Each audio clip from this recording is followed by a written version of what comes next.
The Extraordinary Adventures of Arsène Lupin, Gentleman Burglar, by Maurice Leblanc. It was a strange ending to a voyage that had commenced in a most auspicious manner. The transatlantic steamship La Provence was a swift and comfortable vessel, under the command of a most affable man.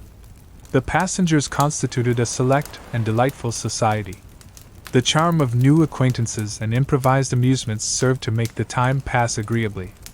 We enjoyed the pleasant sensation of being separated from the world, living, as it were, upon an unknown island, and consequently obliged to be sociable with each other.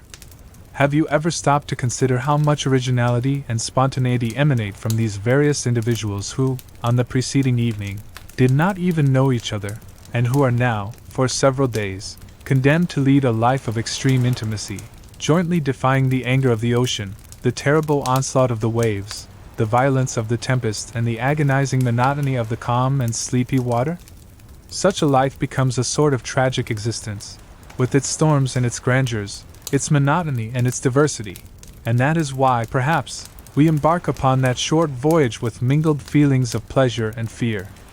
But during the past few years, a new sensation had been added to the life of the transatlantic traveler. The little floating island is now attached to the world from which it was once quite free. A bond united them, even in the very heart of the watery wastes of the Atlantic. That bond is the wireless telegraph, by means of which we receive news in the most mysterious manner. We know full well that the message is not transported by the medium of a hollow wire. No, the mystery is even more inexplicable, more romantic, and we must have recourse to the wings of the air in order to explain this new miracle. During the first day of the voyage, we felt that we were being followed, escorted, preceded even, by that distant voice, which, from time to time, whispered to one of us a few words from the receding world. 2 friends spoke to me. 10, 20 others sent gay or somber words of parting to other passengers. On the second day, at a distance of 500 miles from the French coast, in the midst of a violent storm, we received the following message by means of the wireless telegraph. Arsène Lupin is on your vessel, first cabin, blonde hair, wound right forearm, traveling alone under name of R. At that moment, a terrible flash of lightning rent the stormy skies. The electric waves were interrupted. The remainder of the dispatch never reached us. Of the name under which Arsène Lupin was concealing himself, we knew only the initial. If the news had been of some other character, I have no doubt that the secret would have been carefully guarded by the telegraphic operator, as well as by the officers of the vessel. But it was one of those events calculated to escape from the most rigorous discretion. The same day, no one knew how, the incident became a matter of current gossip, and every passenger was aware that the famous Arsène Lupin was hiding in our midst. Arsène Lupin in our midst, the irresponsible burglar whose exploits had been narrated in all the newspapers during the past few months. The mysterious individual with whom Ganimard, our shrewdest detective, had been engaged in an implacable conflict amidst interesting and picturesque surroundings. Arsène Lupin, the eccentric gentleman who operates only in the chateaux and salons, and who, one night, entered the residence of Baron Scorman, but emerged empty-handed, leaving, however, his card on which he had scribbled these words. Arsène Lupin, gentleman burglar, will return when the furniture is genuine. Arsène Lupin, the man of 1,000 disguises, in turn a chauffeur, detective, bookmaker, Russian physician, Spanish bullfighter, commercial traveler, robust youth, or decrepit old man. Then consider this startling situation. Arsène Lupin was wandering about within the limited bounds of a transatlantic steamer. In that very small corner of the world, in that dining saloon, in that smoking room, in that music room. Arsène Lupin was, perhaps, this gentleman. Or that one. My neighbor at the table. The sharer of my stateroom.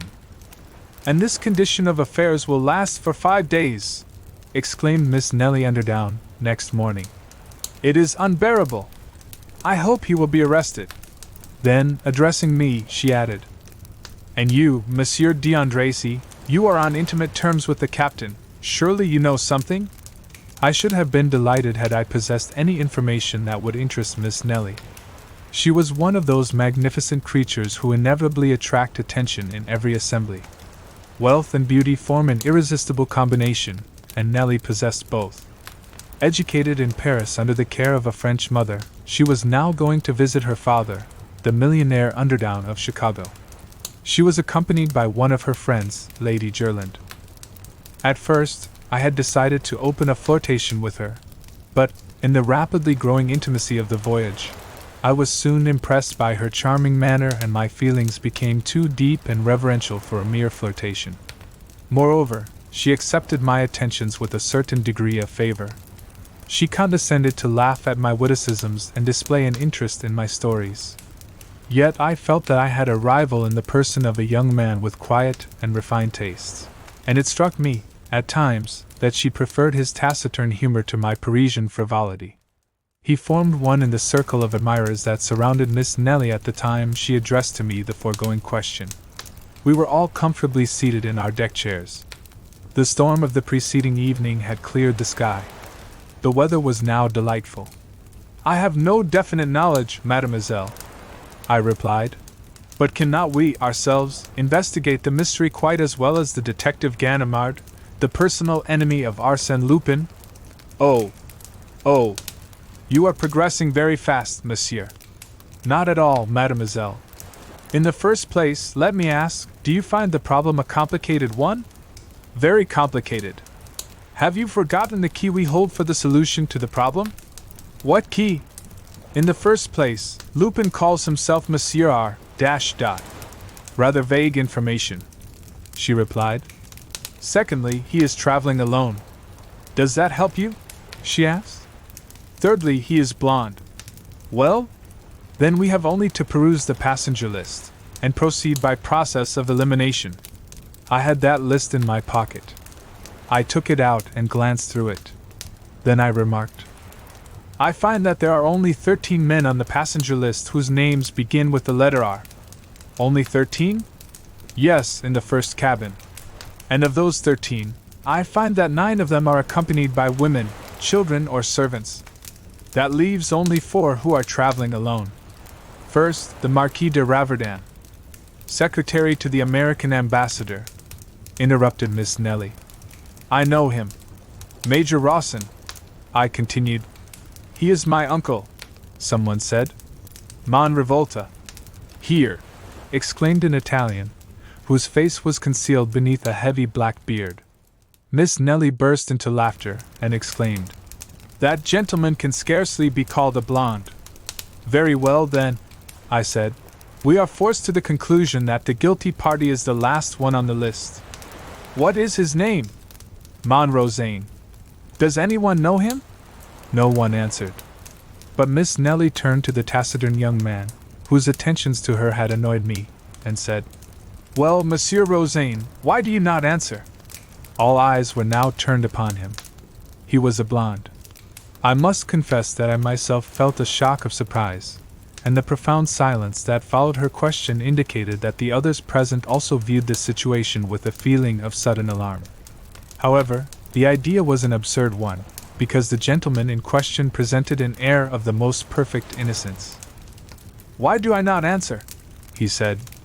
"Because, considering my name, my position as a solitary traveler, and the color of my hair, I have already reached the same conclusion, and now think that I should be arrested." He presented a strange appearance as he uttered these words. His thin lips were drawn closer than usual, and his face was ghastly pale, whilst his eyes were streaked with blood. Of course, he was joking, yet his appearance and attitude impressed us strangely. "But you have not the wound?" said Miss Nellie naively. "That is true," he replied. "I lack the wound." Then he pulled up his sleeve, removing his cuff, and showed us his arm. But that action did not deceive me. He had shown us his left arm, and I was on the point of calling his attention to the fact, when another incident diverted our attention. Lady Jerland, Miss Nellie's friend, came running towards us in a state of great excitement, exclaiming, "My jewels, my pearls! Someone has stolen them all!" No, they were not all gone, as we soon found out. The thief had taken only part of them, a very curious thing. Of the diamond sunbursts, jeweled pendants, bracelets and necklaces, the thief had taken, not the largest but the finest and most valuable stones. The mountings were lying upon the table. I saw them there, despoiled of their jewels, like flowers from which the beautiful colored petals had been ruthlessly plucked. And this theft must have been committed at the time Lady Jerland was taking her tea, in broad daylight, in a stateroom opening on a much-frequented corridor. Moreover, the thief had been obliged to force open the door of the stateroom, search for the jewel case, which was hidden at the bottom of a hat box, open it, select his booty and remove it from the mountings. Of course, all the passengers instantly reached the same conclusion. It was the work of Arsène Lupin. That day, at the dinner table, the seats to the right and left of Rosaine remained vacant, and during the evening, it was rumored that the captain had placed him under arrest, which information produced a feeling of safety and relief. We breathed once more. That evening, we resumed our games and dances. Miss Nellie, especially, displayed a spirit of thoughtless gaiety which convinced me that if Rosaine's attentions had been agreeable to her in the beginning, she had already forgotten them. Her charm and good humor completed my conquest. At midnight, under a bright moon, I declared my devotion with an ardor that did not seem to displease her. But next day, to our general amazement, Rosaine was at liberty. We learned that the evidence against him was not sufficient. He had produced documents that were perfectly regular, which showed that he was the son of a wealthy merchant of Bordeaux. Besides, his arms did not bear the slightest trace of a wound. "Documents! Certificates of birth!" exclaimed the enemies of Rosaine. "Of course, Arsène Lupin will furnish you as many as you desire. And as to the wound, he never had it, or he has removed it." Then it was proven that, at the time of the theft, Rosaine was promenading on the deck. To which fact, his enemies replied that a man like Arsène Lupin could commit a crime without being actually present. And then, apart from all other circumstances, there remained one point which even the most skeptical could not answer. Who except Rosaine was traveling alone, was a blonde, and bore a name beginning with R? To whom did the telegram point, if it were not Rosaine? And when Rosaine, a few minutes before breakfast, came boldly toward our group, Miss Nellie and Lady Jerland arose and walked away. An hour later, a manuscript circular was passed from hand to hand amongst the sailors, the stewards, and the passengers of all classes. It announced that Mon Louis Rosaine offered a reward of 10,000 francs for the discovery of Arsène Lupin or other person in possession of the stolen jewels. "And if no one assists me, I will unmask the scoundrel myself," declared Rosaine. Rosaine against Arsène Lupin, or rather, according to current opinion, Arsène Lupin himself against Arsène Lupin. The contest promised to be interesting. Nothing developed during the next 2 days. We saw Rosaine wandering about, day and night, searching, questioning, investigating. The captain, also, displayed commendable activity. He caused the vessel to be searched from stem to stern, ransacked every stateroom under the plausible theory that the jewels might be concealed anywhere, except in the thief's own room. "I suppose they will find out something soon," remarked Miss Nellie to me. "He may be a wizard, but he cannot make diamonds and pearls become invisible." "Certainly not," I replied. "But he should examine the lining of our hats and vests and everything we carry with us."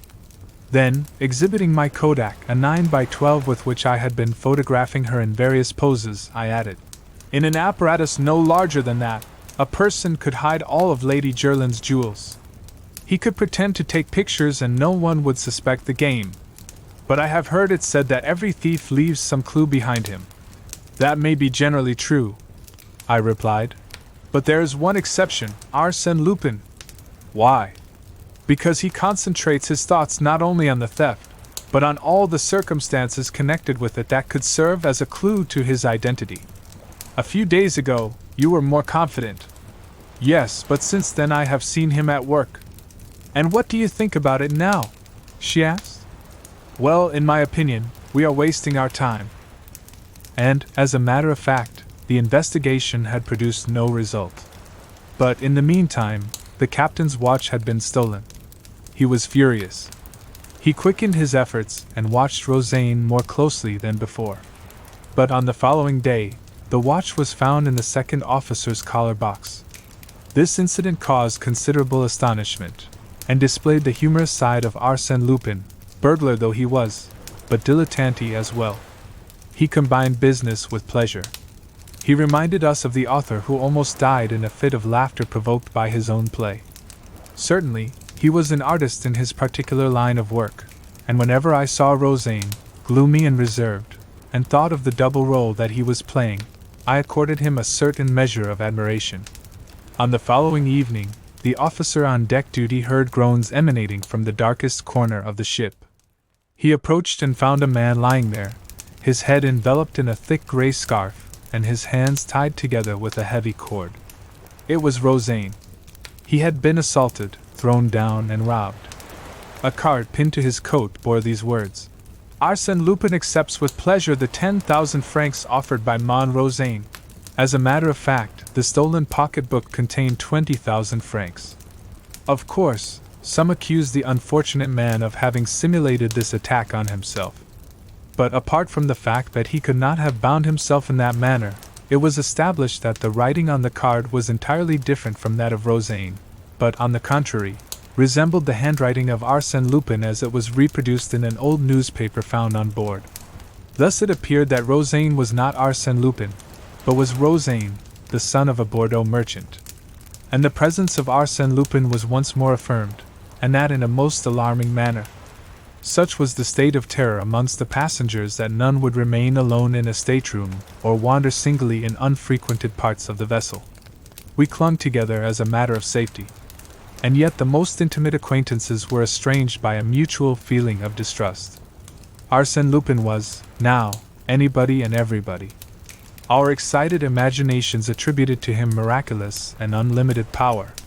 We supposed him capable of assuming the most unexpected disguises, of being, by turns, the highly respectable Major Rawson or the noble Marquis de Raverdan, or even, for we no longer stopped with the accusing letter of R, or even such or such a person well known to all of us, and having wife, children and servants. The first wireless dispatches from America brought no news. At least, the captain did not communicate any to us. The silence was not reassuring. Our last day on the steamer seemed interminable. We lived in constant fear of some disaster. This time, it would not be a simple theft or a comparatively harmless assault. It would be a crime, a murder. No one imagined that Arsène Lupin would confine himself to those two trifling offenses. Absolute master of the ship, the authorities powerless, he could do whatever he pleased. Our property and lives were at his mercy. Yet those were delightful hours for me, since they secured to me the confidence of Miss Nellie. Deeply moved by those startling events and being of a highly nervous nature, she spontaneously sought at my side a protection and security that I was pleased to give her. Inwardly, I blessed Arsène Lupin. Had he not been the means of bringing me and Miss Nellie closer to each other? Thanks to him, I could now indulge in delicious dreams of love and happiness, dreams that, I felt, were not unwelcome to Miss Nellie. Her smiling eyes authorized me to make them. The softness of her voice bade me hope. As we approached the American shore, the active search for the thief was apparently abandoned, and we were anxiously awaiting the supreme moment in which the mysterious enigma would be explained. Who was Arsène Lupin? Under what name, under what disguise was the famous Arsène Lupin concealing himself? And at last, that supreme moment arrived. If I live 100 years, I shall not forget the slightest details of it. "How pale you are, Miss Nellie," I said to my companion, as she leaned upon my arm, almost fainting. "And you," she replied. "Ah, you are so changed. Just think! This is a most exciting moment, and I am delighted to spend it with you, Miss Nellie. I hope that your memory will sometimes revert, dash." But she was not listening. She was nervous and excited. The gangway was placed in position, but before we could use it, the uniformed customs officers came on board. Miss Nellie murmured, "I shouldn't be surprised to hear that Arsène Lupin escaped from the vessel during the voyage. Perhaps he preferred death to dishonor, and plunged into the Atlantic rather than be arrested." "Oh, do not laugh," she said. Suddenly I started, and in answer to her question I said, "Do you see that little old man standing at the bottom of the gangway?" with an umbrella and an olive green coat. It is Ganimard. Ganimard? Yes, the celebrated detective who has sworn to capture Arsène Lupin. Ah, I can understand now why we did not receive any news from this side of the Atlantic. Ganimard was here, and he always keeps his business secret. Then you think he will arrest Arsène Lupin? Who can tell? The unexpected always happens when Arsène Lupin is concerned in the affair. Oh, she exclaimed, with that morbid curiosity peculiar to women. I should like to see him arrested. You will have to be patient. No doubt Arsène Lupin has already seen his enemy and will not be in a hurry to leave the steamer. The passengers were now leaving the steamer. Leaning on his umbrella, with an air of careless indifference, Ganimard appeared to be paying no attention to the crowd that was hurrying down the gangway.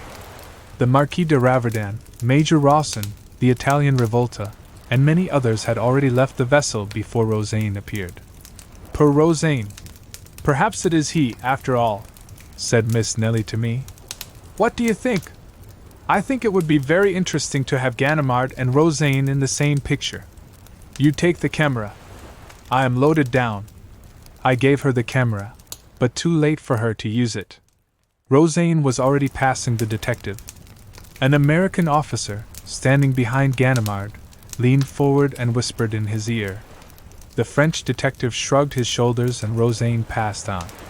Then, my God, who was Arsène Lupin? Yes, said Miss Nelly aloud. Who can it be?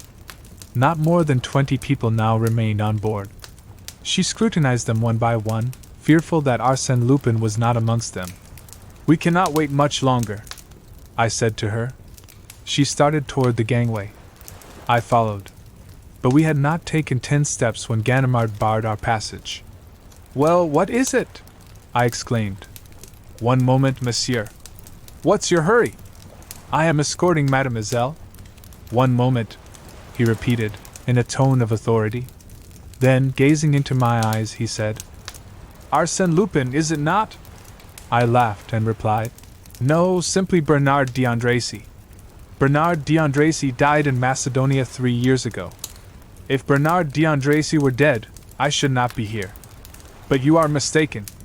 Here are my papers. They are his, and I can tell you exactly how they came into your possession. You are a fool, I exclaimed. Arsène Lupin sailed under the name of R. Yes, another of your tricks, a false scent that deceived them at Havre. You play a good game, my boy, but this time luck is against you. I hesitated a moment. Then he hit me a sharp blow on the right arm, which caused me to utter a cry of pain.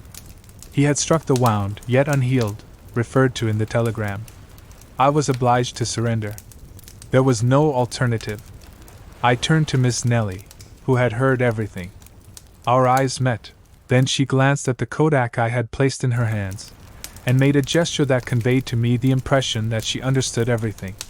Yes, there, between the narrow folds of black leather, in the hollow center of the small object that I had taken the precaution to place in her hands before Ganimard arrested me, it was there I had deposited Rosaine's 20,000 francs and Lady Jerland's pearls and diamonds. Oh! I pledged my oath that, at that solemn moment, when I was in the grasp of Ganimard and his 2 assistants, I was perfectly indifferent to everything, to my arrest, the hostility of the people, everything except this one question: what will Miss Nelly do with the things I had confided to her? In the absence of that material and conclusive proof, I had nothing to fear. But would Miss Nelly decide to furnish that proof? Would she betray me? Would she act the part of an enemy who cannot forgive, or that of a woman whose scorn is softened by feelings of indulgence and involuntary sympathy? She passed in front of me. I said nothing, but bowed very low. Mingled with the other passengers, she advanced to the gangway with my kodak in her hand. It occurred to me that she would not dare to expose me publicly, but she might do so when she reached a more private place. However, when she had passed only a few feet down the gangway, with a movement of simulated awkwardness, she let the camera fall into the water between the vessel and the pier. Then she walked down the gangway, and was quickly lost to sight in the crowd. She had passed out of my life forever. For a moment, I stood motionless. Then, to Ganimard's great astonishment, I muttered, "What a pity that I am not an honest man!" Such was the story of his arrest as narrated to me by Arsène Lupin himself.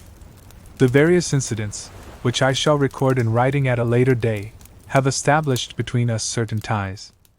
Shall I say of friendship? Yes, I venture to believe that Arsène Lupin honors me with his friendship, and that it is through friendship that he occasionally calls on me, and brings, into the silence of my library, his youthful exuberance of spirits, the contagion of his enthusiasm, and the mirth of a man for whom destiny has naught but favors and smiles. His portrait? How can I describe him? I have seen him 20 times, and each time he was a different person. Even he himself said to me on one occasion, "I no longer know who I am. I cannot recognize myself in the mirror." Certainly, he was a great actor, and possessed a marvelous faculty for disguising himself. Without the slightest effort, he could adopt the voice, gestures, and mannerisms of another person. "Why," said he, "why should I retain a definite form and feature? Why not avoid the danger of a personality that is ever the same? My actions will serve to identify me." Then he added, with a touch of pride, "So much the better if no one can ever say with absolute certainty, 'There is Arsène Lupin.' The essential point is that the public may be able to refer to my work and say, without fear of mistake, 'Arsène Lupin did that.'" 2. Arsène Lupin in prison. There is no tourist worthy of the name who does not know the banks of the Seine, and has not noticed, in passing, the little feudal castle of the Malakis, built upon a rock in the center of the river. An arched bridge connects it with the shore. All around it, the calm waters of the great river play peacefully amongst the reeds, and the wagtails flutter over the moist crests of the stones. The history of the Malakis castle is stormy like its name, harsh like its outlines. It has passed through a long series of combats, sieges, assaults, rapines, and massacres. A recital of the crimes that have been committed there would cause the stoutest heart to tremble. There are many mysterious legends connected with the castle, and they tell us of a famous subterranean tunnel that formerly led to the Abbey of Jumiages and to the manor of Agnes Sorel, mistress of Charles VII. In that ancient habitation of heroes and brigands, the Baron Nathan Cahorn now lived, or Baron Satan as he was formerly called on the Bourse, where he had acquired a fortune with incredible rapidity. The lords of Malakis, absolutely ruined, had been obliged to sell the ancient castle at a great sacrifice. It contained an admirable collection of furniture, pictures, wood carvings, and faience. The Baron lived there alone, attended by 3 old servants. No one ever enters the place. No one had ever beheld the 3 Rubens that he possessed, his 2 Watteau, his Jean Goujon pulpit, and the many other treasures that he had acquired by a vast expenditure of money at public sales. Baron Satan lived in constant fear, not for himself, but for the treasures that he had accumulated with such an earnest devotion, and with so much perspicacity that the shrewdest merchant could not say that the Baron had ever erred in his taste or judgment. He loved them, his bibelots. He loved them intensely, like a miser, jealously, like a lover. Every day, at sunset, the iron gates at either end of the bridge and at the entrance to the court of honor are closed and barred. At the least touch on these gates, electric bells will ring throughout the castle. One Thursday in September, a letter carrier presented himself at the gate at the head of the bridge, and, as usual, it was the Baron himself who partially opened the heavy portal. He scrutinized the man as minutely as if he were a stranger, although the honest face and twinkling eyes of the postman had been familiar to the Baron for many years. The man laughed, as he said, "It is only I, Monsieur le Baron. It is not another man wearing my cap and blouse." "One can never tell," muttered the Baron. The man handed him a number of newspapers and then said, "And now, Monsieur le Baron, here is something new." "Something new?" "Yes, a letter. A registered letter." Living as a recluse, without friends or business relations, the Baron never received any letters, and the one now presented to him immediately aroused within him a feeling of suspicion and distrust. It was like an evil omen. Who was this mysterious correspondent that dared to disturb the tranquility of his retreat? "You must sign for it, Monsieur le Baron." He signed, then took the letter, waited until the postman had disappeared beyond the bend in the road, and, after walking nervously to and fro for a few minutes, he leaned against the parapet of the bridge and opened the envelope. It contained a sheet of paper, bearing this heading, Prison de la Santé, Paris. He looked at the signature, Arsène Lupin.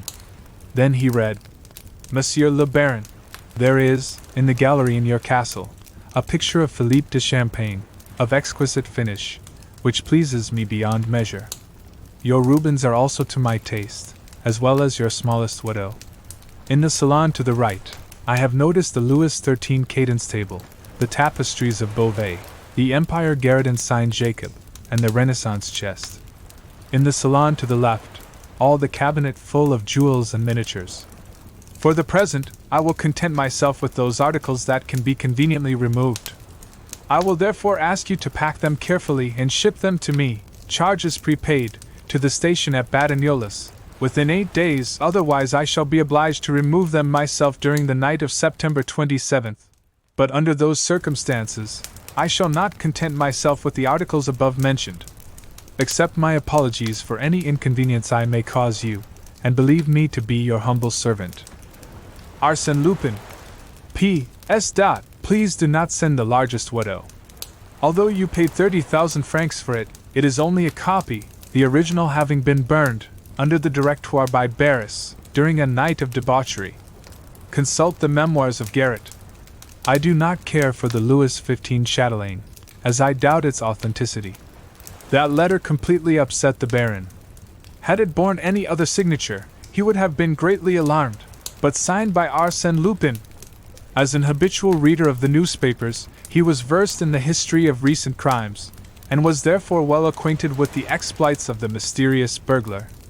Of course, he knew that Lupin had been arrested in America by his enemy Ganimard and was at present incarcerated in the Prison de la Santé.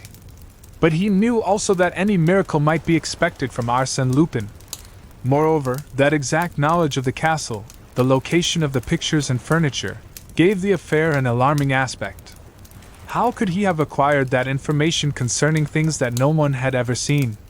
The Baron raised his eyes and contemplated the stern outlines of the castle, its steep rocky pedestal, the depth of the surrounding water, and shrugged his shoulders.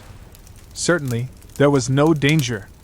No one in the world could force an entrance to the sanctuary that contained his priceless treasures. No one, perhaps, but Arsène Lupin. For him, gates, walls, and drawbridges did not exist. What use were the most formidable obstacles or the most careful precautions, if Arsène Lupin had decided to effect an entrance? That evening, he wrote to the Procureur of the Republic at Rouen. He enclosed the threatening letter and solicited aid and protection. The reply came at once to the effect that Arsène Lupin was in custody in the Prison de la Santé, under close surveillance, with no opportunity to write such a letter, which was, no doubt, the work of some impostor. But as an act of precaution, the procureur had submitted the letter to an expert in handwriting, who declared that, in spite of certain resemblances, the writing was not that of the prisoner. But the words, "in spite of certain resemblances," caught the attention of the Baron. In them, he read the possibility of a doubt which appeared to him quite sufficient to warrant the intervention of the law. His fears increased. He read Lupin's letter over and over again. "I shall be obliged to remove them myself." And then there was the fixed date, the night of September 27th. To confide in his servants was a proceeding repugnant to his nature. But now, for the first time in many years, he experienced the necessity of seeking counsel with someone. Abandoned by the legal official of his own district, and feeling unable to defend himself with his own resources, he was on the point of going to Paris to engage the services of a detective. 2 days passed. On the third day, he was filled with hope and joy as he read the following item in the Réveil de Caudebec, a newspaper published in a neighboring town. "We have the pleasure of entertaining in our city, at the present time, the veteran detective Mon Ganimard, who acquired a worldwide reputation by his clever capture of Arsène Lupin. He has come here for rest and recreation, and being an enthusiastic fisherman, he threatens to capture all the fish in our river. Ganimard. Ah, here is the assistance desired by Baron Cahorn. Who could baffle the schemes of Arsène Lupin better than Ganimard, The patient and astute detective? He was the man for the place. The Baron did not hesitate. The town of Caudebec was only 6 kilometers from the castle, a short distance to a man whose step was accelerated by the hope of safety. After several fruitless attempts to ascertain the detective's address, the Baron visited the office of the Reveil, situated on the quay. There he found the writer of the article who, approaching the window, exclaimed, "Ganimard? Why, you are sure to see him somewhere on the quay with his fishing pole. I met him there and chanced to read his name engraved on his rod. Ah, there he is now, under the trees. That little man, wearing a straw hat? Exactly. He is a gruff fellow, with little to say." 5 minutes later, the Baron approached the celebrated Ganimard, introduced himself, and sought to commence a conversation, but that was a failure. Then he broached the real object of his interview, and briefly stated his case. The other listened motionless, with his attention riveted on his fishing rod. When the Baron had finished his story, the fisherman turned, with an air of profound pity, and said, "Monsieur, it is not customary for thieves to warn people they are about to rob. Arsène Lupin, especially, would not commit such a folly. But Monsieur, if I had the least doubt, believe me, the pleasure of again capturing Arsène Lupin would place me at your disposal. But unfortunately, that young man is already under lock and key. He may have escaped. No one ever escaped from the Santé. But he, no more than any other. Yet, well, if he escapes, so much the better. I will catch him again. Meanwhile, you go home and sleep soundly. That will do for the present. You frighten the fish." The conversation was ended. The Baron returned to the castle, reassured to some extent by Ganimard's indifference. He examined the bolts, watched the servants, and during the next 48 hours, he became almost persuaded that his fears were groundless. Certainly, as Ganimard had said, thieves do not warn people they are about to rob. The fateful day was close at hand.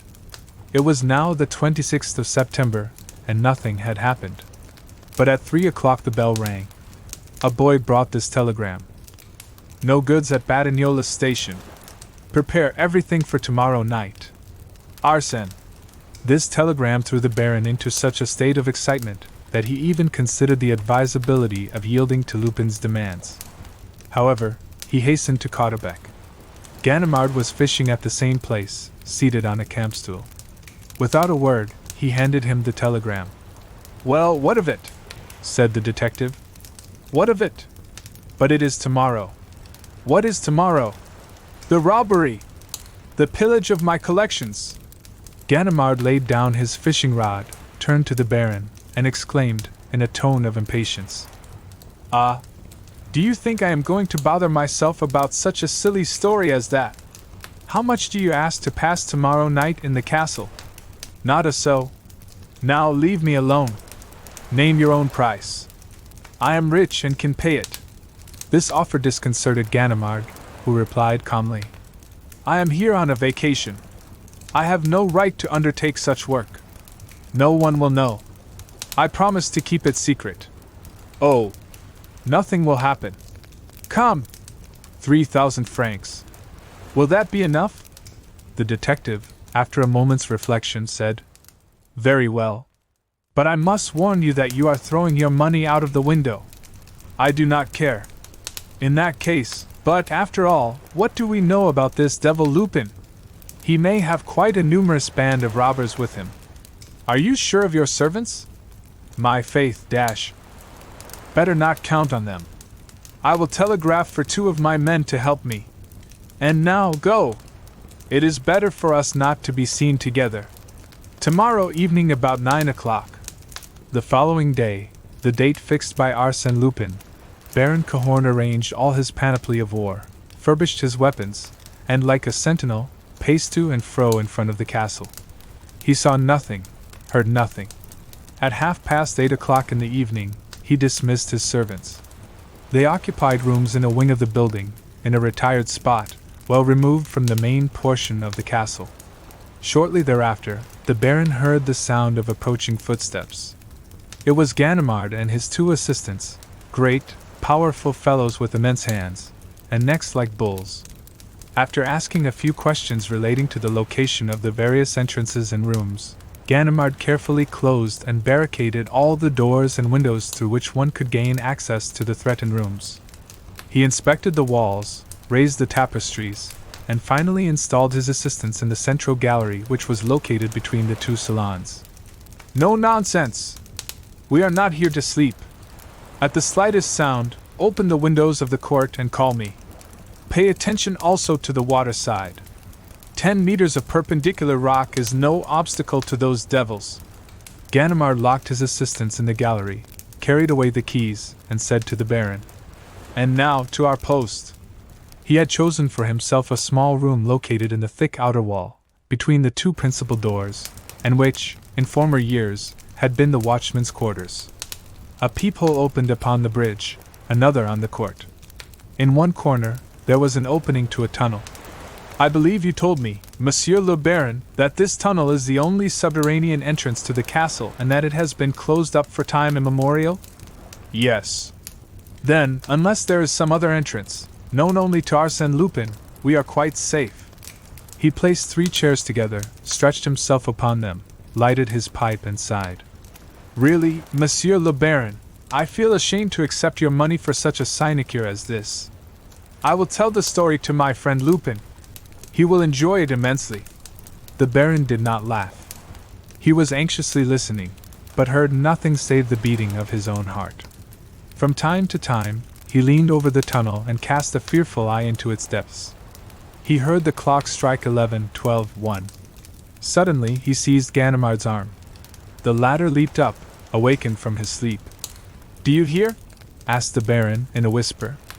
"Yes." "What is it?" "I was snoring, I suppose." No, listen." Yes, it is the horn of an automobile." "Well?" "Well, it is very improbable that Lupin would use an automobile like a battering ram to demolish your castle. Come, Monsieur le Baron, return to your post. I am going to sleep. Good night." That was the only alarm. Ganimard resumed his interrupted slumbers, and the Baron heard nothing except the regular snoring of his companion. At break of day, they left the room. The castle was enveloped in a profound calm. It was a peaceful dawn on the bosom of a tranquil river. They mounted the stairs, Cahorn radiant with joy, Ganimard calm as usual. They heard no sound. They saw nothing to arouse suspicion. "What did I tell you, Monsieur le Baron? Really, I should not have accepted your offer. I am ashamed." He unlocked the door and entered the gallery. Upon 2 chairs, with drooping heads and pendant arms, the detective's 2 assistants were asleep. "Tonnerre de nom d'un chien!" exclaimed Ganimard. At the same moment, the Baron cried out, "The pictures! The credence!" He stammered, choked, with arms outstretched toward the empty places, toward the denuded walls where naught remained but the useless nails and cords. The Watteau disappeared. The Rubens carried away. The tapestries taken down. The cabinets despoiled of their jewels. And my Louis XVI candelabra! And the Regent chandelier! And my 12th century Virgin! He ran from one spot to another in wildest despair. He recalled the purchase price of each article, added up the figures, counted his losses, pell-mell, in confused words and unfinished phrases. He stamped with rage. He groaned with grief. He acted like a ruined man whose only hope is suicide. If anything could have consoled him, it would have been the stupefaction displayed by Ganimard. The famous detective did not move. He appeared to be petrified. He examined the room in a listless manner. The windows? Closed. The locks on the doors? Intact. Not a break in the ceiling, not a hole in the floor. Everything was in perfect order. The theft had been carried out methodically, according to a logical and inexorable plan. "Arsène Lupin! Arsène Lupin!" he muttered. Suddenly, as if moved by anger, he rushed upon his 2 assistants and shook them violently. They did not awaken. "The devil!" he cried. "Can it be possible?" He leaned over them and, in turn, examined them closely. They were asleep, but their response was unnatural. They have been drugged, he said to the Baron. By whom? By him, of course, or his men under his discretion. That work bears his stamp. In that case, I am lost. Nothing can be done. Nothing, assented Ganimard. It is dreadful. It is monstrous. Lodge a complaint. What good will that do? Oh, it is well to try it. The law has some resources. The law? Bah! It is useless. You represent the law, and at this moment, when you should be looking for a clue and trying to discover something, you do not even stir. Discover something with Arsène Lupin! Why, my dear monsieur, Arsène Lupin never leaves any clue behind him. He leaves nothing to chance. Sometimes I think he put himself in my way and simply allowed me to arrest him in America. Then I must renounce my pictures. He has taken the gems of my collection. I would give a fortune to recover them. If there is no other way, let him name his own price. Ganimard regarded the Baron attentively as he said, Now, that is sensible. Will you stick to it? Yes, yes. But why? An idea that I have. What is it? We will discuss it later, if the official examination does not succeed. But not one word about me, if you wish my assistance, he added between his teeth. It is true I have nothing to boast of in this affair. The assistants were gradually regaining consciousness with the bewildered air of people who come out of an hypnotic sleep. They opened their eyes and looked about them in astonishment. Ganimard questioned them. They remembered nothing. But you must have seen someone? No. Can't you remember? No. Did you drink anything? They considered a moment, and then one of them replied, Yes, I drank a little water. Out of that carafe? Yes. So did I, declared the other. Ganimard smelled and tasted it. It had no particular taste and no odor. Come, he said, we are wasting our time here. One can't decide an Arsène Lupin problem in 5 minutes. But, morbleu! I swear I will catch him again. The same day, a charge of burglary was duly performed by Baron Cahorn against Arsène Lupin, a prisoner in the prison de la Santé. The Baron afterwards regretted making the charge against Lupin when he saw his castle delivered over to the gendarmes, the procureur, the judge d'instruction, the newspaper reporters and photographers, and a throng of idle curiosity seekers. The affair soon became a topic of general discussion, and the name of Arsène Lupin excited the public imagination to such an extent that the newspapers filled their columns with the most fantastic stories of his exploits, which found ready credence amongst their readers. But the letter of Arsène Lupin that was published in the Echo de France, no one ever knew how the newspaper obtained it. That letter in which Baron Cahorn was impudently warned of the coming theft caused considerable excitement. The most fabulous theories were advanced. Some recalled the existence of the famous subterranean tunnels, and that was the line of research pursued by the officers of the law, who searched the house from top to bottom, questioned every stone, studied the wainscoting and the chimneys, the window frames and the girders in the ceilings. By the light of torches, they examined the immense cellars where the lords of Malakis were wont to store their munitions and provisions. They sounded the rocky foundation to its very center, but it was all in vain. They discovered no trace of a subterranean tunnel. No secret passage existed. But the eager public declared that the pictures and furniture could not vanish like so many ghosts. They are substantial, material things and require doors and windows for their exits and their entrances. And so do the people that remove them. Who were those people? How did they gain access to the castle? And how did they leave it? The police officers of Rouen, convinced of their own impotence, solicited the assistance of the Parisian detective force. Mondidouis, chief of the Charite, sent the best sleuths of the Iron Brigade. He himself spent 48 hours at the castle, but met with no success. Then he sent for Ganimard, whose past services had proved so useful when all else failed. Ganimard listened, in silence, to the instructions of his superior. Then, shaking his head, he said, In my opinion, it is useless to ransack the castle. The solution of the problem lies elsewhere. Where, then? With Arsène Lupin. With Arsène Lupin!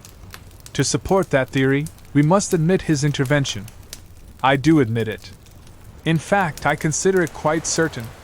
Come, Ganimard, that is absurd. Arsène Lupin is in prison. I grant you that Arsène Lupin is in prison, closely guarded. But he must have fetters on his feet, manacles on his wrists, and gag in his mouth before I change my opinion. Why so obstinate, Ganimard?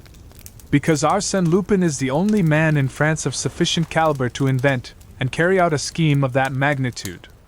Mere words, Ganimard, but true ones. Look! What are they doing? Searching for subterranean passages, stones swinging on pivots, and other nonsense of that kind. But Lupin doesn't employ such old-fashioned methods. He is a modern cracksman, right up to date. And how would you proceed? I should ask your permission to spend an hour with him. In his cell? Yes. During the return trip from America we became very friendly, and I venture to say that if he can give me any information without compromising himself he will not hesitate to save me from incurring useless trouble. It was shortly after noon when Ganimard entered the cell of Arsène Lupin. The latter, who was lying on his bed, raised his head and uttered a cry of apparent joy. Ah! This is a real surprise. My dear Ganimard, here! Ganimard himself. In my chosen retreat, I have felt a desire for many things, but my fondest wish was to receive you here. Very kind of you, I am sure. Not at all. You know I hold you in the highest regard. I am proud of it. I have always said, Ganimard is our best detective. He is almost, you see how candid I am, he is almost as clever as Sherlock Holmes. But I am sorry that I cannot offer you anything better than this hard stool. And no refreshments.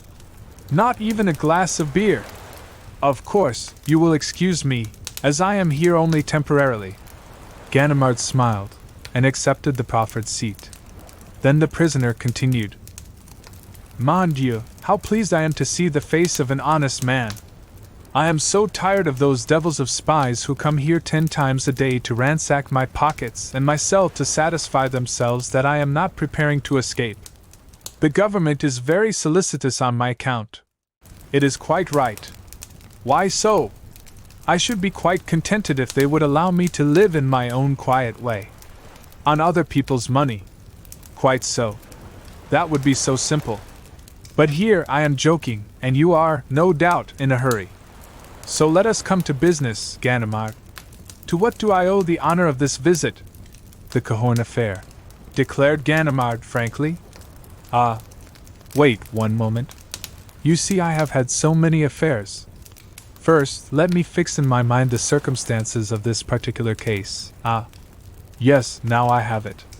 The Cahorn affair, Malachi's castle, Saint-Inferieur, 2 Rubens, a Watteau, and a few trifling articles. Trifling. Oh, ma foi, all that is of slight importance. But it suffices to know that the affair interests you. How can I serve you, Ganimard? Must I explain to you what steps the authorities have taken in the matter? Not at all. I have read the newspapers and I will frankly state that you have made very little progress. And that is the reason I have come to see you. I am entirely at your service. In the first place, the Cahorn affair was managed by you? From A to Z. The letter of warning? The telegram? All mine. I ought to have the receipts somewhere. Arsène opened the drawer of a small table of plain whitewood which, with the bed and stool, constituted all the furniture in his cell, and took therefrom 2 scraps of paper which he handed to Ganimard. Ah! Exclaimed the detective, in surprise. I thought you were closely guarded and searched, and I find that you read the newspapers and collect postal receipts. Bah! These people are so stupid. They open the lining of my vest, they examine the soles of my shoes, they sound the walls of my cell, but they never imagine that Arsène Lupin would be foolish enough to choose such a simple hiding place. Ganimard laughed as he said, What a droll fellow you are. Really, you bewilder me. But come now, tell me about the Cahorn affair. Oh, not quite so fast. You would rob me of all my secrets, expose all my little tricks. That is a very serious matter. Was I wrong to count on your complaisance? No, Ganimard, and since you insist, Arsène Lupin paced his cell 2 or 3 times, then, stopping before Ganimard, he asked, "What do you think of my letter to the Baron? I think you were amusing yourself by playing to the gallery." Playing to the gallery? Come, Ganimard, I thought you knew me better. Do I, Arsène Lupin, ever waste my time on such puerilities? Would I have written that letter if I could have robbed the Baron without writing to him? I want you to understand that the letter was indispensable. It was the motor that set the whole machine in motion. Now let us discuss together a scheme for the robbery of the Malaki's castle. Are you willing? Yes, proceed. Well, let us suppose a castle carefully closed and barricaded like that of the Baron Cahorn.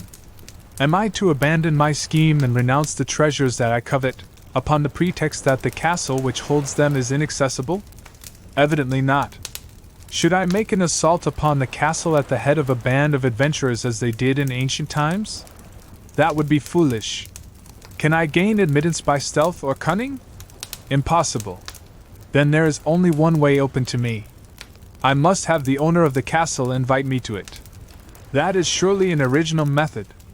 And how easy! Let us suppose that one day the owner receives a letter warning him that a notorious burglar known as Arsène Lupin is plotting to rob him. What will he do? Send a letter to the procureur, who will laugh at him, because the said Arsène Lupin is actually in prison. Then, in his anxiety and fear, the simple man will ask the assistance of the first comer, will he not? Very likely. And if he happens to read in a country newspaper that a celebrated detective is spending his vacation in a neighboring town, he will seek that detective. Of course. But on the other hand, let us presume that, having foreseen that state of affairs, the said Arsène Lupin has requested one of his friends to visit Caudebec, make the acquaintance of the editor of the Réveil, a newspaper to which the Baron is a subscriber, and let said editor understand that such person is the celebrated detective. Then, what will happen? The editor will announce in the Réveil the presence in Caudebec of said detective. Exactly. And one of two things will happen. Either the fish, Cahorn, will not bite, and nothing will happen. Or, what is more likely, he will run and greedily swallow the bait. Thus, behold my Baron Cahorn imploring the assistance of one of my friends against me. Original, indeed! Of course, the pseudo-detective at first refuses to give any assistance. On top of that comes the telegram from Arsène Lupin. The frightened Baron rushes once more to my friend and offers him a definite sum of money for his services. My friend accepts and summons 2 members of our band, who, during the night, whilst Cahorn is under the watchful eye of his protector, removes certain articles by way of the window and lowers them with ropes into a nice little launch chartered for the occasion. Simple, isn't it? Marvelous! Marvelous! Exclaimed Ganimard. The boldness of the scheme and the ingenuity of all its details are beyond criticism. But who is the detective whose name and fame served as a magnet to attract the Baron and draw him into your net? There is only one name could do it, only one. And that is? Arsène Lupin's personal enemy, the most illustrious Ganimard. I? Yourself, Ganimard. And really it is very funny. If you go there, and the Baron decides to talk, you will find that it will be your duty to arrest yourself, just as you arrested me in America. Hein! The revenge is really amusing. I cause Ganimard to arrest Ganimard. Arsène Lupin laughed heartily. The detective, greatly vexed, bit his lips. To him the joke was quite devoid of humor. The arrival of a prison guard gave Ganimard an opportunity to recover himself. The man brought Arsène Lupin's luncheon, furnished by a neighboring restaurant. After depositing the tray upon the table, the guard retired. Lupin broke his bread, ate a few morsels, and continued. But rest easy, my dear Ganimard, you will not go to Malaki's. I can tell you something that will astonish you. The Cahorn affair is on the point of being settled. Excuse me, I have just seen the chief of the Charite. What of that? Does Mont de Duys know my business better than I do myself? You will learn that Ganimard, excuse me, that the pseudo-Ganimard still remains on very good terms with the Baron. The latter has authorized him to negotiate a very delicate transaction with me, and, at the present moment, In consideration of a certain sum, it is probable that the Baron has recovered possession of his pictures and other treasures. And on their return, he will withdraw his complaint. Thus, there is no longer any theft, and the law must abandon the case." Ganimard regarded the prisoner with a bewildered air. "And how do you know all that?" "I have just received the telegram I was expecting." "You have just received a telegram?"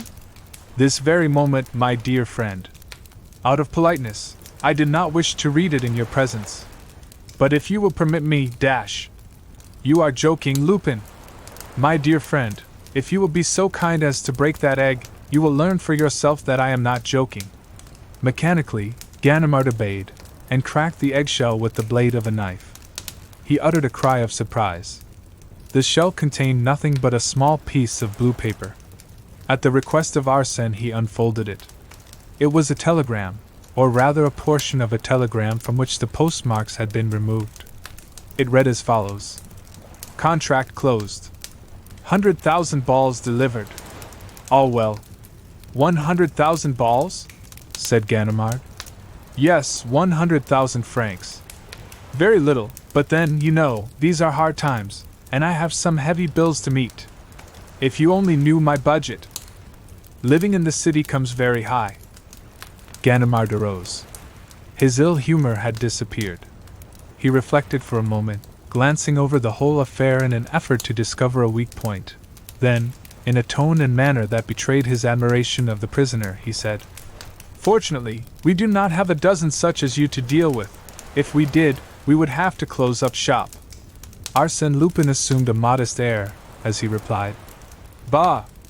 A person must have some diversion to occupy his leisure hours, especially when he is in prison." "What?" exclaimed Ganimard. "Your trial, your defense, the examination, isn't that sufficient to occupy your mind?" "No, because I have decided not to be present at my trial." Oh, Arsène Lupin repeated positively. "I shall not be present at my trial." "Really?" "Ah, my dear monsieur, do you suppose I am going to rot upon the wet straw? You insult me. Arsène Lupin remains in prison just as long as it pleases him, and not 1 minute more. Perhaps it would have been more prudent if you had avoided getting there," said the detective ironically. "Ah, monsieur jests? Monsieur must remember that he had the honor to effect my arrest. Know then, my worthy friend, that no one, not even you, could have placed a hand upon me if a much more important event had not occupied my attention at that critical moment." "You astonish me." "A woman was looking at me, Ganimard, and I loved her. Do you fully understand what that means, to be under the eyes of a woman that one loves? I cared for nothing in the world but that. And that is why I am here. Permit me to say, you have been here a long time. In the first place, I wish to forget. Do not laugh. It was a delightful adventure, and it is still a tender memory. Besides, I have been suffering from neurasthenia. Life is so feverish these days that it is necessary to take the rest cure occasionally, and I find this spot a sovereign remedy for my tired nerves. Arsène Lupin, you are not a bad fellow, after all." "Thank you," said Lupin. "Ganimard, this is Friday. On Wednesday next, at 4 o'clock in the afternoon, I will smoke my cigar at your house in the Rue Pergolese. Arsène Lupin, I will expect you." They shook hands like two old friends who valued each other at their true worth. Then the detective stepped to the door. "Ganimard!" "What is it?" asked Ganimard, as he turned back. "You have forgotten your watch." "My watch?" "Yes, it strayed into my pocket." He returned the watch, excusing himself. "Pardon me. A bad habit. Because they have taken mine is no reason why I should take yours. Besides, I have a chronometer here that satisfies me fairly well." He took from the drawer a large gold watch and heavy chain. "From whose pocket did that come?" asked Ganimard. Arsène Lupin gave a hasty glance at the initials engraved on the watch. "J.B. Who the devil can that be? Ah! Yes, I remember. Jules Bouvier, the judge who conducted my examination. A charming fellow." 3. The escape of Arsène Lupin. Arsène Lupin had just finished his repast and taken from his pocket an excellent cigar, with a gold band, which he was examining with unusual care, when the door of his cell was opened. He had barely time to throw the cigar into the drawer and move away from the table. The guard entered. It was the hour for exercise. "I was waiting for you, my dear boy," exclaimed Lupin, in his accustomed good humor. They went out together. As soon as they had disappeared at a turn in the corridor, two men entered the cell and commenced a minute examination of it. One was Inspector Dieuzy, the other was Inspector Folenfant. They wished to verify their suspicion that Arsène Lupin was in communication with his accomplices outside of the prison. On the preceding evening, the Grand Journal had published these lines addressed to its court reporter. "Monsieur, in a recent article you referred to me in most unjustifiable terms. Some days before the opening of my trial I will call you to account. Arsène Lupin." The handwriting was certainly that of Arsène Lupin. Consequently, he sent letters, and no doubt received letters. It was certain that he was preparing for that escape thus arrogantly announced by him. The situation had become intolerable. Acting in conjunction with the examining judge, the chief of the Charité, Mondedeuis, had visited the prison and instructed the jailer in regard to the precautions necessary to ensure Lupin's safety. At the same time, he sent the two men to examine the prisoner's cell. They raised every stone, ransacked the bed, did everything customary in such a case, but they discovered nothing, and were about to abandon their investigation when the guard entered hastily and said, "The drawer. Look in the table drawer." When I entered just now, he was closing it.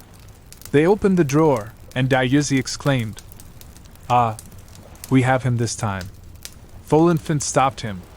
"Wait a moment. The chief will want to make an inventory.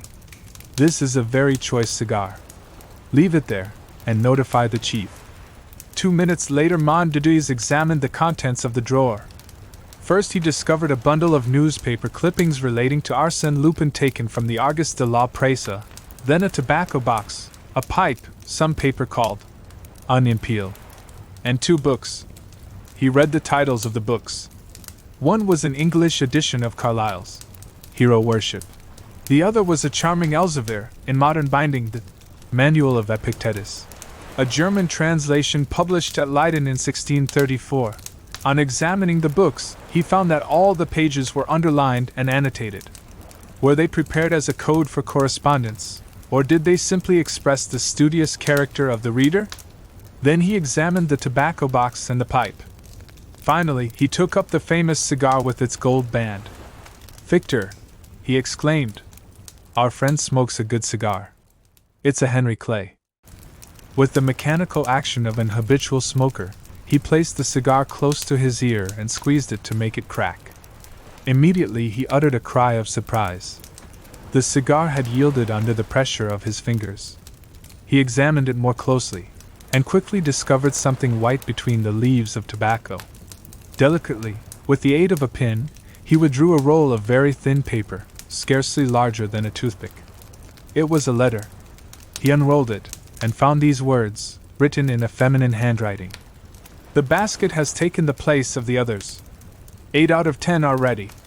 On pressing the outer foot the plate goes downward. From 12 to 16 every day, HP will wait. But where? Reply at once.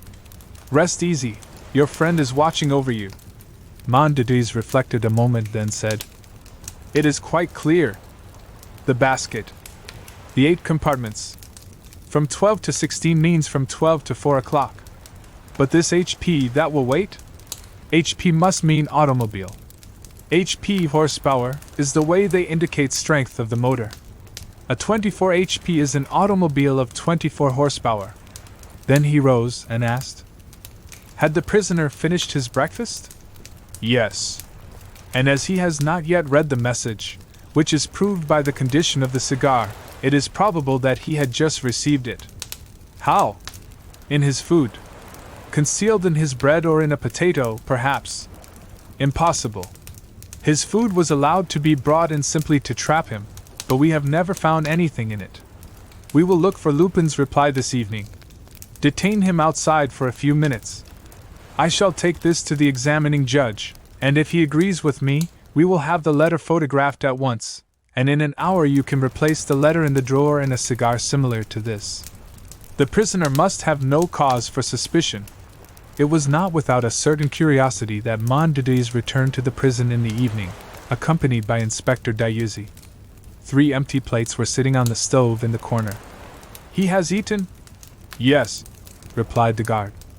"Diuzzi, please cut that macaroni into very small pieces, and open that bread roll." "Nothing?" "No, Chief." Mondides examined the plates, the fork, the spoon, and the knife, an ordinary knife with a rounded blade. He turned the handle to the left, then to the right. It yielded and unscrewed. The knife was hollow, and served as a hiding place for a sheet of paper. "Puh," he said. "That is not very clever for a man like Arsène. But we mustn't lose any time. You, Diuzzi, go and search the restaurant." Then he read the note. "I trust to you. HP will follow at a distance every day. I will go ahead. Au revoir, dear friend." "At last," cried Mondides, rubbing his hands gleefully. "I think we have the affair in our own hands. A little strategy on our part, and the escape will be a success in so far as the arrest of his confederates are concerned." "But if Arsène Lupin slips through your fingers?" suggested the guard. "We will have a sufficient number of men to prevent that. If, however, he displays too much cleverness, ma foi, so much the worse for him. As to his band of robbers, since the chief refuses to speak, the others must." And, as a matter of fact, Arsène Lupin had very little to say. For several months, Jules Bouvier, the examining judge, had exerted himself in vain. The investigation had been reduced to a few uninteresting arguments between the judge and the advocate, Maître Danval, one of the leaders of the bar. From time to time, through courtesy, Arsène Lupin would speak. One day he said, "Yes, Monsieur le Judge, I quite agree with you. The robbery of the Credit Lyonnais, the theft in the Rue de Babylone, the issue of the counterfeit banknotes, the burglaries at the various chateaux, Armesnil, Guret, Imblevain, Gros Isles, Malakis, all my work, monsieur, I did it all." "Then will you explain to me, dash?" "It is useless. I confess everything in a lump, everything and even 10 times more than you know nothing about." Wearied by his fruitless task, the judge had suspended his examinations, but he resumed them after the 2 intercepted messages were brought to his attention, and regularly, at midday, Arsène Lupin was taken from the prison to the depot in the prison van with a certain number of other prisoners. They returned about 3 or 4 o'clock. Now, one afternoon, this return trip was made under unusual conditions. The other prisoners not having been examined, it was decided to take back Arsène Lupin first. Thus he found himself alone in the vehicle. These prison vans, vulgarly called panniers à salade, or salad baskets, are divided lengthwise by a central corridor from which open 10 compartments, 5 on either side. Each compartment is so arranged that the occupant must assume and retain a sitting posture, and consequently, the 5 prisoners are seated one upon the other, and yet separated one from the other by partitions. A municipal guard, standing at one end, watches over the corridor. Arsène was placed in the 3rd cell on the right, and the heavy vehicle started. He carefully calculated when they left the Quai de l'Horloge, and when they passed the Palais de Justice. Then, about the center of the bridge Saint-Michel, with his outer foot, that is to say, his right foot, he pressed upon the metal plate that closed his cell. Immediately something clicked, and the metal plate moved. He was able to ascertain that he was located between the 2 wheels. He waited, keeping a sharp lookout.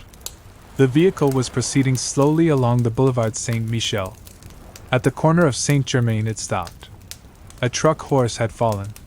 The traffic having been interrupted, a vast throng of fiacres and omnibuses had gathered there. Arsène Lupin looked out. Another prison van had stopped close to the one he occupied. He moved the plate still farther, put his foot on one of the spokes of the wheel and leaped to the ground. A coachman saw him, roared with laughter, then tried to raise an outcry, but his voice was lost in the noise of the traffic that had commenced to move again. Moreover, Arsène Lupin was already far away. He had run for a few steps, but once upon the sidewalk, he turned and looked around. He seemed to scent the wind like a person who is uncertain which direction to take. Then, having decided, he put his hands in his pockets, and with the careless air of an idle stroller, he proceeded up the boulevard. It was a warm, bright autumn day, and the cafes were full. He took a seat on the terrace of one of them. He ordered a bock and a package of cigarettes. He emptied his glass slowly, smoked one cigarette and lighted a second. Then he asked the waiter to send the proprietor to him. When the proprietor came, Arsène spoke to him in a voice loud enough to be heard by everyone. "I regret to say, monsieur, I have forgotten my pocketbook. Perhaps, on the strength of my name, you will be pleased to give me credit for a few days. I am Arsène Lupin." The proprietor looked at him, thinking he was joking. But Arsène repeated, "Lupin, prisoner at the Santé, but now a fugitive. I venture to assume that the name inspires you with perfect confidence in me." And he walked away, amidst shouts of laughter, whilst the proprietor stood amazed. Lupin strolled along the Rue Soufflot, and turned into the Rue Saint-Jacques. He pursued his way slowly, smoking his cigarettes and looking into the shop windows. At the Boulevard de Port Royal he took his bearings, discovered where he was, and then walked in the direction of the Rue de la Santé. The high, forbidding walls of the prison were now before him.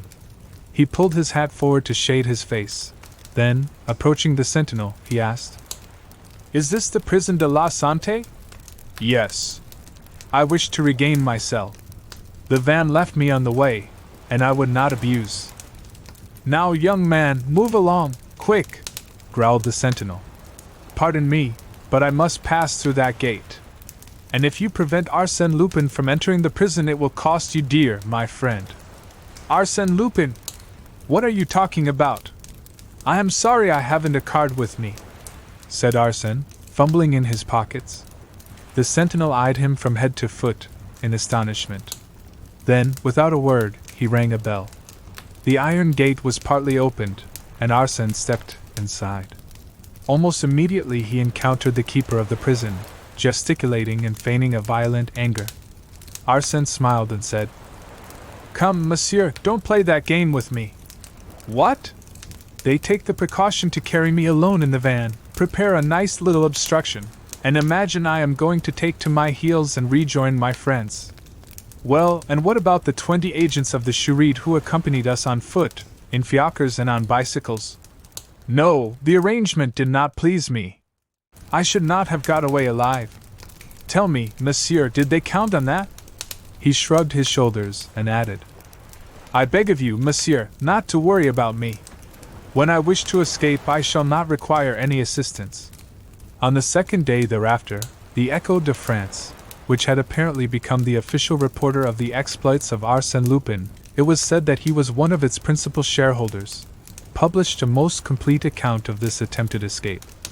The exact wording of the messages exchanged between the prisoner and his mysterious friend, the means by which correspondence was constructed, the complicity of the police, the promenade on the Boulevard Saint-Michel, the incident at the Café Soufflot, everything was disclosed.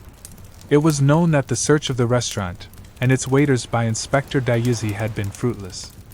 And the public also learned an extraordinary thing which demonstrated the infinite variety of resources that Lupin possessed. The prison van, in which he was being carried, was prepared for the occasion and substituted by his accomplices for one of the 6 vans which did service at the prison. The next escape of Arsène Lupin was not doubted by anyone. He announced it himself, in categorical terms, in a reply to Mon Bouvier on the day following his attempted escape. The judge having made a jest about the affair, Arsène was annoyed, and firmly eyeing the judge, he said emphatically, "Listen to me, monsieur. I give you my word of honor that this attempted flight was simply preliminary to my general plan of escape." "I do not understand," said the judge. "It is not necessary that you should understand." And when the judge, in the course of that examination which was reported at length in the columns of the Echo de France, when the judge sought to resume his investigation, Arsène Lupin exclaimed, with an assumed air of lassitude, mon Dieu, what's the use? All these questions are of no importance." "What? No importance?" cried the judge. "No, because I shall not be present at the trial. You will not be present? No, I have fully decided on that, and nothing will change my mind. Such assurance combined with the inexplicable indiscretions that Arsène committed every day served to annoy and mystify the officers of the law. There were secrets known only to Arsène Lupin, secrets that he alone could divulge. But for what purpose did he reveal them? And how? Arsène Lupin was changed to another cell. The judge closed his preliminary investigation. No further proceedings were taken in his case for a period of 2 months, during which time Arsène was seen almost constantly lying on his bed with his face turned toward the wall. The changing of his cell seemed to discourage him. He refused to see his advocate. He exchanged only a few necessary words with his keepers. During the fortnight preceding his trial, he resumed his vigorous life. He complained of want of air. Consequently, early every morning he was allowed to exercise in the courtyard, guarded by 2 men. Public curiosity had not died out. Every day it expected to be regaled with news of his escape. And it is true, he had gained a considerable amount of public sympathy by reason of his verve, his gaiety, his diversity, his inventive genius, and the mystery of his life. Arsène Lupin must escape. It was his inevitable fate. The public expected it, and was surprised that the event had been delayed so long. Every morning the prefect of police asked his secretary, "Well, has he escaped yet?" "No, monsieur le préfect. Tomorrow, probably." And on the day before the trial, a gentleman called at the office of the Grand Journal, asked to see the court reporter, threw his card in the reporter's face, and walked rapidly away. These words were written on the card: "Arsène Lupin always keeps his promises." It was under these conditions that the trial commenced. An enormous crowd gathered at the court. Everybody wished to see the famous Arsène Lupin.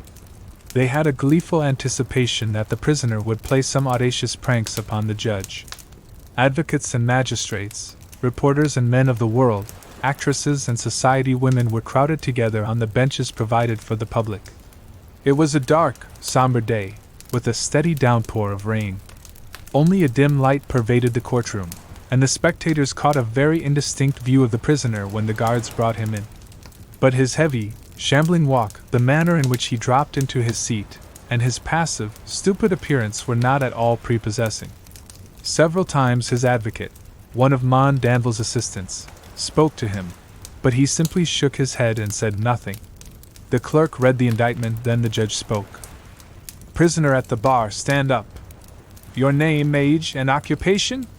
Not receiving any reply, the judge repeated, "Your name? I ask you your name?" A thick, slow voice muttered, "Baudru Desire." A murmur of surprise pervaded the courtroom. But the judge proceeded, "Baudru Desire? A new alias. Well, as you have already assumed a dozen different names and this one is, no doubt, as imaginary as the others, we will adhere to the name of Arsène Lupin, by which you are more generally known." The judge referred to his notes, and continued, "For, despite the most diligent search, your past history remains unknown. Your case is unique in the annals of crime. We know not whom you are, whence you came, your birth and breeding, all is a mystery to us. 3 years ago you appeared in our midst as Arsène Lupin, presenting to us a strange combination of intelligence and perversion, immorality and generosity. Our knowledge of your life prior to that date is vague and problematical.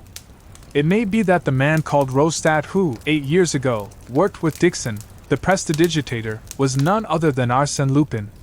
It is probable that the Russian student who, 6 years ago, attended the laboratory of Dr. Alter at the St. Louis Hospital, and who often astonished the doctor by the ingenuity of his hypotheses on subjects of bacteriology, and the boldness of his experiments in diseases of the skin, was none other than Arsène Lupin.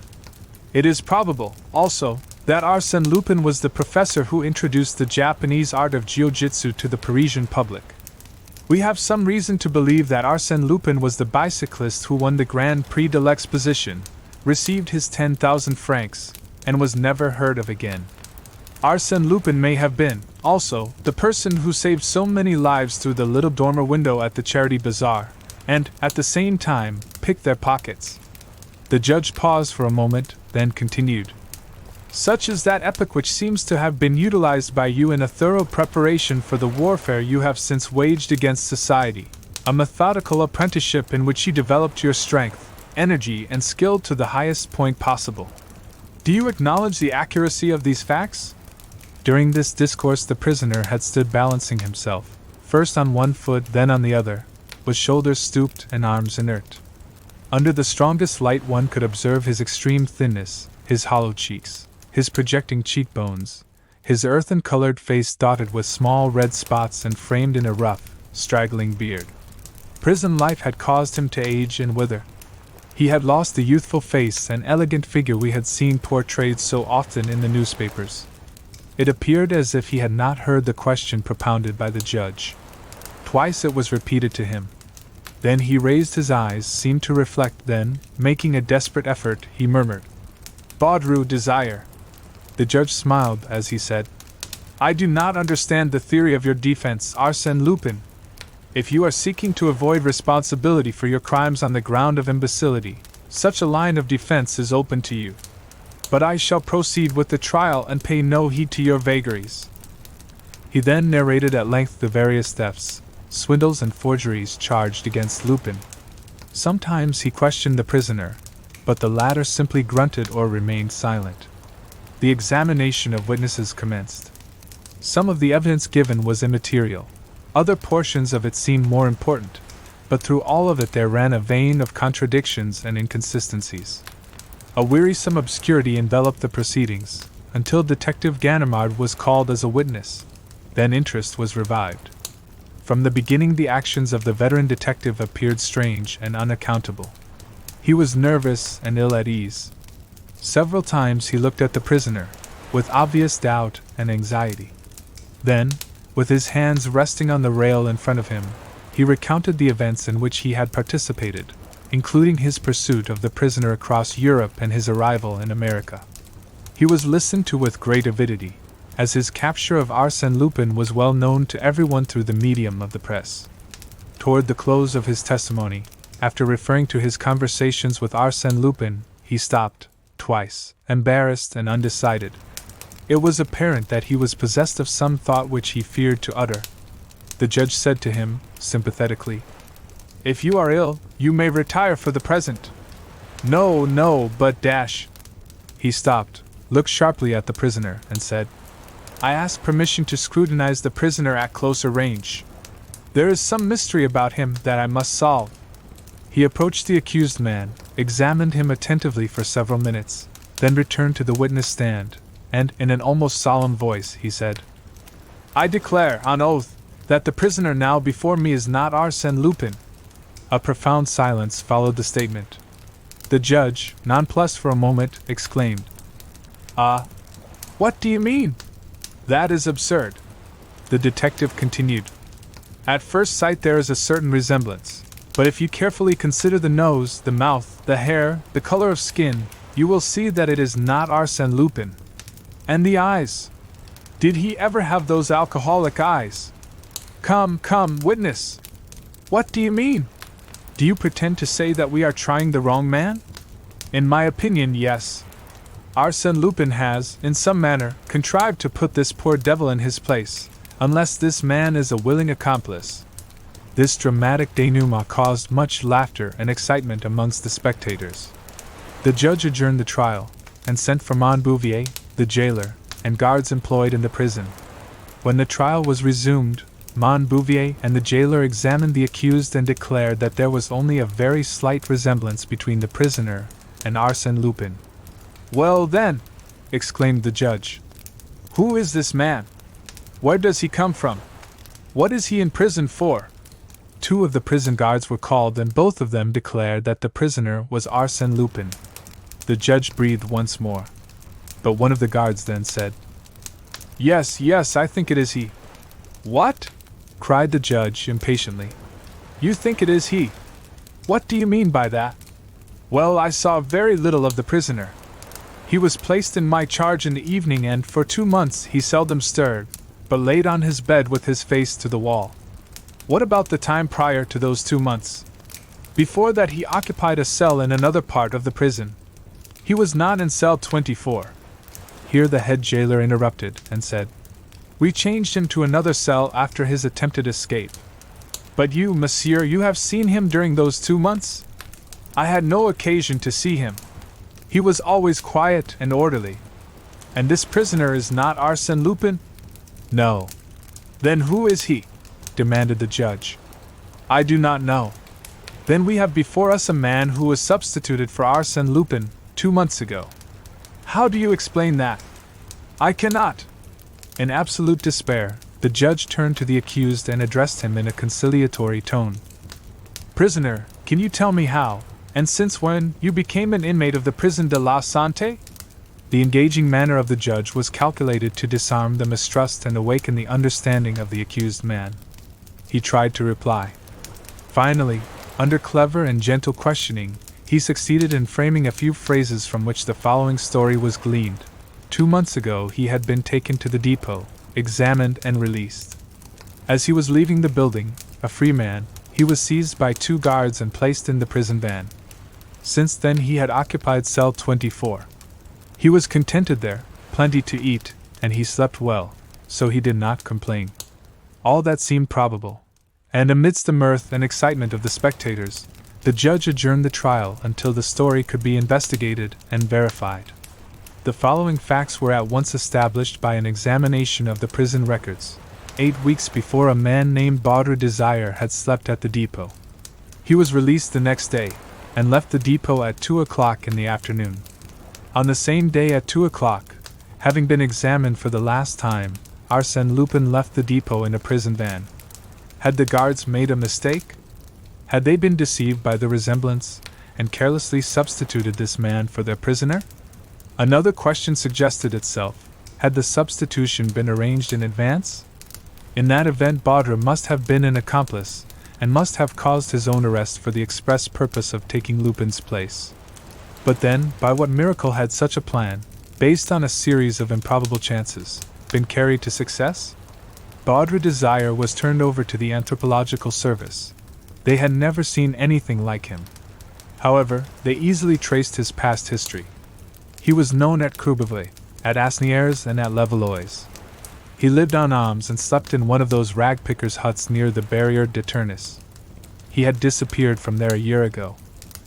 Had he been enticed away by Arsène Lupin?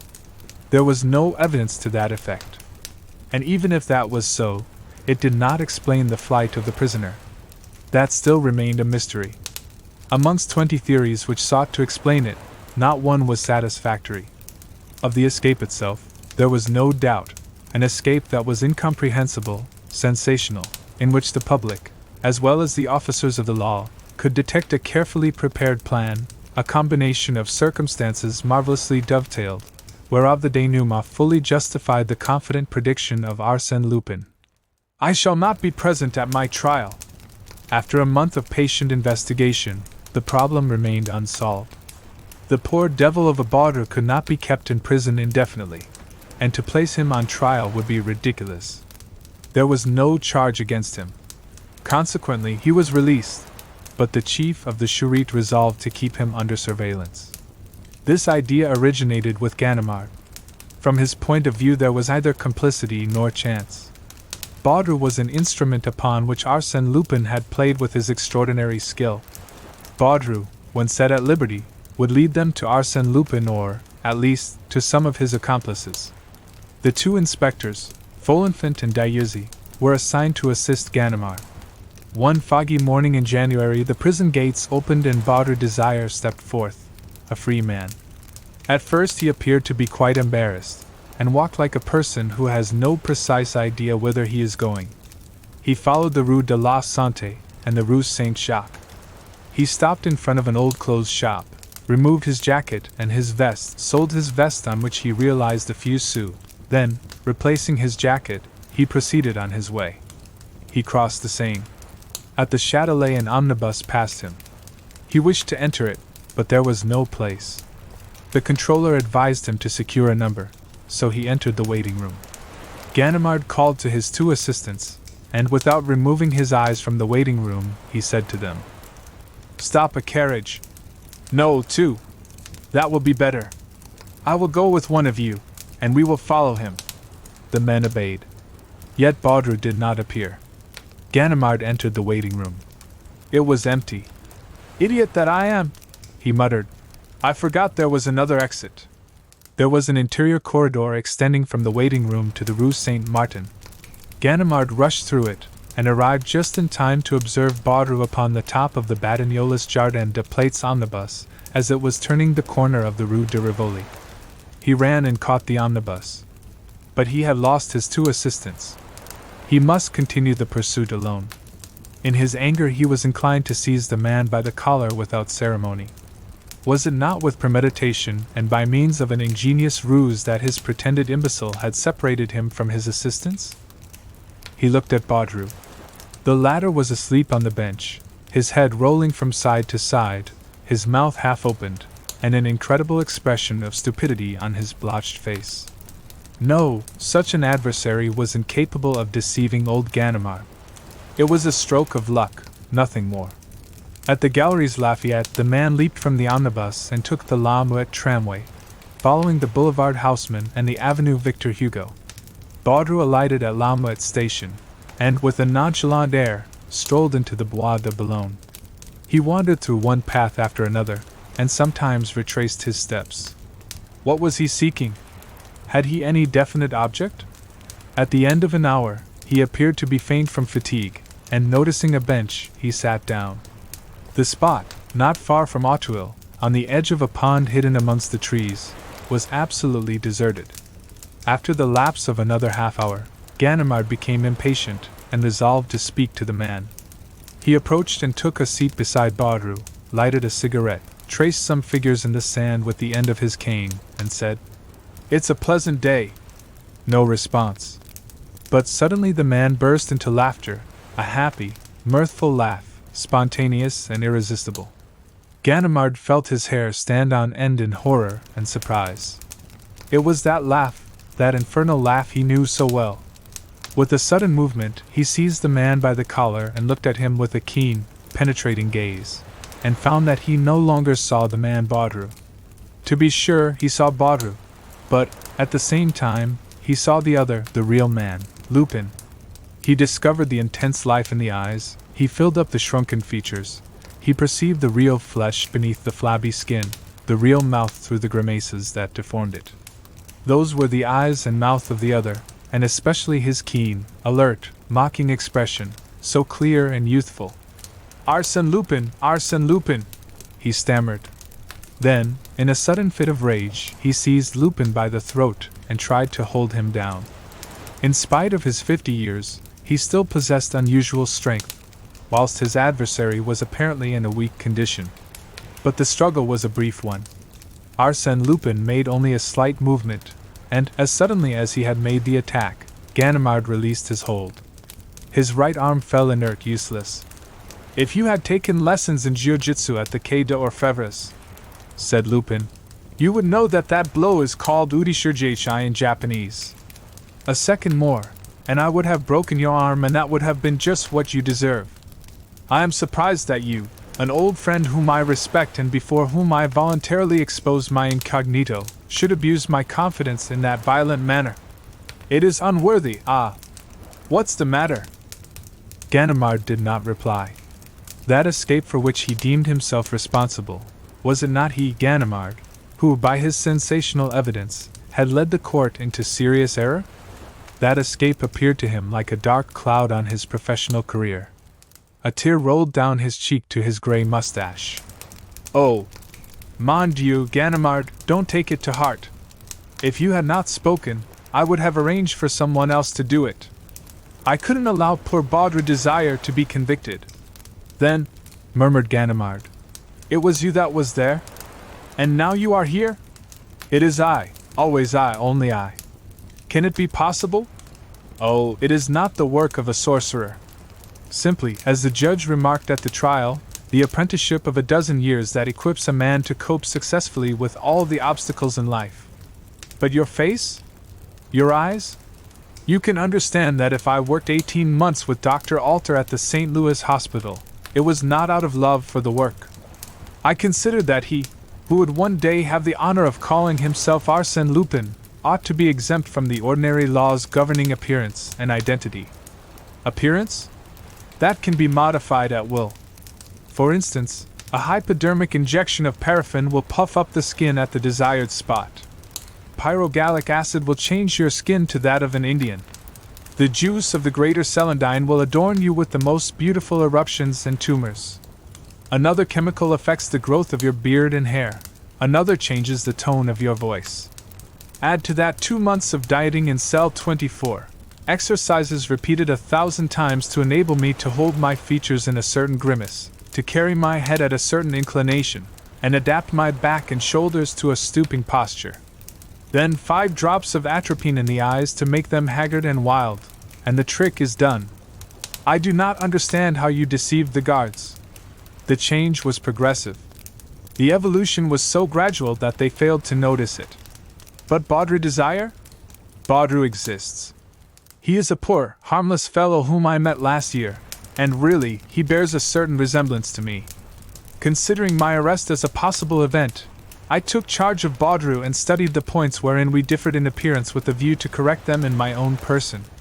My friends caused him to remain at the depot overnight, and to leave there next day about the same hour as I did, a coincidence easily arranged. Of course, it was necessary to have a record of his detention at the depot in order to establish the fact that such a person was a reality. Otherwise, the police would have sought elsewhere to find out my identity.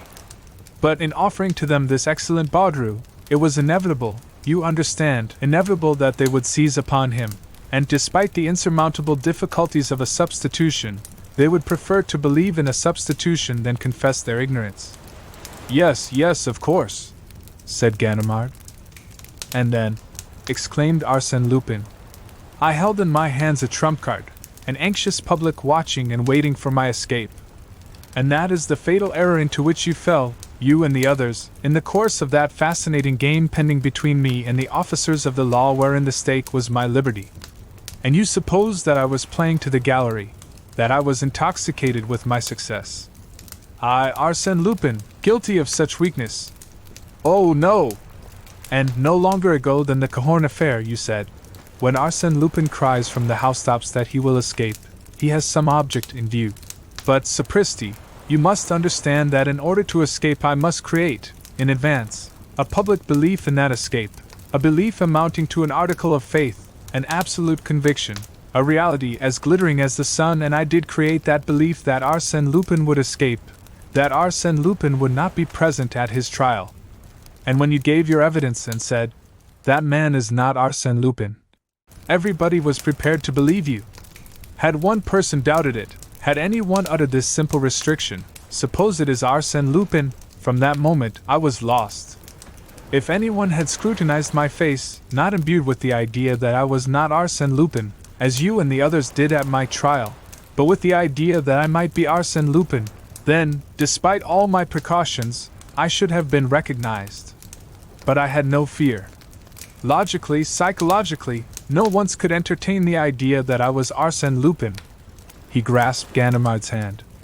Come, Ganimard, confess that on the Wednesday after our conversation in the prison de la Santé, you expected me at your house at 4 o'clock, exactly as I said I would go. And your prison van? Said Ganimard, evading the question. A bluff. Some of my friends secured that old and used van and wished to make the attempt. But I considered it impractical without the concurrence of a number of unusual circumstances.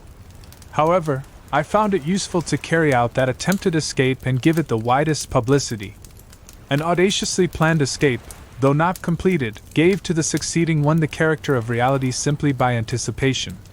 So that the cigar, hollowed by myself, as well as the knife, and the letters, written by me, and the mysterious correspondent, did not exist. Ganimard reflected a moment, then said, when the anthropological service had Baudru's case under consideration, why did they not perceive that his measurements coincided with those of Arsène Lupin? My measurements are not in existence. Indeed. At least they are false. I have given considerable attention to that question. In the first place, the Bertillon system records the visible marks of identification, And you have seen that they are not infallible. And after that, the measurements of the head, the fingers, the ears, etc. Of course, such measurements are more or less infallible. Absolutely.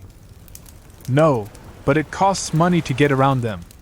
Before we left America, one of the employees of the service there accepted so much money to insert false figures in my measurements. Consequently, Baudru's measurements should not agree with those of Arsène Lupin. After a short silence, Ganimard asked, "What are you going to do now?" "Now," replied Lupin, "I am going to take a rest, enjoy the best of food and drink, and gradually recover my former healthy condition. It is all very well to become Baudru or some other person, on occasion, and to change your personality as you do your shirt, but you soon grow weary of the change. I feel exactly as I imagine the man who lost his shadow must have felt, and I shall be glad to be Arsène Lupin once more." He walked to and fro for a few minutes, then, stopping in front of Ganimard, he said, "You have nothing more to say, I suppose?" "Yes. I should like to know if you intend to reveal the true state of facts connected with your escape. The mistake that I made, Oh, no one will ever know that it was Arsène Lupin who was discharged. It is to my own interest to surround myself with mystery, and therefore I shall permit my escape to retain its almost miraculous character. So, have no fear on that score, my dear friend. I shall say nothing. And now, goodbye. I am going out to dinner this evening, and have only sufficient time to dress. I thought you wanted a rest. Ah, there are duties to society that one cannot avoid. Tomorrow I shall rest. Where do you dine tonight?" "With the British ambassador." For the mysterious traveler. The evening before, I had sent my automobile to Rouen by the highway. I was to travel to Rouen by rail, on my way to visit some friends that live on the banks of the Seine.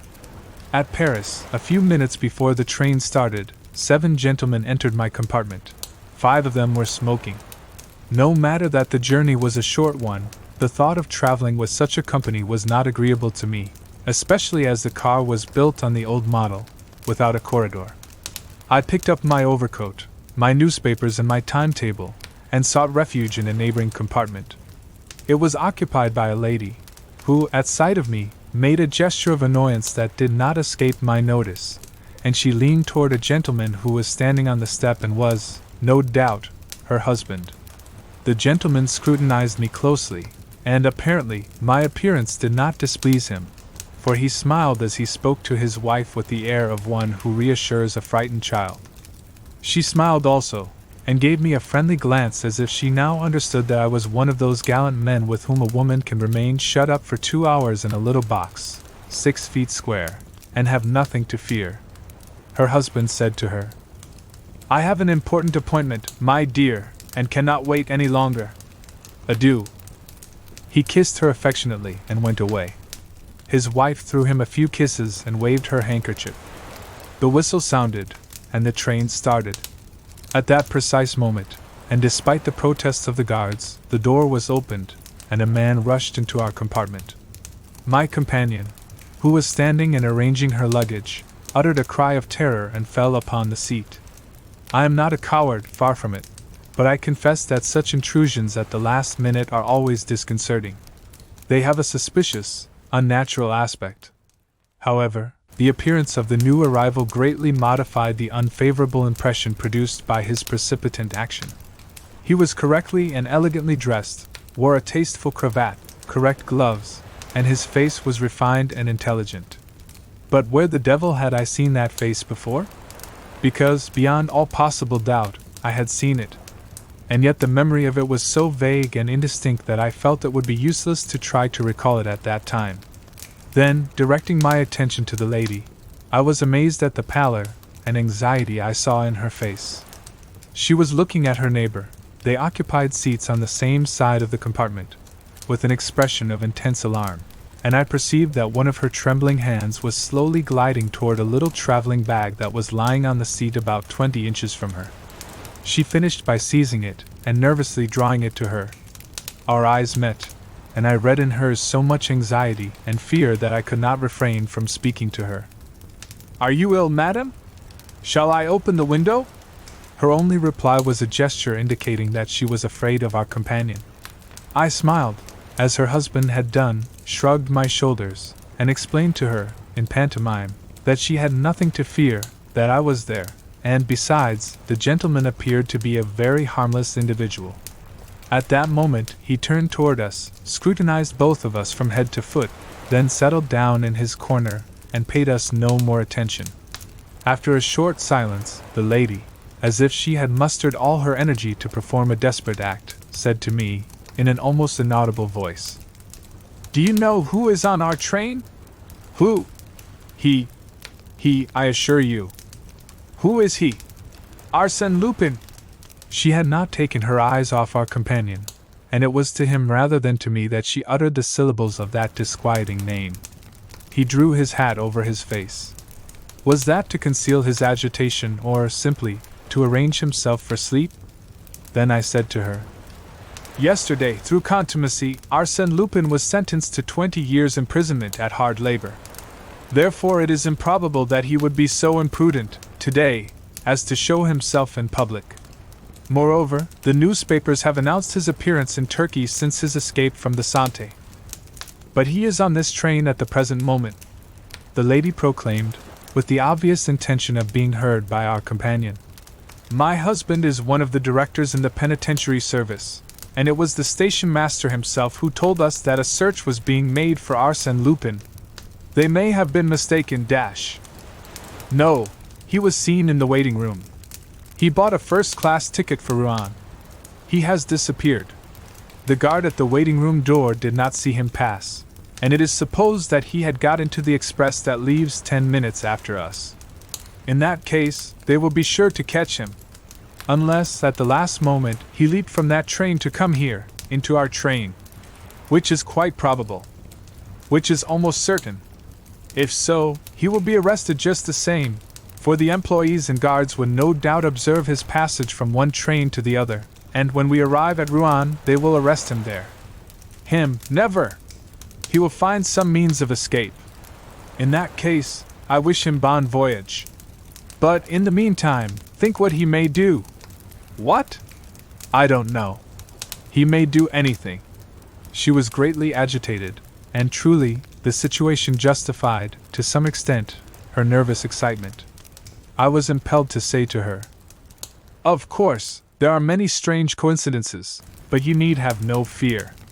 Admitting that Arsène Lupin is on this train, he will not commit any indiscretion. He will be only too happy to escape the peril that already threatens him." My words did not reassure her, but she remained silent for a time. I unfolded my newspapers and read reports of Arsène Lupin's trial, but, as they contained nothing that was new to me, I was not greatly interested. Moreover, I was tired and sleepy. I felt my eyelids close and my head drop. "But, monsieur, you are not going to sleep!" She seized my newspaper and looked at me with indignation. "Certainly not," I said. "That would be very imprudent."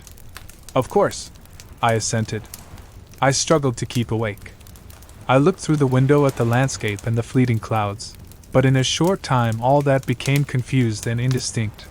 The image of the nervous lady and the drowsy gentleman were effaced from my memory, and I was buried in the soothing depths of a profound sleep. The tranquility of my response was soon disturbed by disquieting dreams, wherein a creature that had played the part and bore the name of Arsène Lupin held an important place. He appeared to me with his back laden with articles of value. He leaped over walls and plundered castles. But the outlines of that creature, who was no longer Arsène Lupin, assumed a more definite form. He came toward me, growing larger and larger, leaped into the compartment with incredible agility, and landed squarely on my chest. With a cry of fright and pain, I awoke. The man, the traveler, our companion, with his knee on my breast, held me by the throat. My sight was very indistinct, for my eyes were suffused with blood. I could see the lady, in a corner of the compartment, convulsed with fright.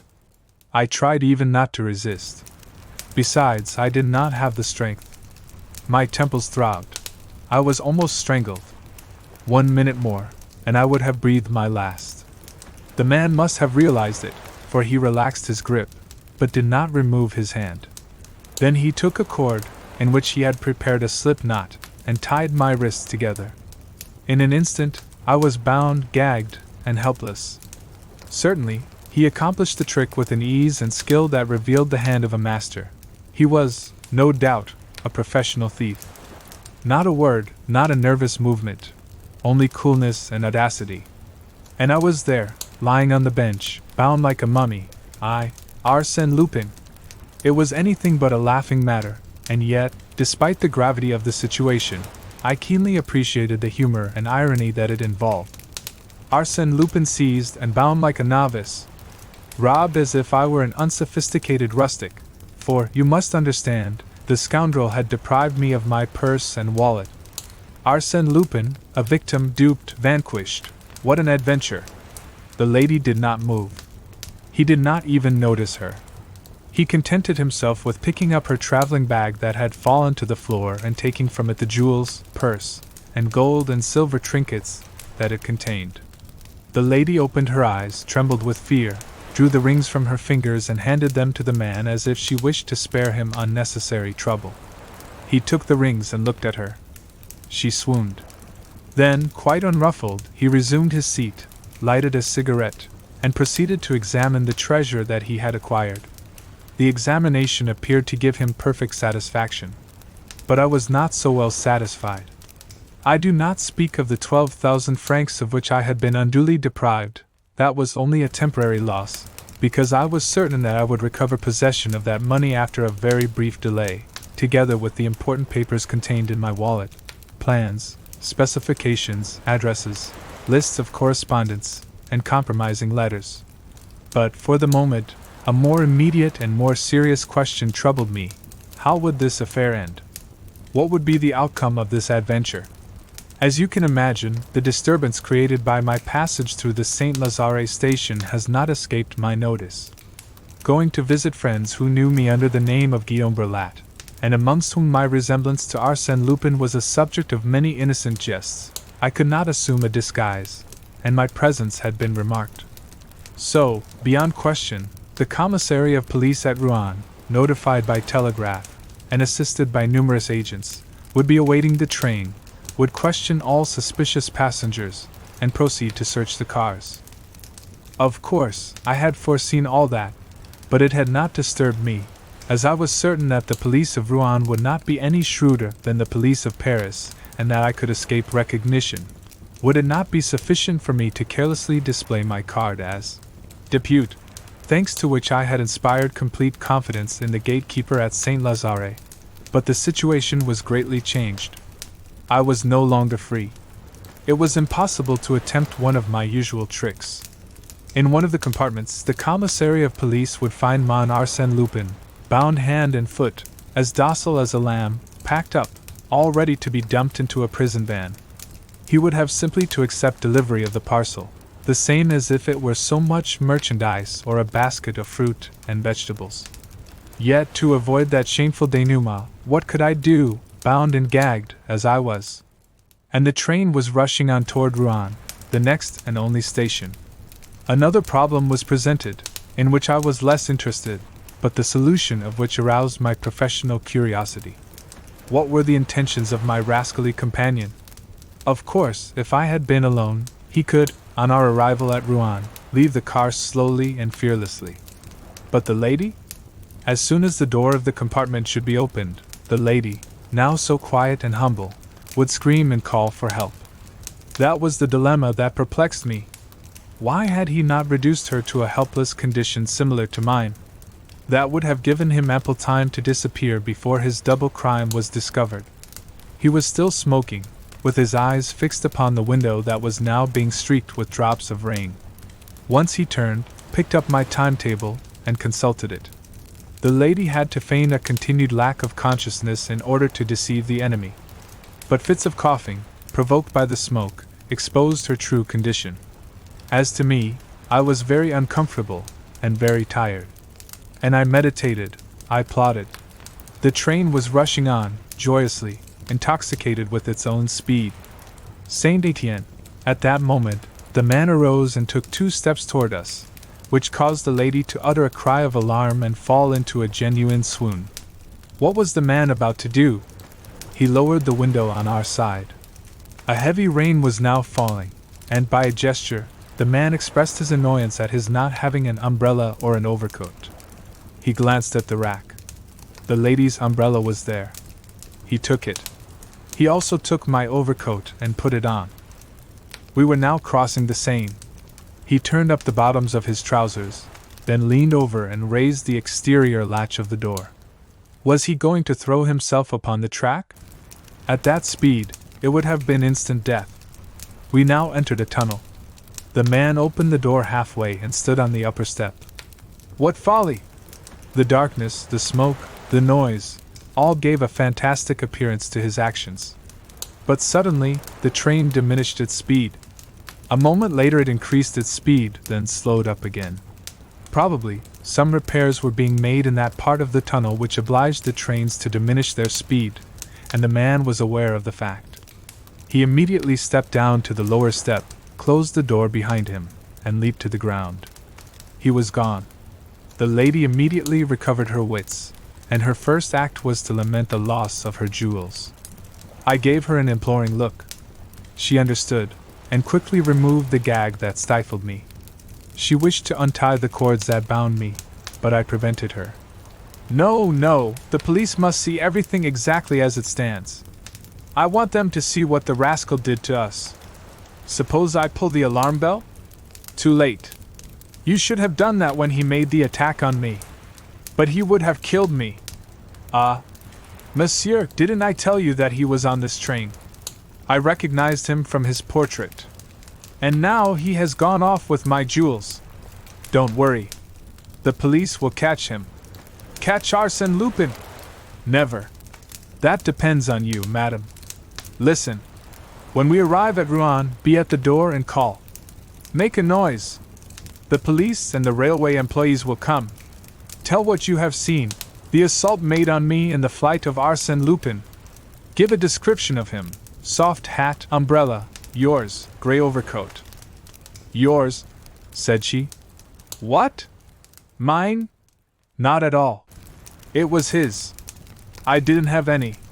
It seems to me he didn't have one when he came in. Yes.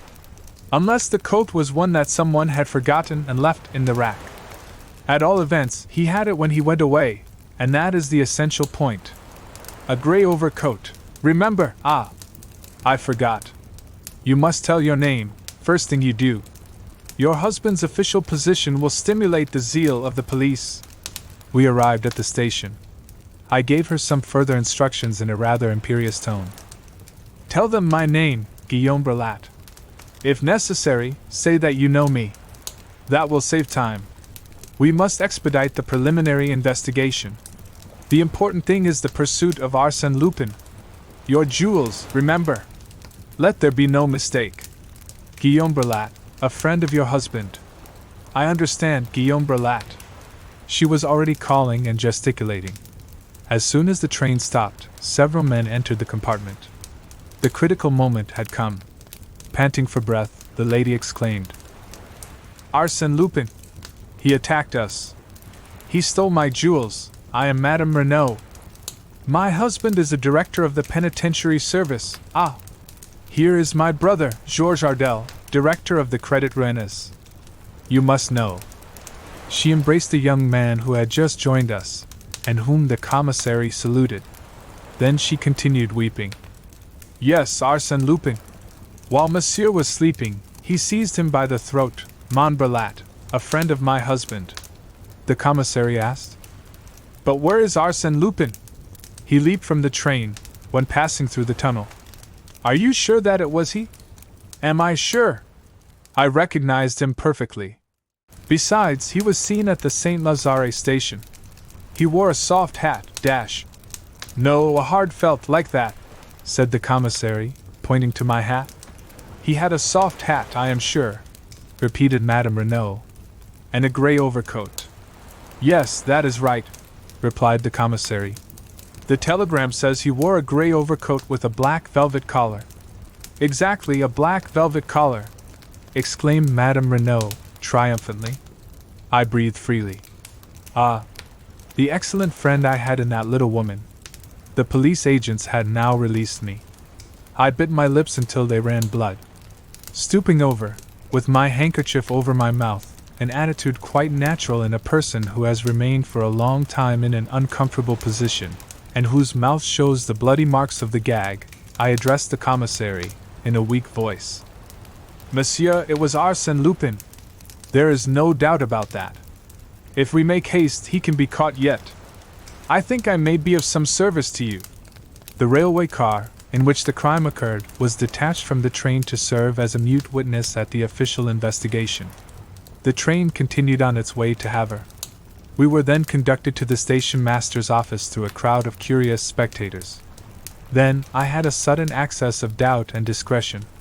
Under some pretext or other, I must gain my automobile and escape. To remain there was dangerous. Something might happen, for instance, a telegram from Paris, and I would be lost. Yes, but what about my thief? Abandoned to my own resources, in an unfamiliar country, I could not hope to catch him. Bah! I must make the attempt, I said to myself. It may be a difficult game, but an amusing one, and the stake is well worth the trouble. And when the commissary asked us to repeat the story of the robbery, I exclaimed, Monsieur, really, Arsène Lupin is getting the start of us. My automobile is waiting in the courtyard. If you will be so kind as to use it, we can try. The commissary smiled, and replied, The idea is a good one, so good, indeed, that it is already being carried out. 2 of my men have set out on bicycles. They have been gone for some time. Where did they go? To the entrance of the tunnel. There, they will gather evidence, secure witnesses, and follow on the track of Arsène Lupin. I could not refrain from shrugging my shoulders, as I replied, Your men will not secure any evidence or any witnesses. Really? Arsène Lupin will not allow anyone to see him emerge from the tunnel. He will take the first road, to Rouen, where we will arrest him. He will not go to Rouen. Then he will remain in the vicinity, where his capture will be even more certain. He will not remain in the vicinity. Oh. And where will he hide? I looked at my watch, and said, At the present moment, Arsène Lupin is prowling around the station at Darnétal.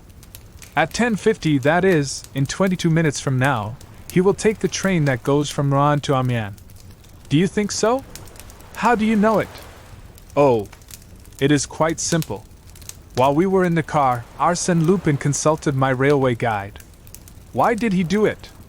Was there, not far from the spot where he disappeared, another line of railway, a station upon that line, and a train stopping at that station? On consulting my railway guide, I found such to be the case. Really, monsieur, said the commissary, that is a marvelous deduction.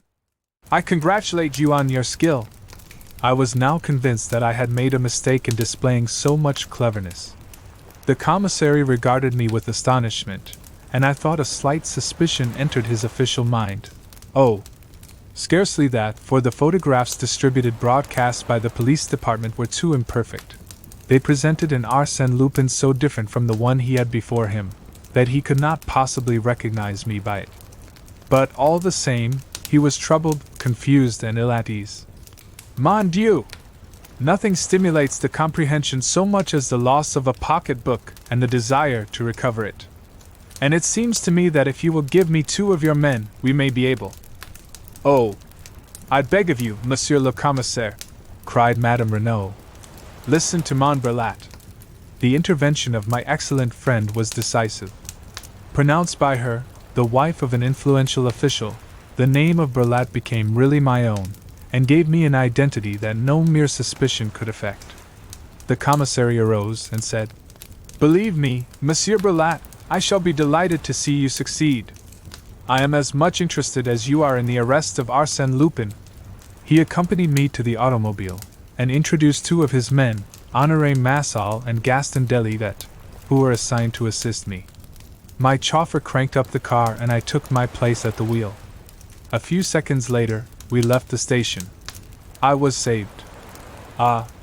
I must confess that in rolling over the boulevards that surrounded the old Norman city, in my swift 35 horsepower Morelepton, I experienced a deep feeling of pride, and the motor responded sympathetically to my desires. At right and left, the trees flew past us with startling rapidity, and I, free, out of danger, had simply to arrange my little personal affairs with the two honest representatives of the Rouen police who were sitting behind me. Arsène Lupin was going in search of Arsène Lupin. Modest guardians of social order, Gaston Delivet and Honoré Massol, how valuable was your assistance! What would I have done without you? Without you, many times, at the crossroads, I might have taken the wrong route. Without you, Arsène Lupin would have made a mistake, and the other would have escaped. But the end was not yet. Far from it. I had yet to capture the thief and recover the stolen papers. Under no circumstances must my two acolytes be permitted to see those papers, much less to seize them. That was a point that might give me some difficulty. We arrived at Darnedal 3 minutes after the departure of the train. True, I had the consolation of learning that a man wearing a grey overcoat with a black velvet collar had taken the train at the station. He had bought a second-class ticket for Amiens. Certainly, my debut as detective was a promising one. Delivet said to me, "The train is express, and the next stop is Montreuil-Buchy in 19 minutes.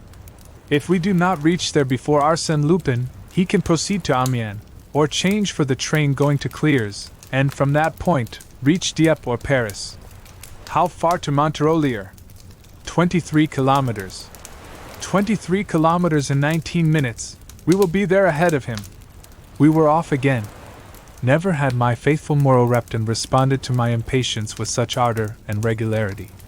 It participated in my anxiety. It endorsed my determination. It comprehended my animosity against that rascally Arsène Lupin. The knave! The traitor! "Turn to the right," cried Delivet. Then to the left. We fairly flew, scarcely touching the ground. The milestones looked like little timid beasts that vanished at our approach. Suddenly, at a turn of the road, we saw a vortex of smoke. It was the Northern Express for a kilometer. It was a struggle, side by side, but an unequal struggle in which the issue was certain. We won the race by 20 lengths. In 3 seconds we were on the platform standing before the second-class carriages. The doors were opened, and some passengers alighted, but not my thief. We made a search through the compartments. No sign of Arsène Lupin. "Sapristi!" I cried. "He must have recognized me in the automobile as we were racing, side by side, and he leaped from the train. Ah! There he is now! Crossing the track." I started in pursuit of the man, followed by my two acolytes, or rather followed by one of them, for the other, Massol, proved himself to be a runner of exceptional speed and endurance. In a few moments, he had made an appreciable gain upon the fugitive. The man noticed it, leaped over a hedge, scampered across a meadow, and entered a thick grove. When we reached this grove, Massol was waiting for us. He went no farther, for fear of losing us. "Quite right, my dear friend," I said. "After such a run, our victim must be out of wind. We will catch him now." I examined the surroundings with the idea of proceeding alone in the arrest of the fugitive, in order to recover my papers, concerning which the authorities would doubtless ask many disagreeable questions. Then I returned to my companions and said, "It is all quite easy. You, Massol, take your place at the left, you, Delivet, at the right. From there, you can observe the entire posterior line of the bush, and he cannot escape without you seeing him, except by that ravine, and I shall watch it. If he does not come out voluntarily, I will enter and drive him out toward one or the other of you. You have simply to wait. Ah, I forgot, in case I need you, a pistol shot." Massol and Delivet walked away to their respective posts. As soon as they had disappeared, I entered the grove with the greatest precaution so as to be neither seen nor heard. I encountered dense thickets through which narrow paths had been cut, but the overhanging boughs compelled me to adopt a stooping posture. One of these paths led to a clearing in which I found footsteps upon the wet grass. I followed them. They led me to the foot of a mound which was surmounted by a deserted, dilapidated hovel. "He must be there," I said to myself. "It is a well-chosen retreat." I crept cautiously to the side of the building. A slight noise informed me that he was there, and then, through an opening, I saw him. His back was turned toward me. In 2 bounds I was upon him. He tried to fire a revolver that he held in his hand. But he had no time. I threw him to the ground, in such a manner that his arms were beneath him, twisted and helpless, whilst I held him down with my knee on his breast. "Listen, my boy," I whispered in his ear. "I am Arsène Lupin. You are to deliver over to me, immediately and gracefully, my pocketbook and the lady's jewels, and in return therefore, I will save you from the police and enroll you amongst my friends. One word, yes or no?" "Yes," he murmured. "Very good. Your escape, this morning, was well planned. I congratulate you." I arose. He fumbled in his pocket, drew out a large knife and tried to strike me with it. "Imbecile!" I exclaimed. With one hand I parried the attack. With the other, I gave him a sharp blow on the carotid artery. He fell, stunned. In my pocketbook, I recovered my papers and banknotes. Out of curiosity, I took his. Upon an envelope, addressed to him, I read his name, Pierre Onfray. It startled me. Pierre Onfray, the assassin of the Rue La Fontaine at Auteuil. Pierre Onfray, he who had cut the throats of Madame Delbois and her 2 daughters. I leaned over him. Yes, those were the features which, in the compartment, had evoked in me the memory of a face I could not then recall. But time was passing. I placed in an envelope 2 banknotes of 100 francs each, with a card bearing these words: "Arsène Lupin to his worthy colleagues Honoré Massol and Gaston Delivet, as a slight token of his gratitude." I placed it in a prominent spot in the room, where they would be sure to find it. Beside it, I placed Madame Renaud's handbag. Why could I not return it to the lady who had befriended me? I must confess that I had taken from it everything that possessed any interest or value, leaving there only a shell comb, a stick of rouge d'Oran for the lips, and an empty purse. But you know, business is business. And then, really, her husband is engaged in such a dishonorable vocation. The man was becoming conscious. What was I to do? I was unable to save him, or condemn him. So I took his revolver and fired a shot in the air. "My 2 acolytes will come and attend to his case," I said to myself, as I hastened away by the road through the ravine. 20 minutes later, I was seated in my automobile. At 4 o'clock, I telegraphed to my friends at Rouen that an unexpected event would prevent me from making my promised visit. Between ourselves, considering what my friends must now know, my visit is postponed indefinitely. A cruel disillusion for them. At 6 o'clock I was in Paris. The evening newspapers informed me that Pierre Onfray had been captured at last. Next day, let us not despise the advantages of judicious advertising. The Echo de France published this sensational item. "Yesterday, near Buchy, after numerous exciting incidents, Arsène Lupin effected the arrest of Pierre Onfray. The assassin of the Rue La Fontaine had robbed Madame Renaud, wife of the director in the penitentiary service, in a railway carriage on the Paris-Havre line. Arsène Lupin restored to Madame Renaud the handbag that contained her jewels, and gave a generous recompense to the 2 detectives who had assisted him in making that dramatic arrest. The Queen's necklace. 2 or 3 times each year, on occasions of unusual importance, such as the balls at the Austrian embassy, or the soirees of Lady Billingstone, the Countess de Drosebes wore upon her white shoulders the Queen's necklace. It was, indeed, the famous necklace, the legendary necklace that Baumer and Bassenge, court jewelers, had made for Madame du Barry, the veritable necklace that the Cardinal de Rohan-Soubise intended to give to Marie Antoinette, Queen of France, and the same that the adventurous Jeanne de Valois, Countess de la Motte, had pulled to pieces one evening in February, 1785, with the aid of her husband and their accomplice, Rétaux de Villette. To tell the truth, the mounting alone was genuine. Rétaux de Villette had kept it, whilst the Count de la Motte and his wife scattered to the 4 winds of heaven the beautiful stones so carefully chosen by Baumer. Later, he sold the mounting to Gaston de Drosebes, nephew and heir of the Cardinal, who repurchased the few diamonds that remained in the possession of the English jeweler, Jeffreys. supplemented them with other stones of the same size but of much inferior quality, and thus restored the marvelous necklace to the form in which it had come from the hands of Boehmer and Bassenge. For nearly a century, the house of Dreux-Soubise had prided itself upon the possession of this historic jewel. Although adverse circumstances had greatly reduced their fortune, they preferred to curtail their household expenses rather than part with this relic of royalty. More particularly, the present Count clung to it as a man clings to the home of his ancestors. As a matter of prudence, he had rented a safety deposit box at the Crédit Lyonnais in which to keep it. He went for it himself on the afternoon of the day on which his wife wished to wear it, and he, himself, carried it back next morning. On this particular evening, at the reception given at the Palais de Castille, the Countess achieved a remarkable success, and King Christian, in whose honor the fete was given, commented on her grace and beauty. The thousand facets of the diamond sparkled and shone like flames of fire about her shapely neck and shoulders, and it is safe to say that none but she could have borne the weight of such an ornament with so much ease and grace. This was a double triumph, and the Count de Dreux was highly elated when they returned to their chamber in the old house of the Faubourg Saint-Germain. He was proud of his wife, and quite as proud, perhaps, of the necklace that had conferred added luster to his noble house for generations.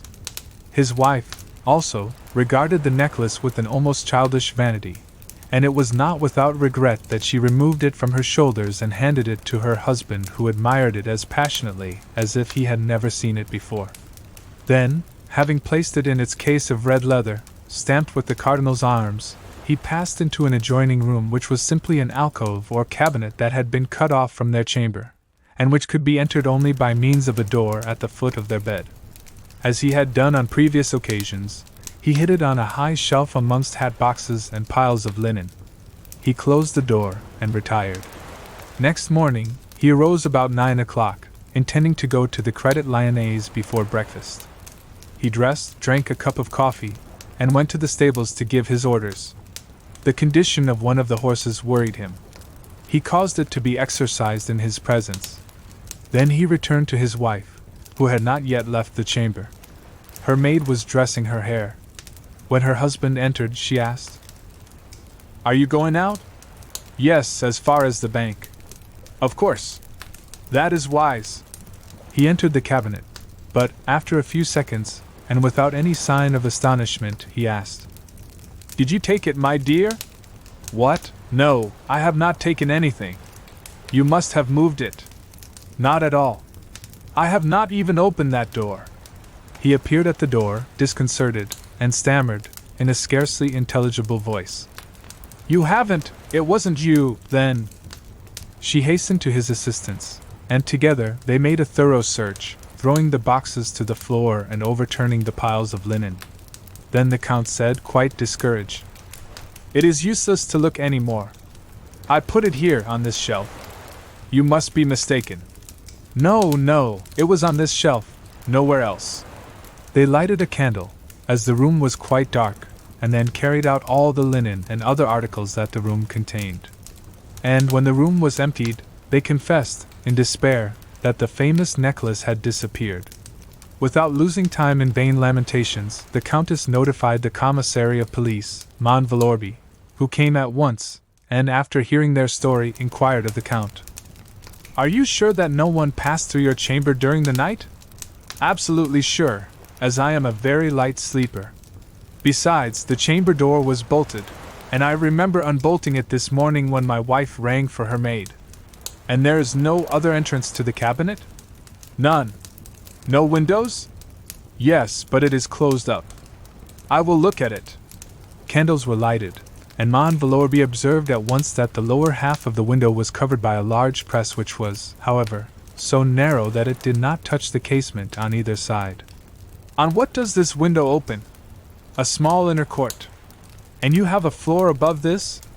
"Two, but on a level with the servants' floor. There is a close grating over the court. That is why this room is so dark." When the press was moved, they found that the window was fastened, which would not have been the case if anyone had entered that way. "Unless," said the Count, "they went out through our chamber. In that case, you would have found the door unbolted." The commissary considered the situation for a moment, then asked the Countess. "Did any of your servants know that you wore the necklace last evening?" "Certainly. I didn't conceal the fact. But nobody knew that it was hidden in that cabinet." "No one?" "No one. Unless—" "Be quite sure, madam, as it is a very important point." She turned to her husband and said, "I was thinking of Henriette." "Henriette? She didn't know where we kept it." "Are you sure?" "Who is this woman Henriette?" asked Mon Villorby. "A schoolmate, who was disowned by her family for marrying beneath her. After her husband's death, I furnished an apartment in this house for her and her son. She is clever with her needle and has done some work for me." "What floor is she on?" "Same as ours. At the end of the corridor. And I think the window of her kitchen opens on this little court, does it not?" "Yes, just opposite ours." Mon Villorby then asked to see Henriette. They went to her apartment. She was sewing, whilst her son Raoul, about 6 years old, was sitting beside her, reading. The commissary was surprised to see the wretched apartment that had been provided for the woman. It consisted of one room without a fireplace, and a very small room that served as a kitchen. The commissary proceeded to question her. She appeared to be overwhelmed on learning of the theft. Last evening she had herself dressed the Countess and placed the necklace upon her shoulders. "Good God!" she exclaimed. "It can't be possible! And you have no idea? Not the least suspicion? Is it possible that the thief may have passed through your room?" She laughed heartily, never supposing that she could be an object of suspicion. "But I have not left my room. I never go out. And perhaps you have not seen?" She opened the kitchen window and said, "See, it is at least 3 meters to the ledge of the opposite window. Who told you that we supposed the theft might have been committed in that way?"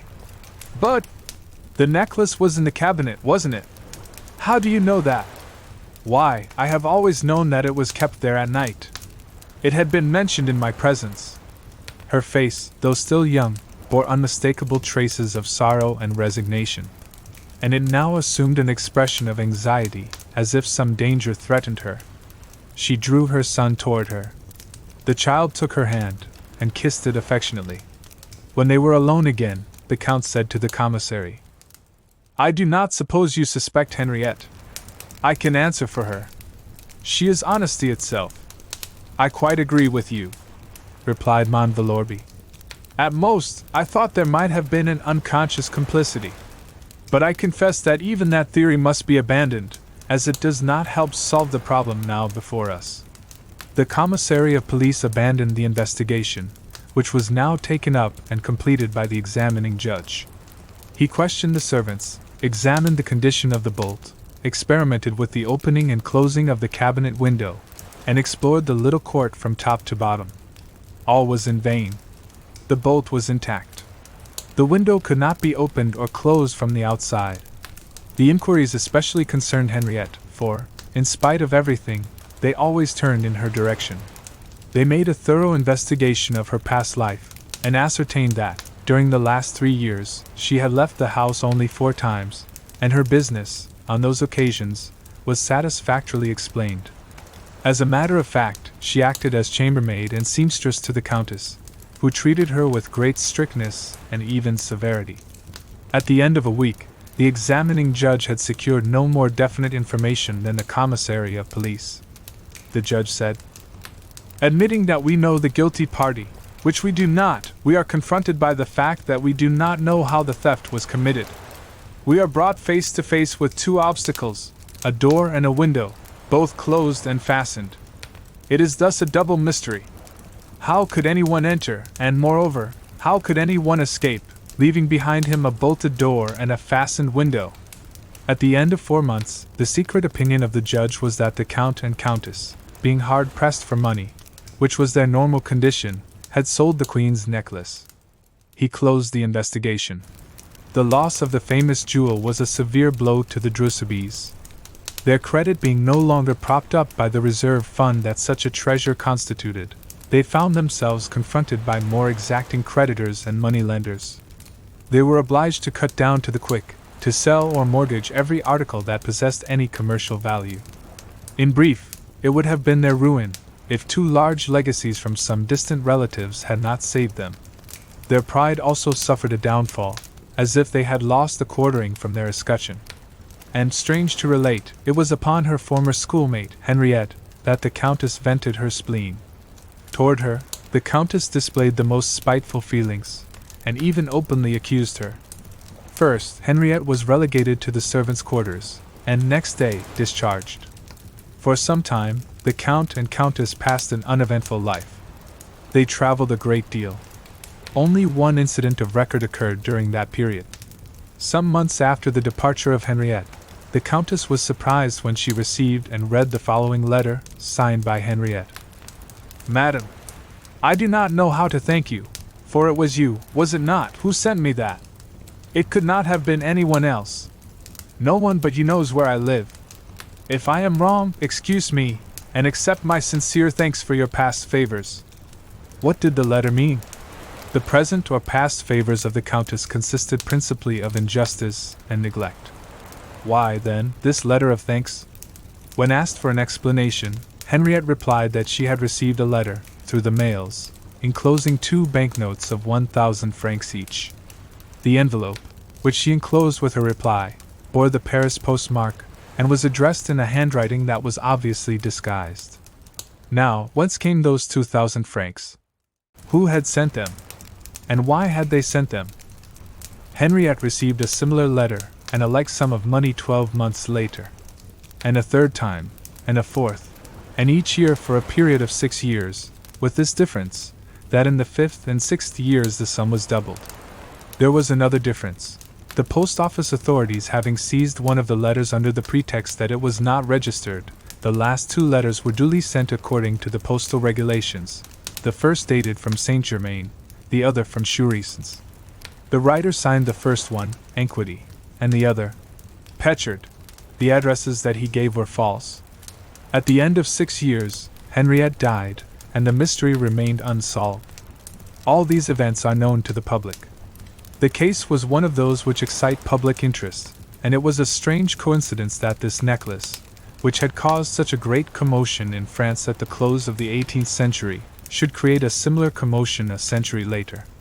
But what I am about to relate is known only to the parties directly interested and a few others from whom the Count exacted a promise of secrecy. As it is probable that some day or other that promise will be broken, I have no hesitation in rending the veil, and thus disclosing the key to the mystery, the explanation of the letter published in the morning papers 2 days ago, an extraordinary letter which increased, if possible, the mists and shadows that enveloped this inscrutable drama. 5 days ago, a number of guests were dining with the Count de Drusebis. There were several ladies present, including his 2 nieces and his cousin, and the following gentlemen: the President of Esseville, the Deputy Bocas, the Chevalier Floriani, whom the Count had known in Sicily, and General Marquis de Rouzières, an old club friend. After the repast, coffee was served by the ladies, who gave the gentlemen permission to smoke their cigarettes, provided they would not desert the salon. The conversation was general, and finally one of the guests chanced to speak of celebrated crimes. And that gave the Marquis de Rouzières, who delighted to tease the Count, an opportunity to mention the affair of the Queen's necklace, a subject that the Count detested. Each one expressed his own opinion of the affair, and of course, their various theories were not only contradictory but impossible. And you, monsieur, said the Countess to the Chevalier Floriani, what is your opinion? Oh, I have no opinion, madam.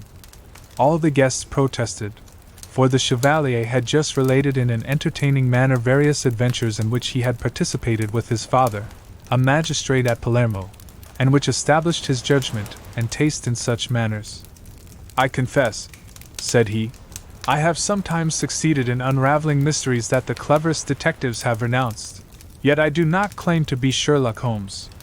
Moreover, I know very little about the affair of the Queen's necklace. Everybody now turned to the Count, who was thus obliged, quite unwillingly, to narrate all the circumstances connected with the theft. The Chevalier listened, reflected, asked a few questions, and said, "It is very strange." At first sight, the problem appears to be a very simple one. The Count shrugged his shoulders. The others drew closer to the Chevalier, who continued, in a dogmatic tone. As a general rule, in order to find the author of a crime or a theft, it is necessary to determine how that crime or theft was committed, or, at least, how it could have been committed. In the present case, nothing is more simple, because we are face to face, not with several theories, but with one positive fact, that is to say, the thief could only enter by the chamber door or the window of the cabinet. Now, a person cannot open a bolted door from the outside. Therefore, he must have entered through the window. But it was closed and fastened, and we found it fastened afterward, declared the Count. In order to do that, continued Floriani, without heeding the interruption, he had simply to construct a bridge, a plank or a ladder, between the balcony of the kitchen and the ledge of the window, and as the jewel case, dash. But I repeat that the window was fastened, exclaimed the Count, impatiently. This time, Floriani was obliged to reply. He did so with the greatest tranquillity, as if the objection was the most insignificant affair in the world. I will admit that it was, but is there not a transom in the upper part of the window? How do you know that? In the first place, that was customary in houses of that date, and in the second place, without such a transom, the theft cannot be explained. Yes, there is one, but it was closed, the same as the window. Consequently, we did not pay attention to it. That was a mistake, for, if you had examined it, you would have found that it had been opened. But how? I presume that, like all others, it opens by means of a wire with a ring on the lower end. Yes, but I do not see, dash. Now, through a hole in the window, a person could, by the aid of some instrument, let us say a poker with a hook at the end, grip the ring, pull down, and open the transom. The Count laughed, and said, Excellent! Excellent! Your scheme is very cleverly constructed, but you overlook one thing, monsieur, there is no hole in the window. There was a hole. Nonsense, we would have seen it. In order to see it, you must look for it, and no one has looked. The hole is there, it must be there, at the side of the window, in the putty.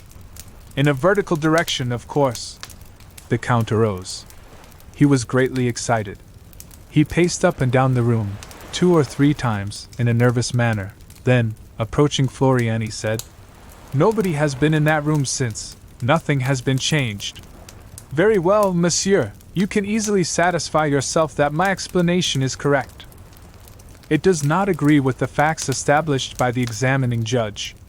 You have seen nothing, and yet you contradict all that we have seen and all that we know. Floriani paid no attention to the Count's petulance. He simply smiled and said, Mon Dieu, monsieur, I submit my theory, that is all.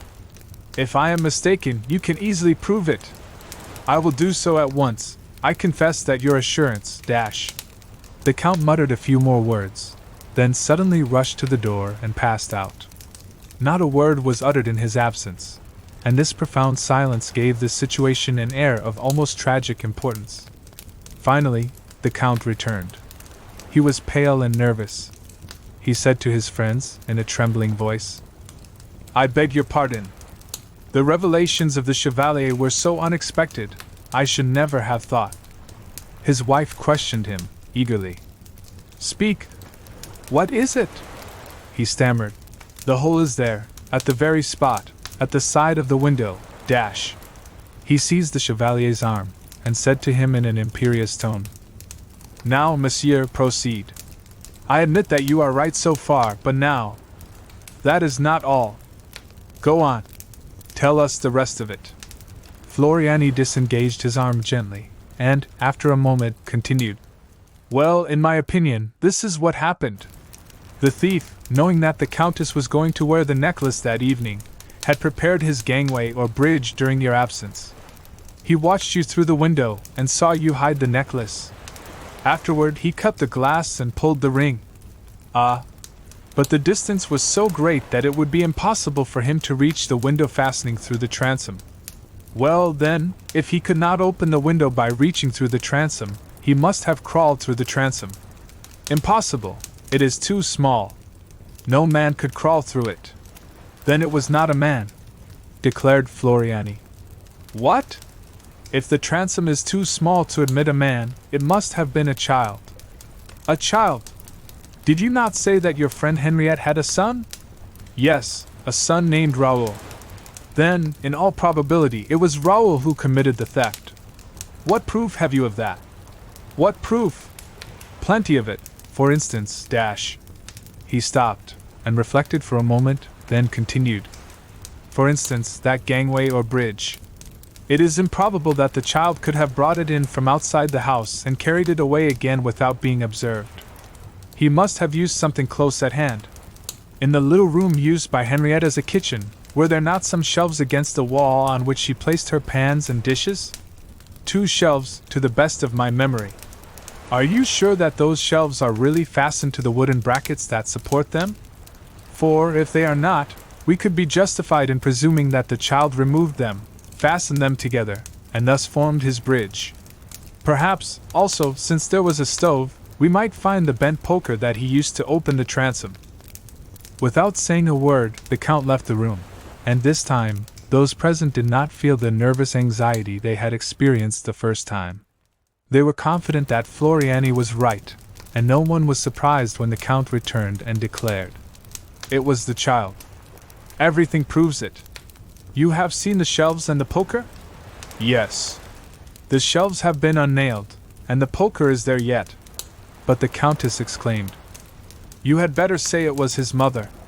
Henriette is the guilty party. She must have compelled her son, No, declared the Chevalier. The mother had nothing to do with it. Nonsense!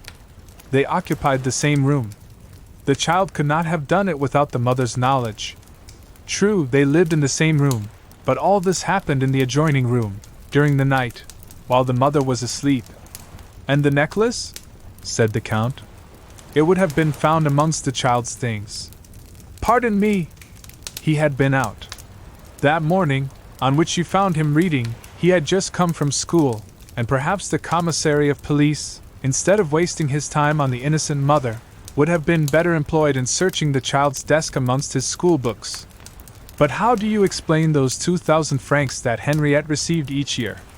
Are they not evidence of her complicity? If she had been an accomplice, would she have thanked you for that money? And then, was she not closely watched? But the child, being free, could easily go to a neighboring city, negotiate with some dealer and sell him 1 diamond or 2 diamonds, as he might wish, upon condition that the money should be sent from Paris, and that proceeding could be repeated from year to year. An indescribable anxiety oppressed the Drusibys and their guests. There was something in the tone and attitude of Floriani, something more than the Chevalier's assurance which, from the beginning, had so annoyed the Count. There was a touch of irony that seemed rather hostile than sympathetic. But the Count affected to laugh, as he said, "All that is very ingenious and interesting, and I congratulate you upon your vivid imagination." "No, not at all," replied Floriani, with the utmost gravity. "I imagine nothing. I simply describe the events as they must have occurred." "But what do you know about them?" "What you yourself have told me. I picture to myself the life of the mother and child down there in the country, the illness of the mother, the schemes of and inventions of the child to sell the precious stones in order to save his mother's life, or, at least, soothe her dying moments. Her illness overcomes her. She dies. Years roll on. The child becomes a man, and now I will give my imagination a free rein. Let us suppose that the man feels a desire to return to the home of his childhood, that he does so, and that he meets there certain people who suspect and accuse his mother. Do you realize the sorrow and anguish of such an interview in the very house wherein the original drama was played?" His words seemed to echo for a few seconds in the ensuing silence, and one could read upon the faces of the Count and Countess de Dreux a bewildered effort to comprehend his meaning and, at the same time, the fear and anguish of such a comprehension. The Count spoke at last and said, "Who are you, monsieur?" "I. The Chevalier Floriani, whom you met at Palermo, and whom you have been gracious enough to invite to your house on several occasions." "Then what does this story mean?" "Oh, nothing at all. It is simply a pastime, so far as I am concerned." I endeavor to depict the pleasure that Henriette's son, if he still lives, would have in telling you that he was the guilty party, and that he did it because his mother was unhappy, as she was on the point of losing the place of a servant by which she lived, and because the child suffered at sight of his mother's sorrow. He spoke with suppressed emotion, rose partially and inclined toward the Countess. There could be no doubt that the Chevalier Floriani was Henriette's son. His attitude and words proclaimed it. Besides, was it not his obvious intention and desire to be recognized as such? The Count hesitated. What action would he take against the audacious guest? Ring? Provoke a scandal? Unmask the man who had once robbed him? But that was a long time ago. And who would believe that absurd story about the guilty child? No, better far to accept the situation, and pretend not to comprehend the true meaning of it. So the Count, turning to Floriani, exclaimed, "Your story is very curious, very entertaining. I enjoyed it much. But what do you think has become of this young man, this model son? I hope he has not abandoned the career in which he made such a brilliant debut." "Oh, certainly not. After such a debut, to steal the Queen's necklace at 6 years of age, the celebrated necklace that was coveted by Marie Antoinette. And to steal it," remarked Floriani, falling in with the Count's mood, "without costing him the slightest trouble, without anyone thinking to examine the condition of the window, or to observe that the windowsill was too clean, that windowsill which he had wiped in order to efface the marks he had made in the thick dust. We must admit that it was sufficient to turn the head of a boy at that age. It was all so easy. He had simply to desire the thing, and reach out his hand to get it. And he reached out his hand." "Both hands," replied the Chevalier, laughing. His companions received a shock. What mystery surrounded the life of the so-called Floriani? How wonderful must have been the life of that adventurer, a thief at 6 years of age, and who, today, in search of excitement or, at most, to gratify a feeling of resentment, had come to brave his victim in her own house, audaciously, foolishly, and yet with all the grace and delicacy of a courteous guest. He arose and approached the Countess to bid her adieu. She recoiled unconsciously. He smiled. "Oh, madam, you are afraid of me. Did I pursue my role of parlor magician a step too far?" She controlled herself, and replied, with her accustomed ease, "Not at all, monsieur. The legend of that dutiful son interested me very much, and I am pleased to know that my necklace had such a brilliant destiny. But do you not think that the son of that woman, that Henriette, was the victim of hereditary influence in the choice of his vocation?" He shuddered, feeling the point, and replied, "I am sure of it, and moreover, his natural tendency to crime must have been very strong or he would have been discouraged." "Why so?" "Because, as you must know, the majority of the diamonds were false. The only genuine stones were the few purchased from the English jeweler, the others having been sold, one by one, to meet the cruel necessities of life."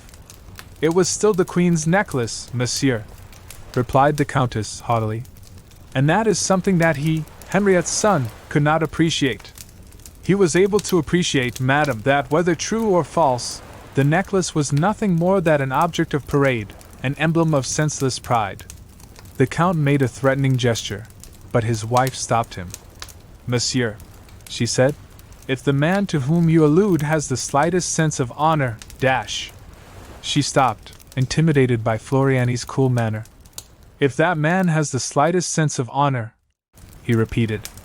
She felt that she would not gain anything by speaking to him in that manner, and in spite of her anger and indignation, trembling as she was from humiliated pride, she said to him, almost politely, "Monsieur, the legend says that Rideau de Villette, when in possession of the Queen's necklace, did not disfigure the mounting.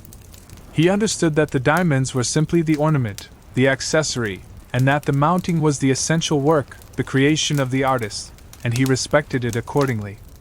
Do you think that this man had the same feeling?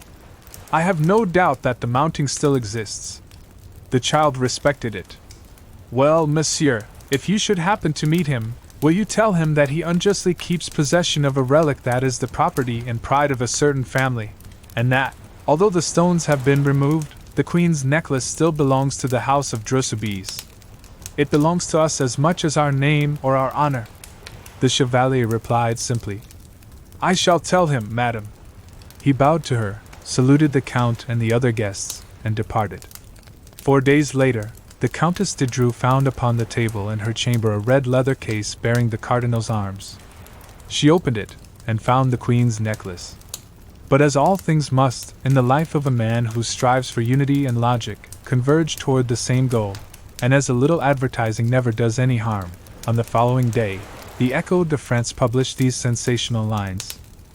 The Queen's necklace, the famous historical jewelry stolen from the family of Drosubis, has been recovered by Arsène Lupin, who hastened to restore it to its rightful owner. We cannot too highly commend such a delicate and chivalrous act. 6.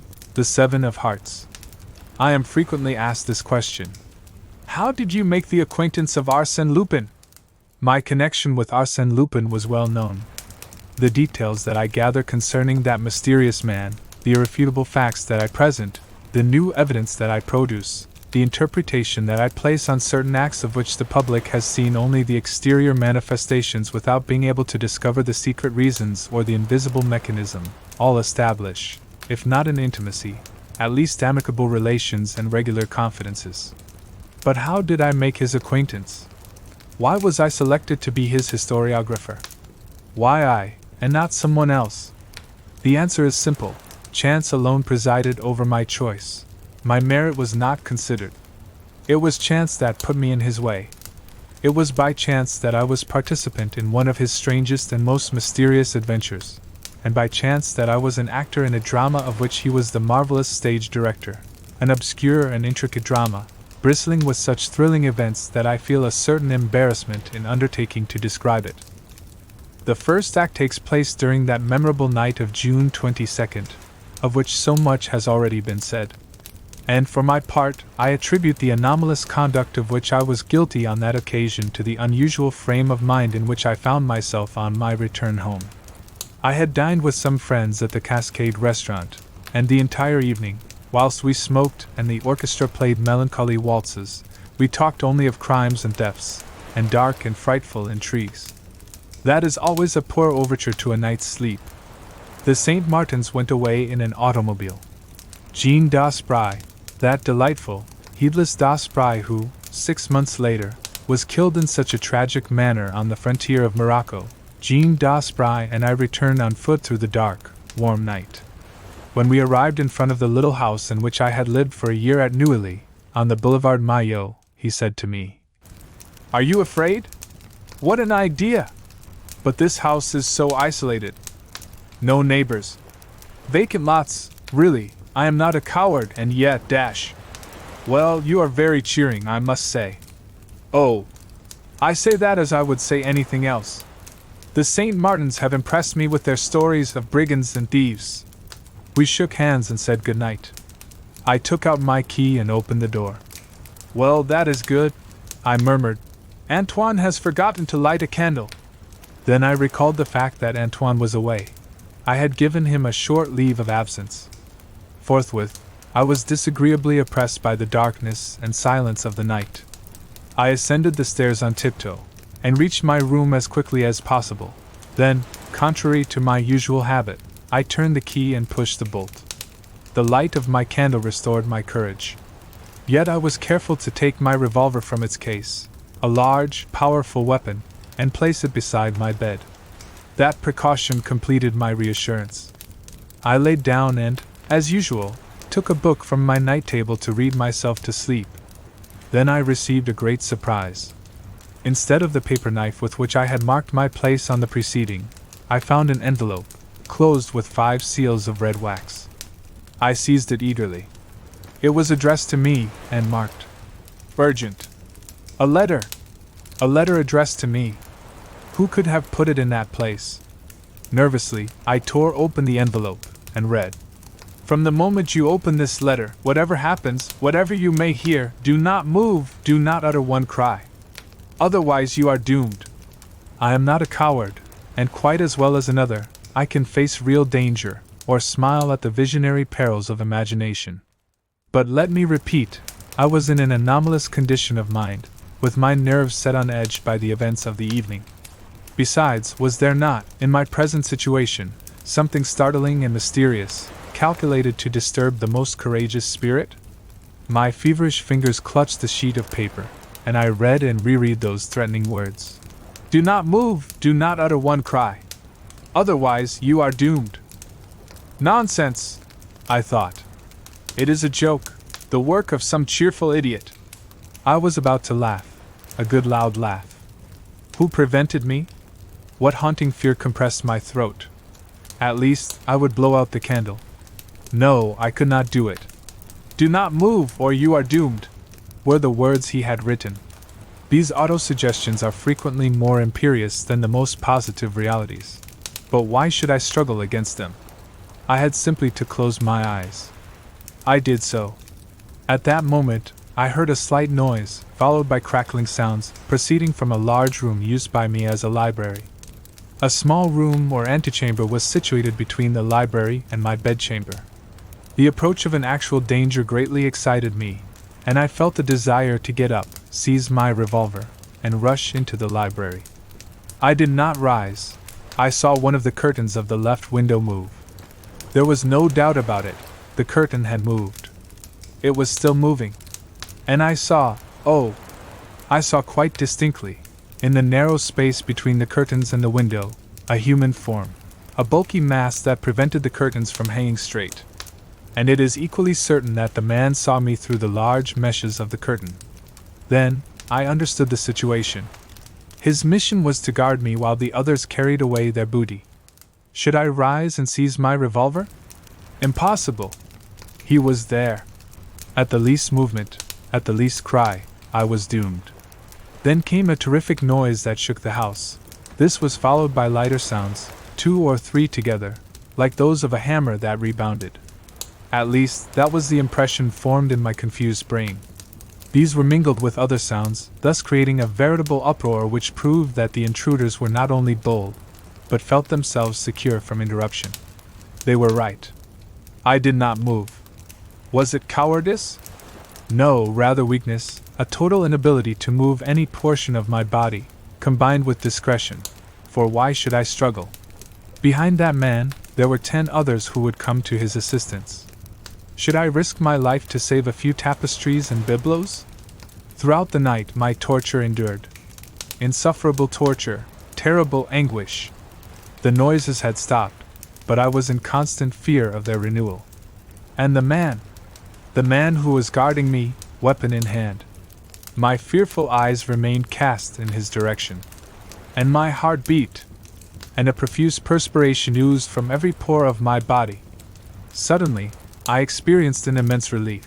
A milk wagon, whose sound was familiar to me, passed along the boulevard, and, at the same time, I had an impression that the light of a new day was trying to steal through the closed window blinds. At last, daylight penetrated the room. Other vehicles passed along the boulevard, and all the phantoms of the night vanished.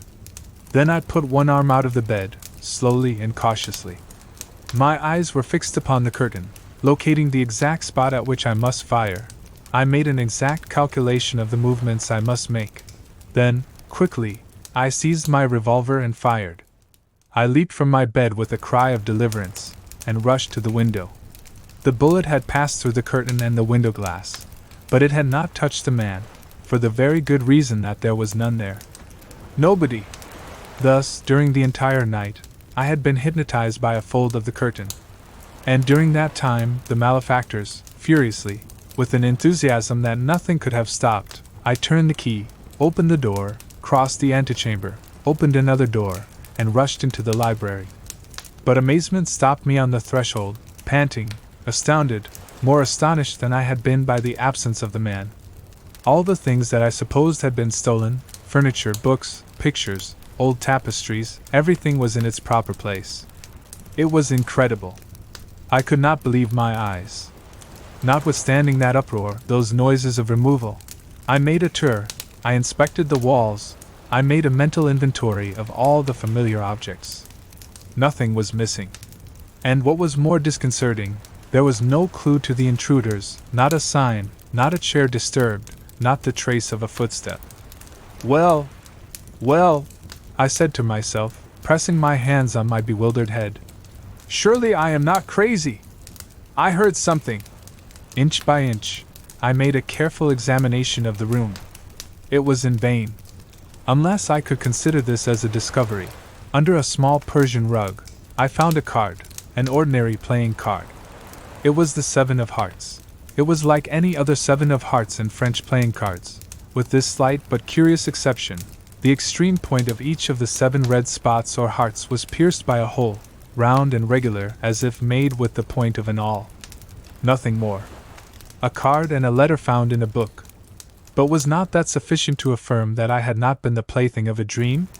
Throughout the day, I continued my searches in the library.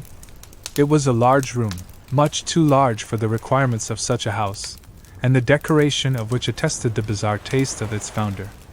The floor was a mosaic of multicolored stones, formed into large symmetrical designs. The walls were covered with a similar mosaic, arranged in panels, Pompeian allegories, Byzantine compositions, frescoes of the Middle Ages. A Bacchus bestriding a cask. An emperor wearing a gold crown, a flowing beard, and holding a sword in his right hand. Quite high, after the style of an artist's studio, there was a large window, the only one in the room. That window being always open at night, it was probable that the men had entered through it, by the aid of a ladder. But again, there was no evidence. The bottom of the ladder would have left some marks in the soft earth beneath the window, but there were none. Nor were there any traces of footsteps in any part of the yard. I had no idea of informing the police, because the facts I had before me were so absurd and inconsistent. They would laugh at me. However, as I was then a reporter on the staff of the Gil Blas, I wrote a lengthy account of my adventure, and it was published in the paper on the 2nd day thereafter. The article attracted some attention, but no one took it seriously. They regarded it as a work of fiction rather than a story of real life. The St. Martins rallied me. But Das Spry, who took an interest in such matters, came to see me, made a study of the affair, but reached no conclusion. A few mornings later, the doorbell rang, and Antoine came to inform me that a gentleman desired to see me. He would not give his name. I directed Antoine to show him up. He was a man of about 40 years of age with a very dark complexion, lively features, and whose correct dress, slightly frayed, proclaimed a taste that contrasted strangely with his rather vulgar manners. Without any preamble, he said to me, in a rough voice that confirmed my suspicion as to his social position, "Monsieur, whilst in a café, I picked up a copy of the Gil Blas, and read your article. It interested me very much. Thank you. And here I am. Ah, yes, to talk to you. Are all the facts related by you quite correct?" "Absolutely so." "Well, in that case I can, perhaps, give you some information." "Very well, proceed." "No, not yet. First, I must be sure that the facts are exactly as you have related them. I have given you my word. What further proof do you want?" "I must remain alone in this room." "I do not understand," I said with surprise. "It's an idea that occurred to me when reading your article. Certain details established an extraordinary coincidence with another case that came under my notice. If I am mistaken, I shall say nothing more. And the only means of ascertaining the truth is by my remaining in the room alone." What was at the bottom of this proposition? Later, I recalled that the man was exceedingly nervous, but, at the same time, although somewhat astonished, I found nothing particularly abnormal about the man or the request he had made. Moreover, my curiosity was aroused, so I replied, "Very well. How much time do you require?" "Oh, 3 minutes, not longer. 3 minutes from now, I will rejoin you." I left the room, and went downstairs. I took out my watch. 1 minute passed. 2 minutes. Why did I feel so depressed? Why did those moments seem so solemn and weird? 2 minutes and a half, 2 minutes and 3/4.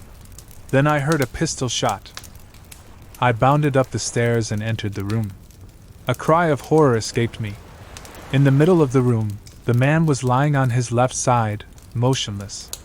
Blood was flowing from a wound in his forehead. Near his hand was a revolver, still smoking. But in addition to this frightful spectacle, my attention was attracted by another object. At 2 feet from the body, upon the floor, I saw a playing card. It was the 7 of hearts. I picked it up. The lower extremity of each of the 7 spots was pierced with a small round hole. A half-hour later, the commissary of police arrived, then the coroner and the chief of the Charité, Mondides. I had been careful not to touch the corpse.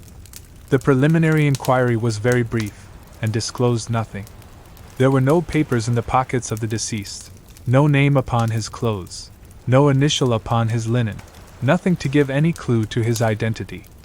The room was in the same perfect order as before. The furniture had not been disturbed. Yet this man had not come to my house solely for the purpose of killing himself, or because he considered my place the most convenient one for his suicide. There must have been a motive for his act of despair, and that motive was, no doubt, the result of some new fact ascertained by him during the 3 minutes he was alone. What was that fact? What had he seen? What frightful secret had been revealed to him? There was no answer to these questions. But, at the last moment, an incident occurred that appeared to us of considerable importance. As 2 policemen were raising the body to place it on a stretcher, the left hand thus being disturbed, a crumpled card fell from it. The card bore these words: Georges Andermatt, 37 Rue de Berry. What did that mean? Georges Andermatt was a rich banker in Paris, the founder and president of the metal exchange which had given such an impulse to the metallic industries in France. He lived in princely style, was the possessor of numerous automobiles, coaches, and an expensive racing stable. His social affairs were very select, and Madame Andermatt was noted for her grace and beauty. Can that be the man's name? I asked. The chief of the Charité leaned over him. It is not he. Mon Andermatt is a thin man, and slightly grey. But why this card? Have you a telephone, monsieur? Yes, in the vestibule. Come with me. He looked in the directory, and then asked for number 415.21. Is Mon Andermatt at home? Please tell him that Mon Didouis wished him to come at once to 102 Boulevard Maillot. Very important. 20 minutes later, Mon Andermatt arrived in his automobile. After the circumstances had been explained to him, he was taken in to see the corpse. He displayed considerable emotion, and spoke, in a low tone, and apparently unwillingly. Etienne Vérin, he said. You know him? No, or at least yes. By sight only. His brother. Ah, he has a brother? Yes, Alfred Vérin. He came to see me once on some matter of business. I forget what it was. Where does he live? The 2 brothers live together, Rue de Provence, I think. Do you know any reason why he should commit suicide? None. He held a card in his hand. It was your card with your address. I do not understand that. It must have been there by some chance that will be disclosed by the investigation. A very strange chance, I thought, and I felt that the others entertained the same impression. I discovered the same impression in the papers next day, and amongst all my friends with whom I discussed the affair. Amid the mysteries that enveloped it, after the double discovery of the 7 of hearts pierced with 7 holes, after the 2 inscrutable events that had happened in my house, that visiting card promised to throw some light on the affair. Through it, the truth may be revealed. But contrary to our expectations, Mon Andermatt furnished no explanation. He said, I have told you all I know. What more can I do? I am greatly surprised that my card should be found in such a place, and I sincerely hope the point will be cleared up. It was not. The official investigation established that the Vérin brothers were of Swiss origin, had led a shifting life under various names, frequenting gambling resorts, associating with a band of foreigners who had been dispersed by the police after a series of robberies in which their participation was established only by their flight. At number 24 Rue de Provence, where the Vérin brothers had lived 6 years before, no one knew what had become of them. I confess that, for my part, the case seemed to me so complicated and so mysterious that I did not think the problem would ever be solved. so I concluded to waste no more time upon it. But Jean Daspry, whom I frequently met at that period, became more and more interested in it each day. It was he who pointed out to me that item from a foreign newspaper which was reproduced and commented upon by the entire press. It was as follows. The first trial of a new model of submarine boat, which is expected to revolutionize naval warfare, will be given in presence of the former emperor at a place that will be kept secret until the last minute. An indiscretion has revealed its name. It is called the Seven of Hearts. The Seven of Hearts. That presented a new problem. Could a connection be established between the name of the submarine and the incidents which we have related? But a connection of what nature? What had happened here could have no possible relation with the submarine. "What do you know about it?" said Daspry to me. "The most diverse effects often proceed from the same cause." 2 days later, the following foreign news item was received and published. It is said that the plans of the new submarine Seven of Hearts were prepared by French engineers, who, having sought, in vain, the support of their compatriots, subsequently entered into negotiations with the British Admiralty, without success. I do not wish to give undue publicity to certain delicate matters which once provoked considerable excitement. Yet, since all danger of injury therefrom has now come to an end, I must speak of the article that appeared in the Echo de France, which aroused so much comment at that time, and which threw considerable light upon the mystery of the Seven of Hearts. This is the article as it was published over the signature of Salvatore. We will be brief. 10 years ago, a young mining engineer, Louis Lacombe, wishing to devote his time and fortune to certain studies, resigned his position he then held, and rented number 102 Boulevard Maillot, a small house that had been recently built and decorated for an Italian count. Through the agency of the Varin brothers of Lausanne, one of whom assisted in the preliminary experiments, and the other acted as financial agent, the young engineer was introduced to Georges Andermatt, the founder of the Metal Exchange. After several interviews, he succeeded in interesting the banker in a submarine boat on which he was working, and it was agreed that as soon as the invention was perfected, Mon Andermatt would use his influence with the Minister of Marine to obtain a series of trials under the direction of the government.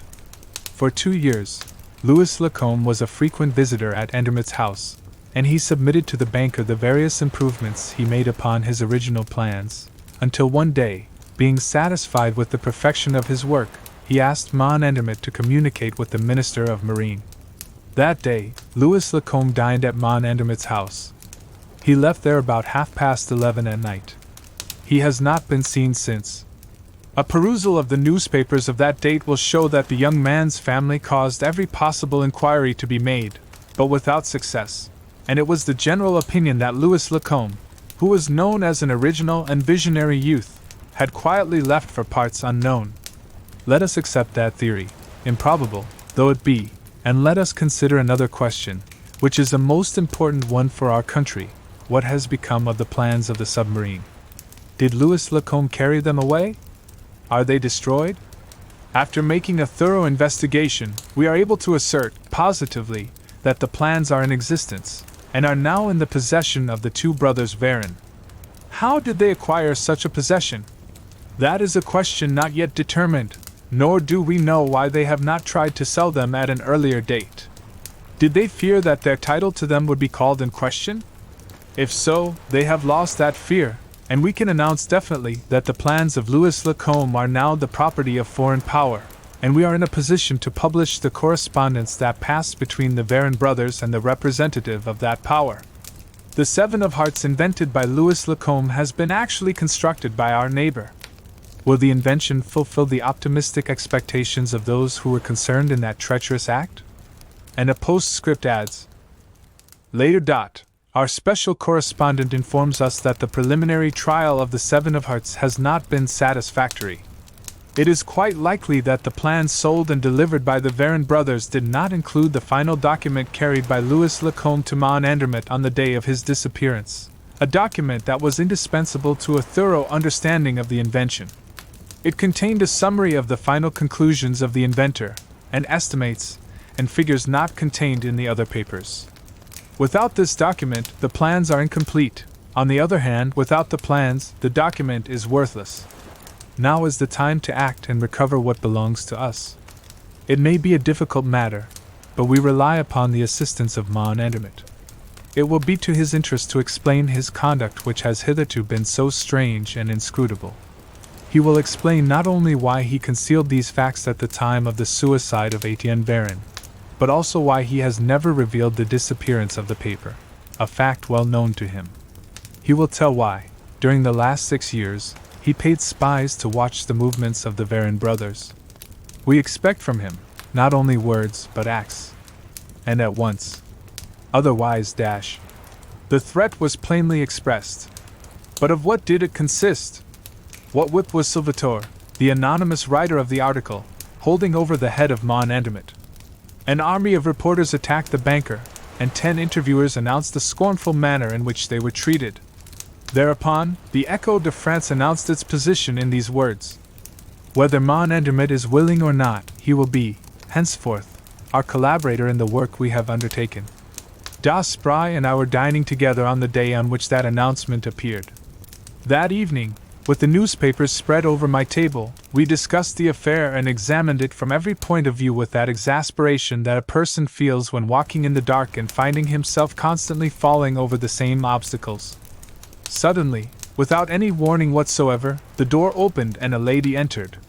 Her face was hidden behind a thick veil. I rose at once and approached her. "Is it you, monsieur, who lives here?"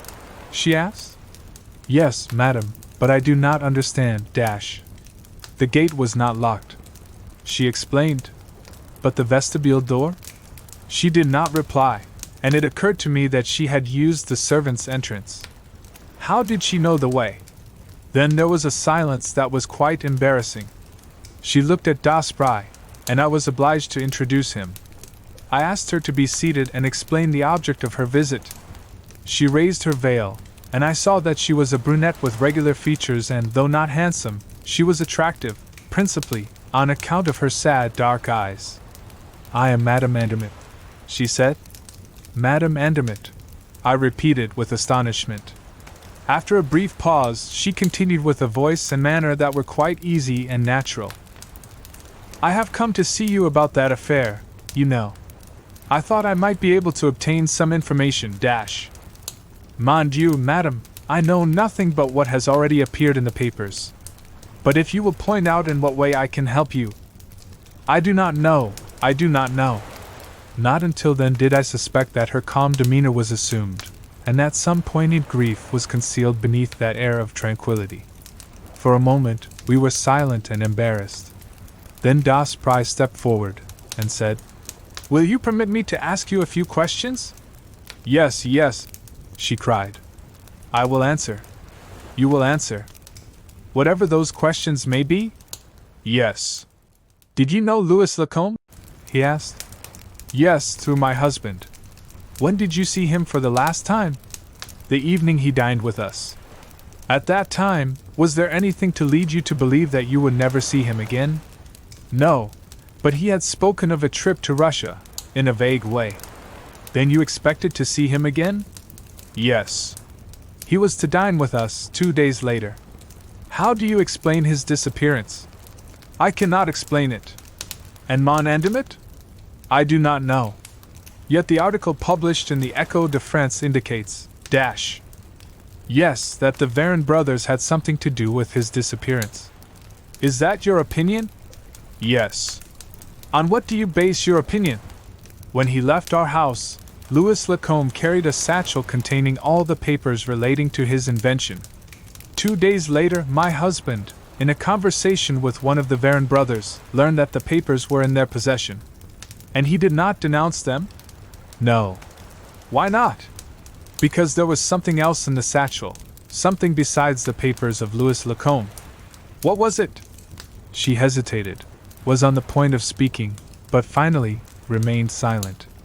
Das Spry continued, "I presume that is why your husband has kept a close watch over their movements instead of informing the police. He hoped to recover the papers and, at the same time, that compromising article which has enabled the 2 brothers to hold over him threats of exposure and blackmail. Over him, and over me." "Ah, over you also?" Over me, in particular. She uttered the last words in a hollow voice. Das Spry observed it. He paced to and fro for a moment, then, turning to her, asked, "Had you written to Louis Lacombe?" "Of course. My husband had business with him." "Apart from those business letters, had you written to Louis Lacombe?" "Other letters?" "Excuse my insistence, but it is absolutely necessary that I should know the truth. Did you write other letters?" "Yes," she replied, blushing. "And those letters came into the possession of the Varin brothers?" "Yes." "Does Mon Andermatt know it?"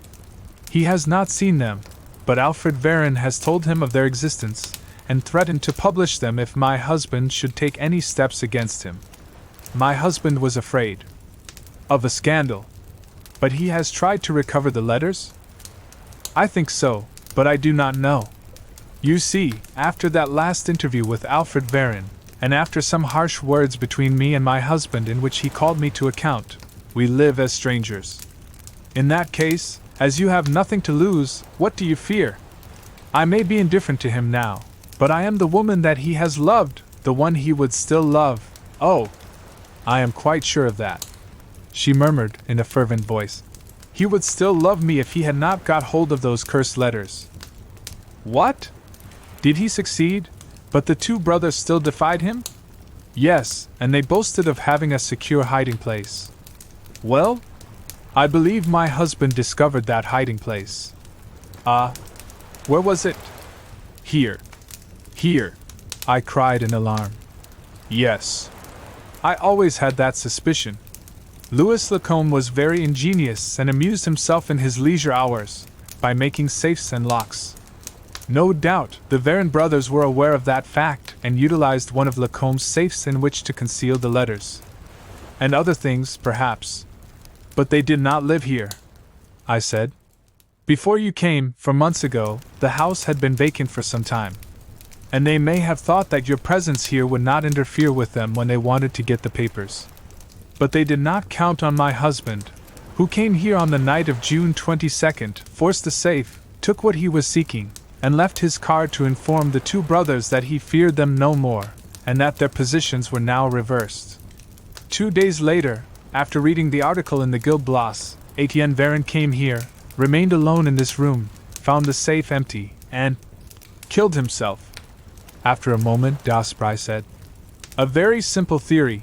Has Mon Andermatt spoken to you since then?" "No." "Has his attitude toward you changed in any way? Does he appear more gloomy, more anxious?" "No, I haven't noticed any change." "And yet you think he has secured the letters?" "Now, in my opinion, he has not got those letters, and it was not he who came here on the night of June 22nd. Who was it then? The mysterious individual who is managing this affair, who holds all the threads in his hands, and whose invisible but far-reaching power we have felt from the beginning. It was he and his friends who entered this house on June 22nd. It was he who discovered the hiding place of the papers. It was he who left Mon Andermatt's card. It is he who now holds the correspondence and the evidence of the treachery of the Varin brothers." "Who is he?" I asked, impatiently. "The man who writes letters to the Echo de France." "Sauveteur! Have we not convincing evidence of that fact? Does he not mention in his letters certain details that no one could know, except the man who had thus discovered the secrets of the two brothers?" "Well then," stammered Madame Andermatt, in great alarm, "he has my letters also, and it is he who now threatens my husband. Mon Dieu! What am I to do?" "Write to him," declared Das Spry. "Confide in him without reserve. Tell him all you know and all you may hereafter learn. Your interest and his interests are the same. He is not working against Mon Andermatt, but against Alfred Varin. Help him." "How? Has your husband the document that completes the plans of Louis Lacombe?" "Yes." "Tell that to Sauveteur, and if possible, procure the document for him. Write to him at once. You risk nothing."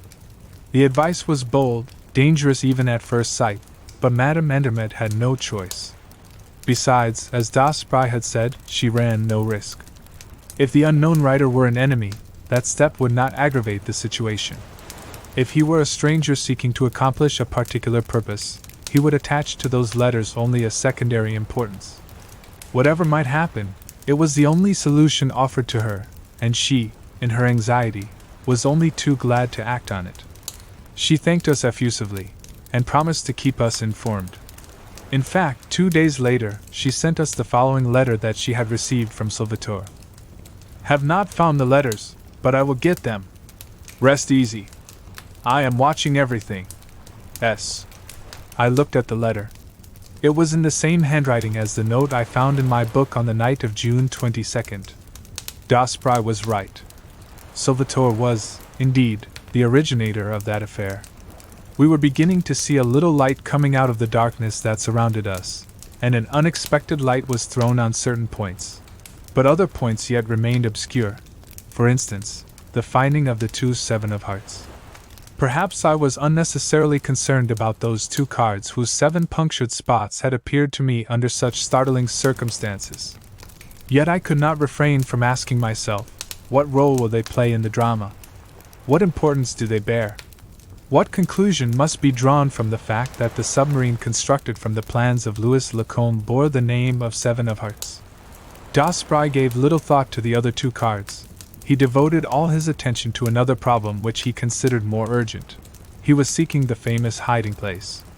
And who knows, said he, I may find the letters that Salvatore did not find, by inadvertence, perhaps.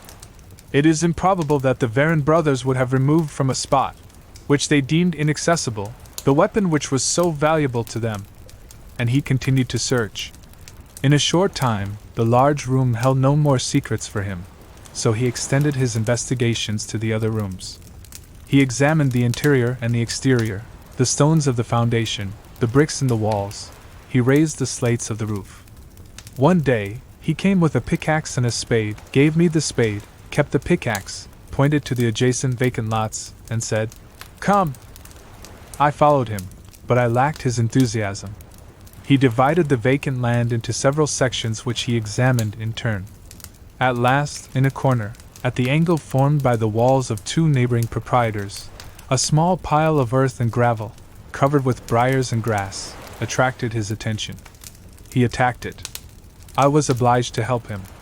For an hour, under a hot sun, we labored without success. I was discouraged, but Daspry urged me on. His ardor was as strong as ever. At last, Daspry's pickaxe unearthed some bones, the remains of a skeleton to which some scraps of clothing still hung. Suddenly, I turned pale. I had discovered, sticking in the earth, a small piece of iron cut in the form of a rectangle, on which I thought I could see red spots. I stooped and picked it up. That little iron plate was the exact size of a playing card, and the red spots, made with red lead, were arranged upon it in a manner similar to the 7 of hearts, and each spot was pierced with a round hole similar to the perforations in the 2 playing cards. Listen, Daspry, I have had enough of this. You can stay if it interests you. But I am going. Was that simply the expression of my excited nerves?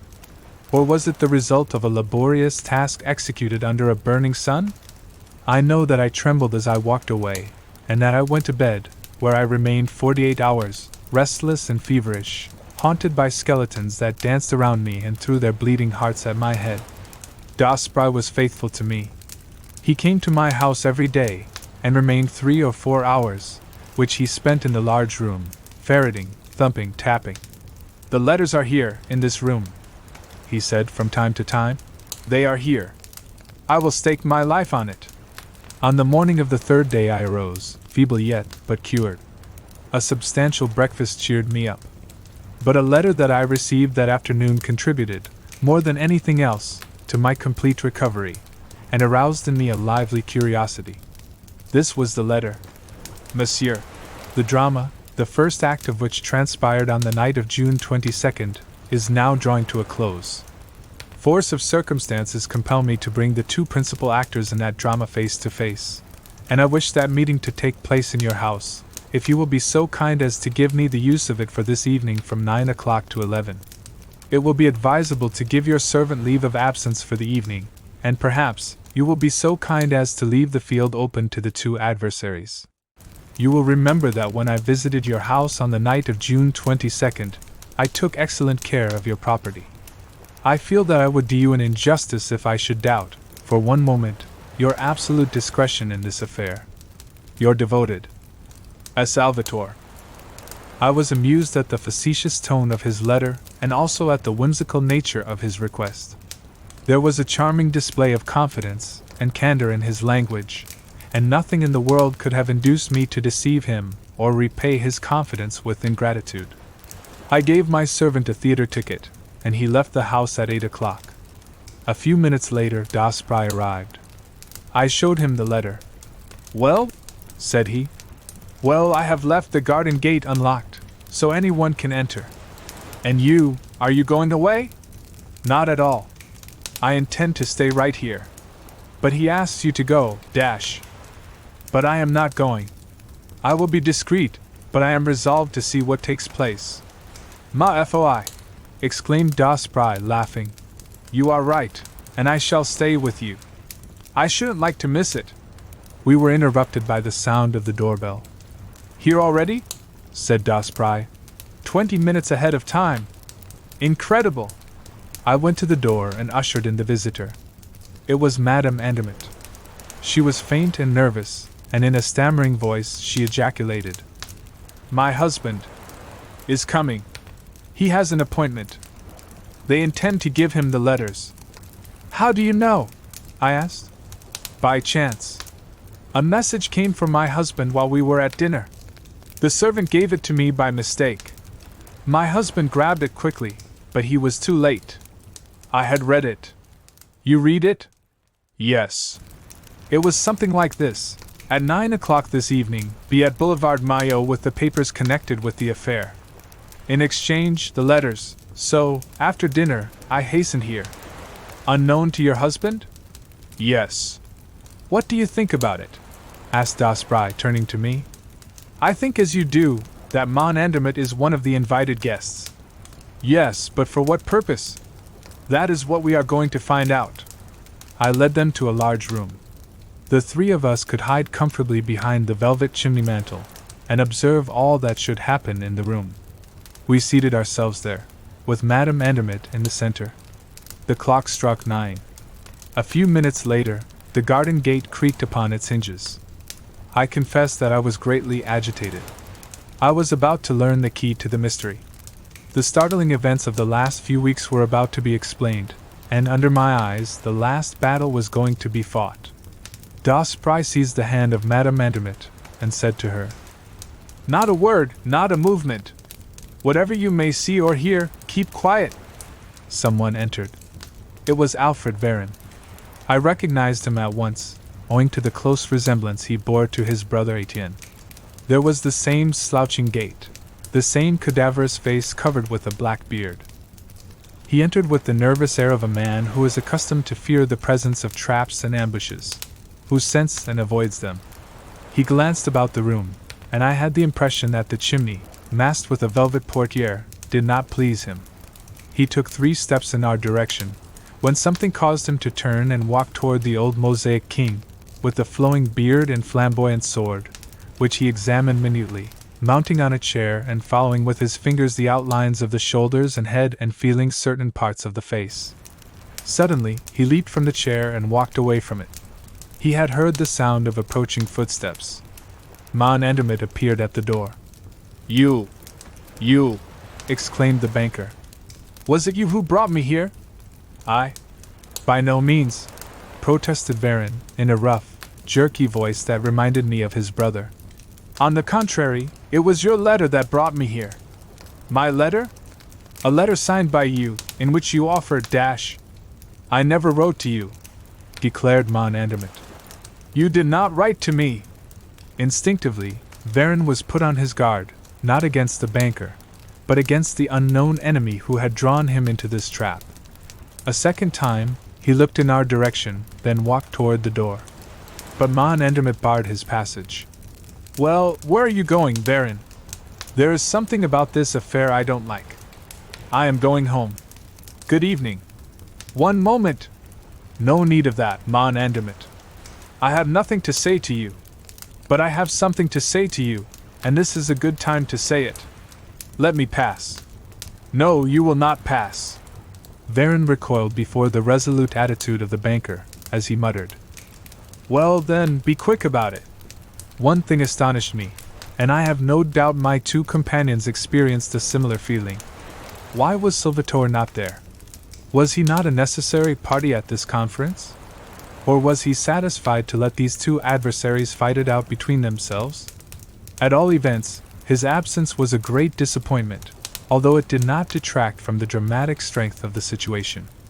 After a moment, Mon Endermit approached Varen and, face to face, eye to eye, said, Now, after all these years and when you have nothing more to fear, you can answer me candidly. What have you done with Louis Lacombe? What a question!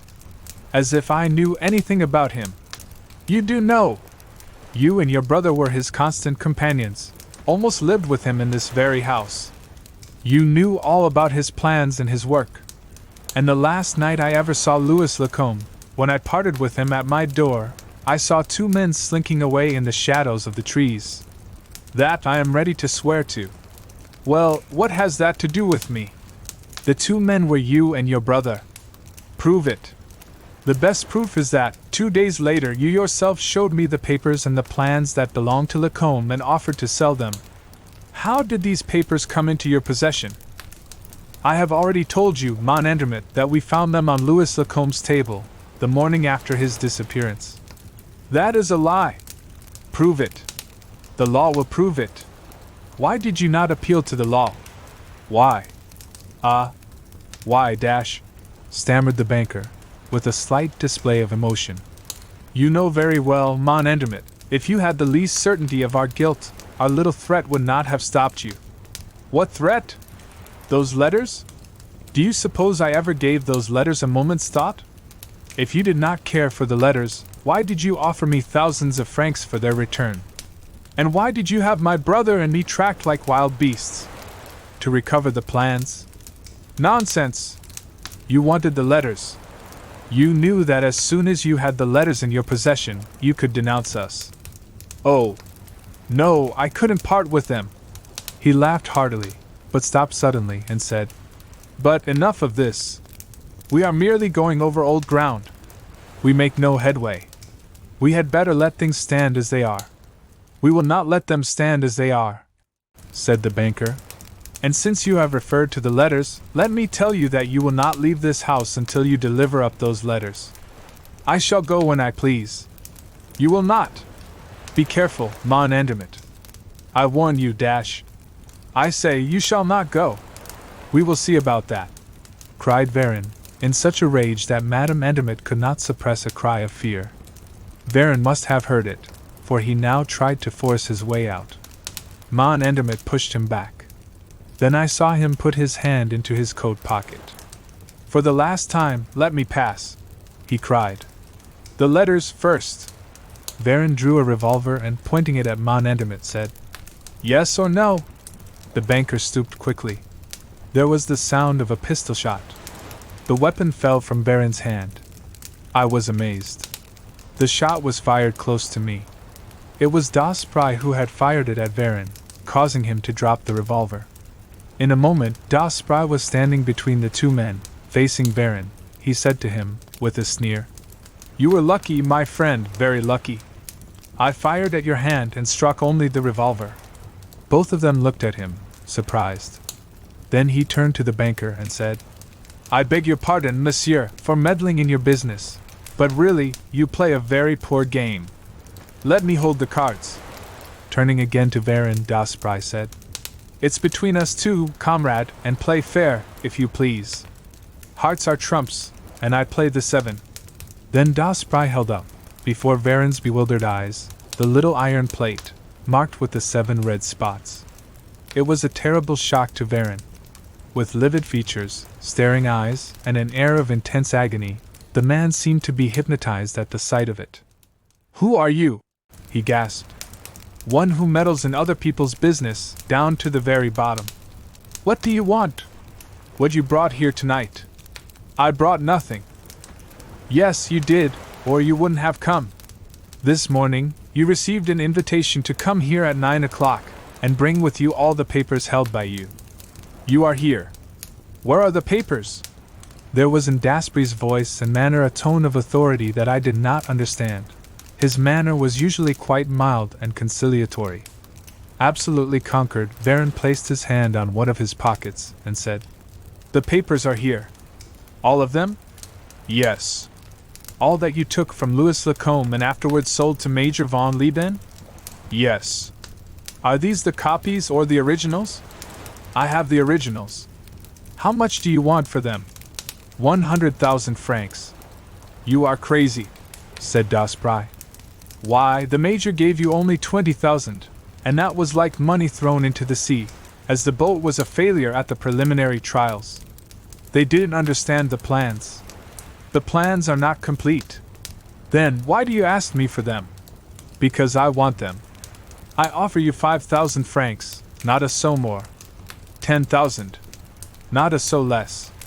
"Agreed," said Dasbry, who now turned to Mon Andermatt and said, "Monsieur will kindly sign a check for the amount." "But I haven't got dash." "Your checkbook?" "Here it is." Astounded, Mon Andermatt examined the checkbook that Dasbry handed to him. "It is mine," he gasped. "How does that happen?" "No idle words, monsieur, if you please. You have merely to sign." The banker took out his fountain pen, filled out the check and signed it. Varon held out his hand for it.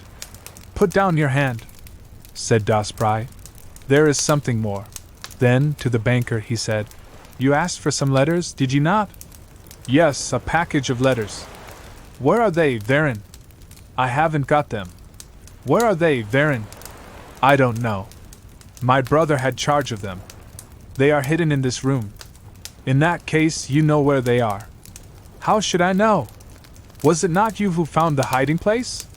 "You appear to be as well informed as Salvatore. The letters are not in the hiding place." "They are." "Open it." Varon looked at him, defiantly. Were not Dasbry and Salvatore the same person? Everything pointed to that conclusion. If so, Varon risked nothing in disclosing a hiding place already known. "Open it," repeated Dasbry. "I have not got the 7 of hearts." "Yes, here it is," said Dasbry, handing him the iron plate. Varon recoiled in terror and cried, "No, no, I will not." "Never mind," replied Dasbry, as he walked toward the bearded king, climbed on a chair and applied the 7 of hearts to the lower part of the sword in such a manner that the edges of the iron plate coincided exactly with the 2 edges of the sword. Then, with the assistance of an awl which he introduced alternately into each of the 7 holes, he pressed upon 7 of the little mosaic stones. As he pressed upon the 7th one, a clicking sound was heard, and the entire bust of the king turned upon a pivot, disclosing a large opening lined with steel. It was really a fireproof safe. "You can see, Varon, the safe is empty." "So I see." "Then my brother has taken out the letters." Dasbry stepped down from the chair, approached Varon, and said, "Now, no more nonsense with me. There is another hiding place." "Where is it?" "There is none." "Is it money you want?" "How much?" 10,000. "Monsieur Andermatt, are those letters worth 10,000 francs to you?" "Yes," said the banker, firmly. Varon closed the safe, took the 7 of hearts, and placed it again on the sword at the same spot. He thrust the awl into each of the 7 holes. There was the same clicking sound, but this time, strange to relate, it was only a portion of the safe that revolved on the pivot, disclosing quite a small safe that was built within the door of the larger one. The packet of letters was here, tied with a tape, and sealed. Varon handed the packet to Dasbry. The latter turned to the banker and asked, "Is the check ready, Monsieur Andermatt?" "Yes." "And you have also the last document that you received from Louis Lacombe, the one that completes the plans of the submarine?" "Yes." The exchange was made. Dasbry pocketed the document and the checks, and offered the packet of letters to Mon Andermatt. "This is what you wanted, monsieur." The banker hesitated a moment, as if he were afraid to touch those cursed letters that he had sought so eagerly. Then, with a nervous movement, he took them. Close to me, I heard a moan. I grasped Madame Andermatt's hand. It was cold. I believe, monsieur, said Das Pry to the banker, that our business is ended. Oh, no thanks.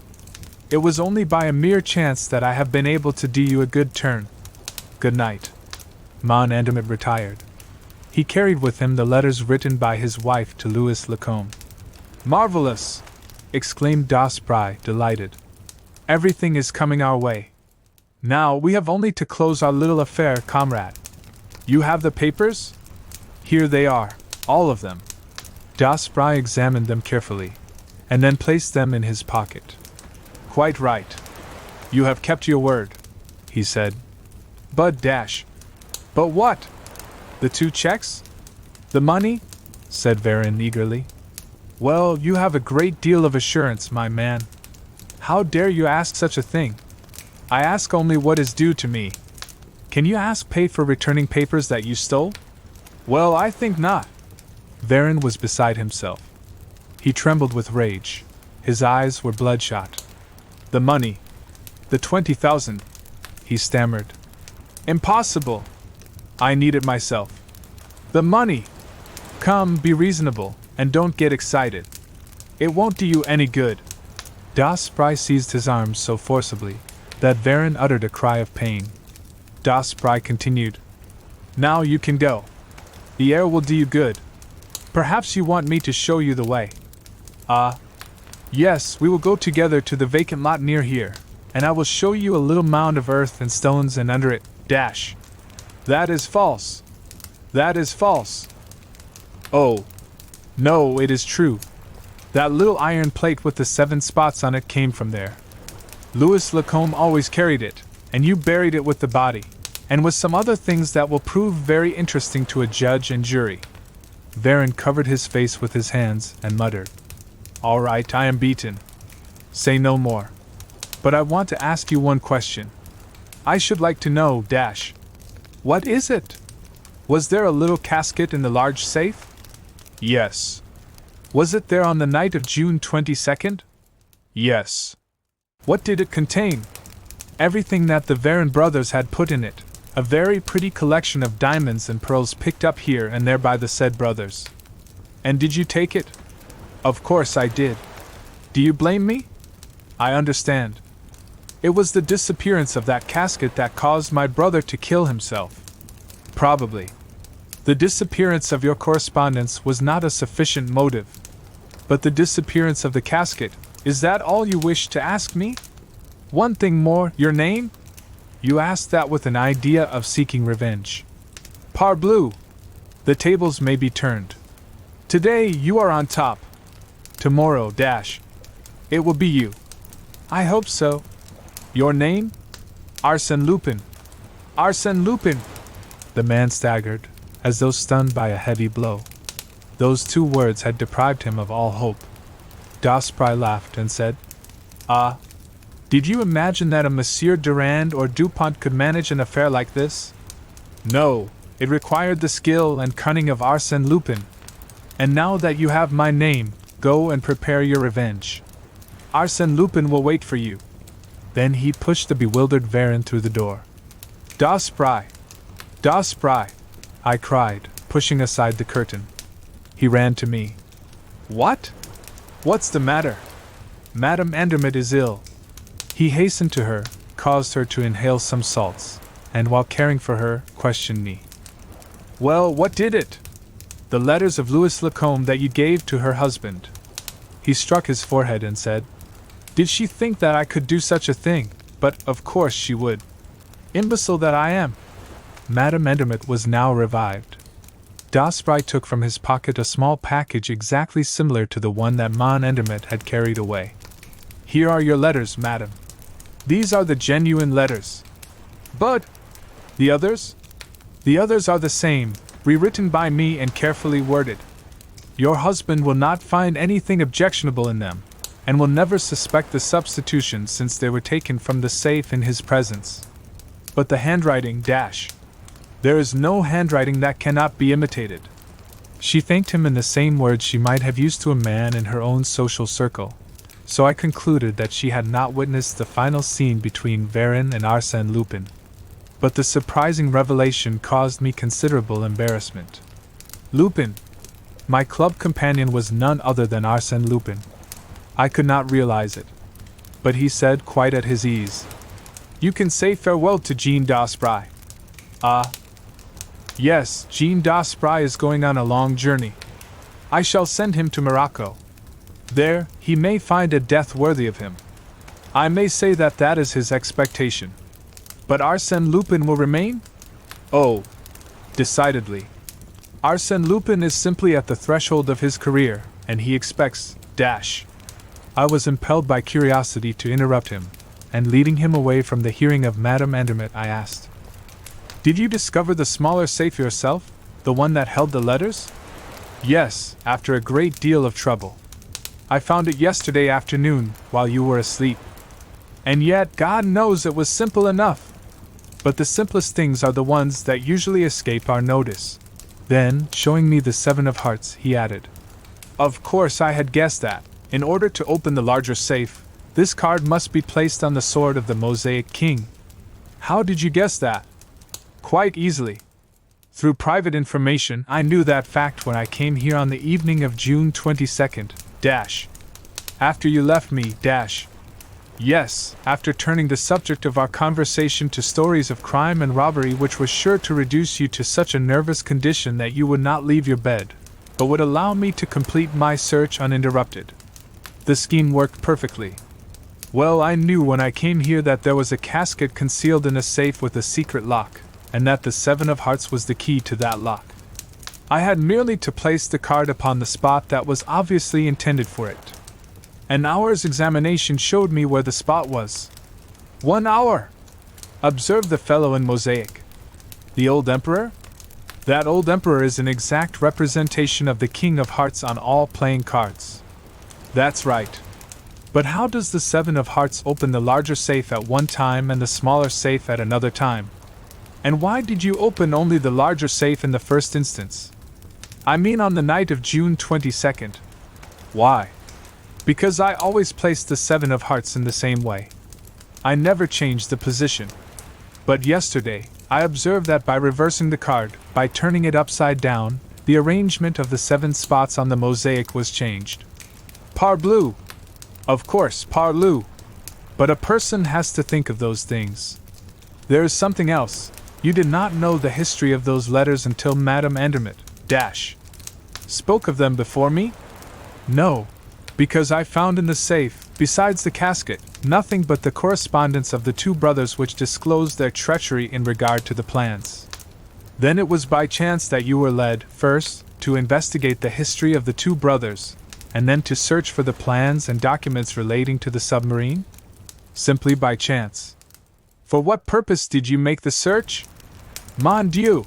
exclaimed d'Aspry, laughing. "How deeply interested you are!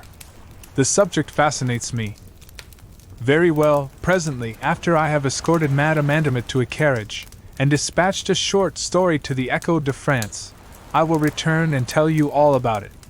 He sat down and wrote one of those short, clear-cut articles which serve to amuse and mystify the public. Who does not recall the sensation that followed that article produced throughout the entire world? "Arsène Lupin has solved the problem recently submitted by Salvatore.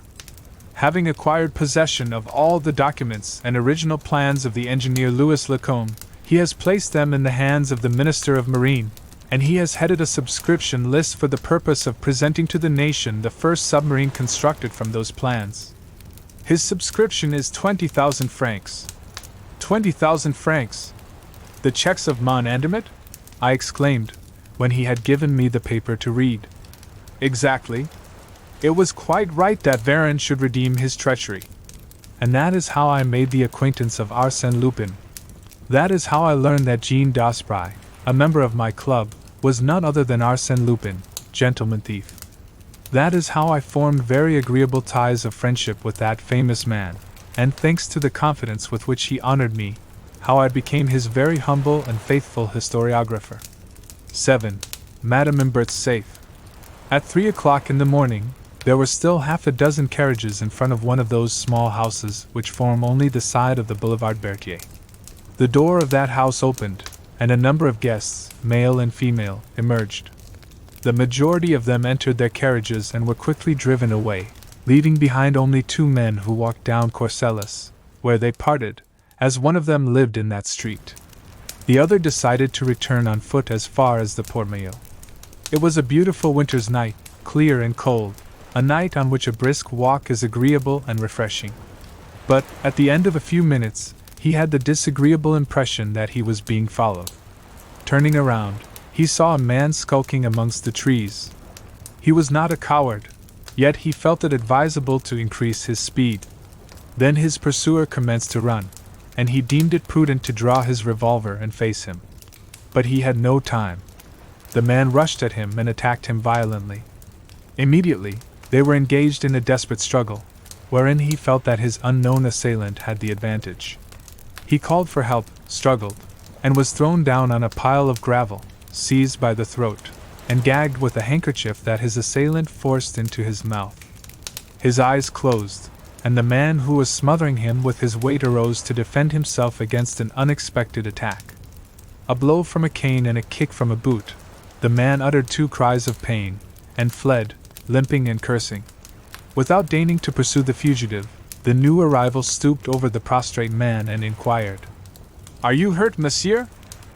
He was not injured, but he was dazed and unable to stand. His rescuer procured a carriage, placed him in it, and accompanied him to his house on the Avenue de la Grande Armée.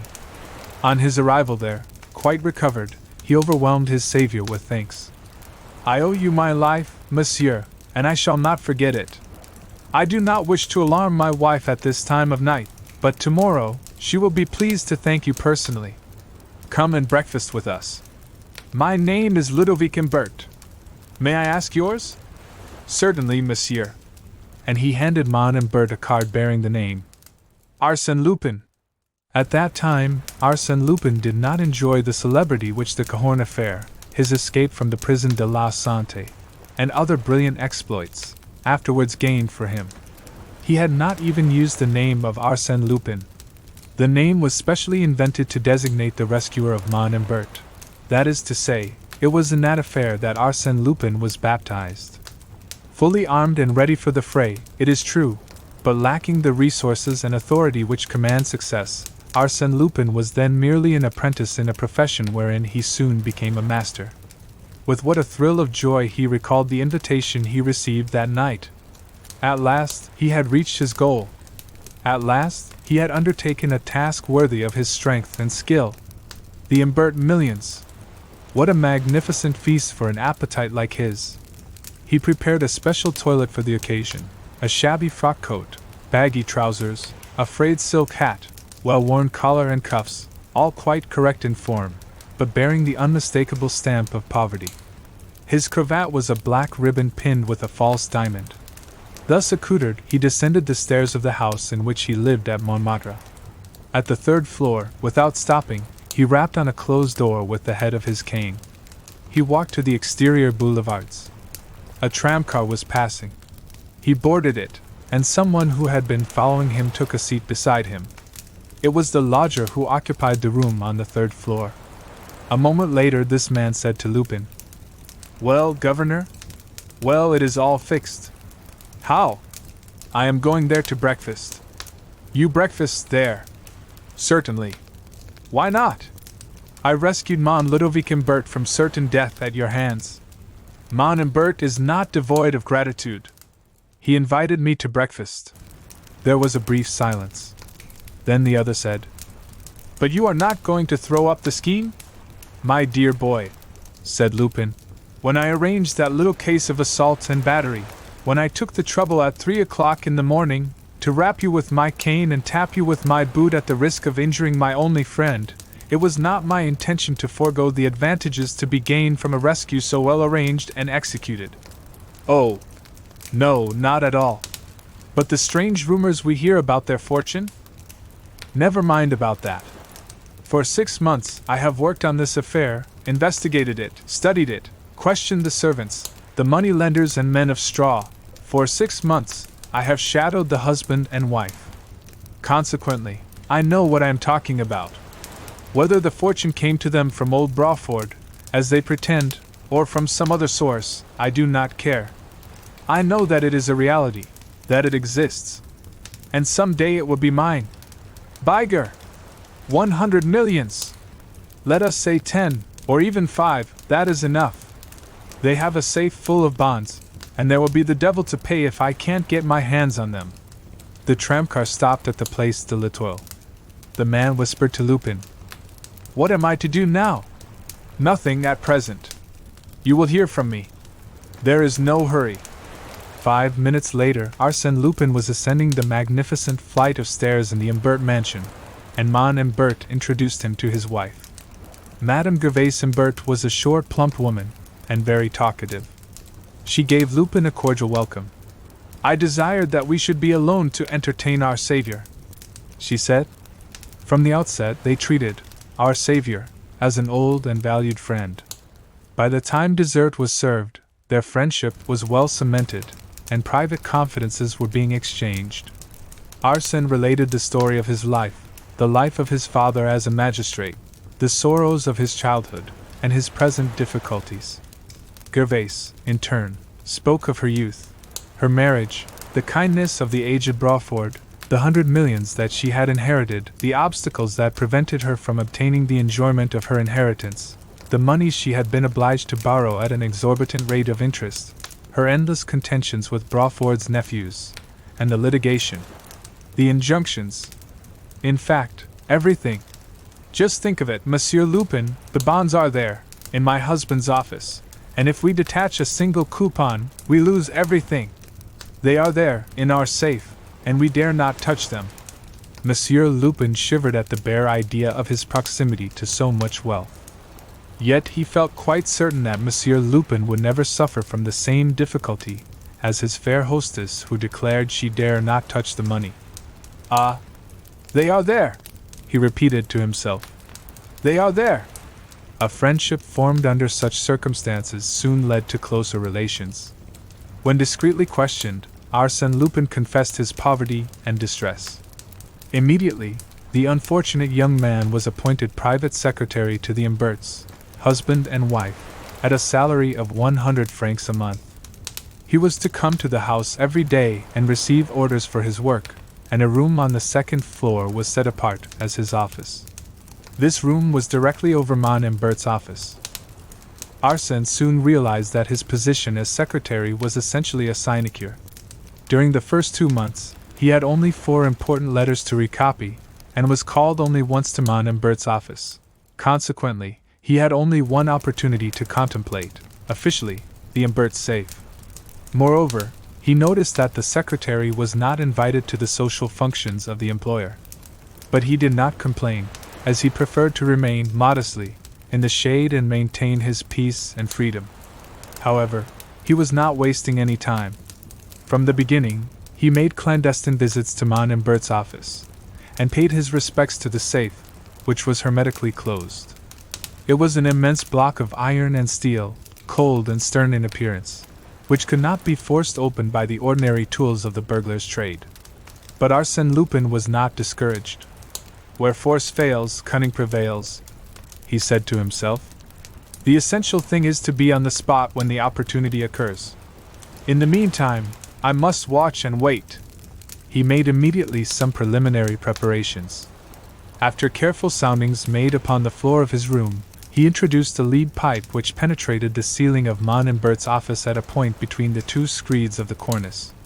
By means of this pipe, he hoped to see and hear what transpired in the room below.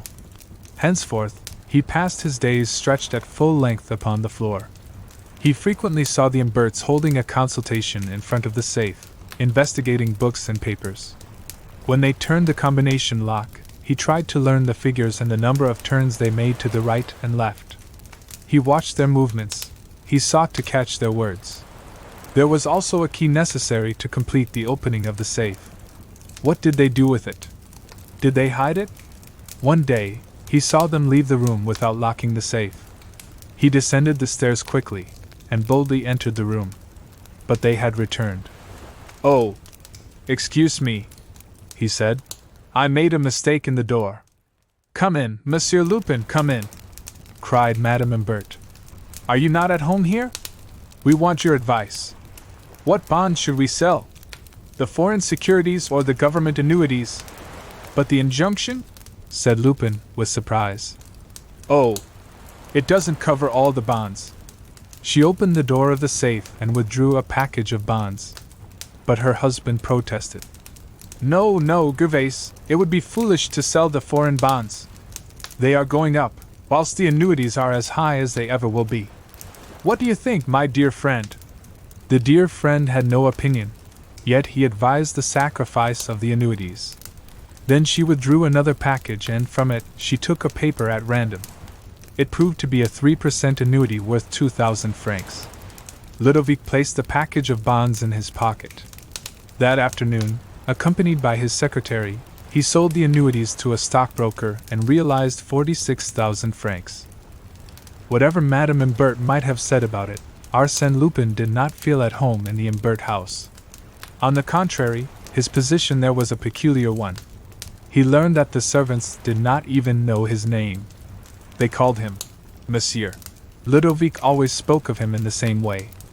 "You will tell Monsieur. Has Monsieur arrived?" Why that mysterious appellation? Moreover, after their first outburst of enthusiasm, the Imberts seldom spoke to him, and although treating him with the consideration due to a benefactor, they gave him little or no attention. They appeared to regard him as an eccentric character who did not like to be disturbed, and they respected his isolation as if it were a stringent rule on his part. On one occasion, while passing through the vestibule, he heard Madame Imbert say to the two gentlemen, "He is such a barbarian!"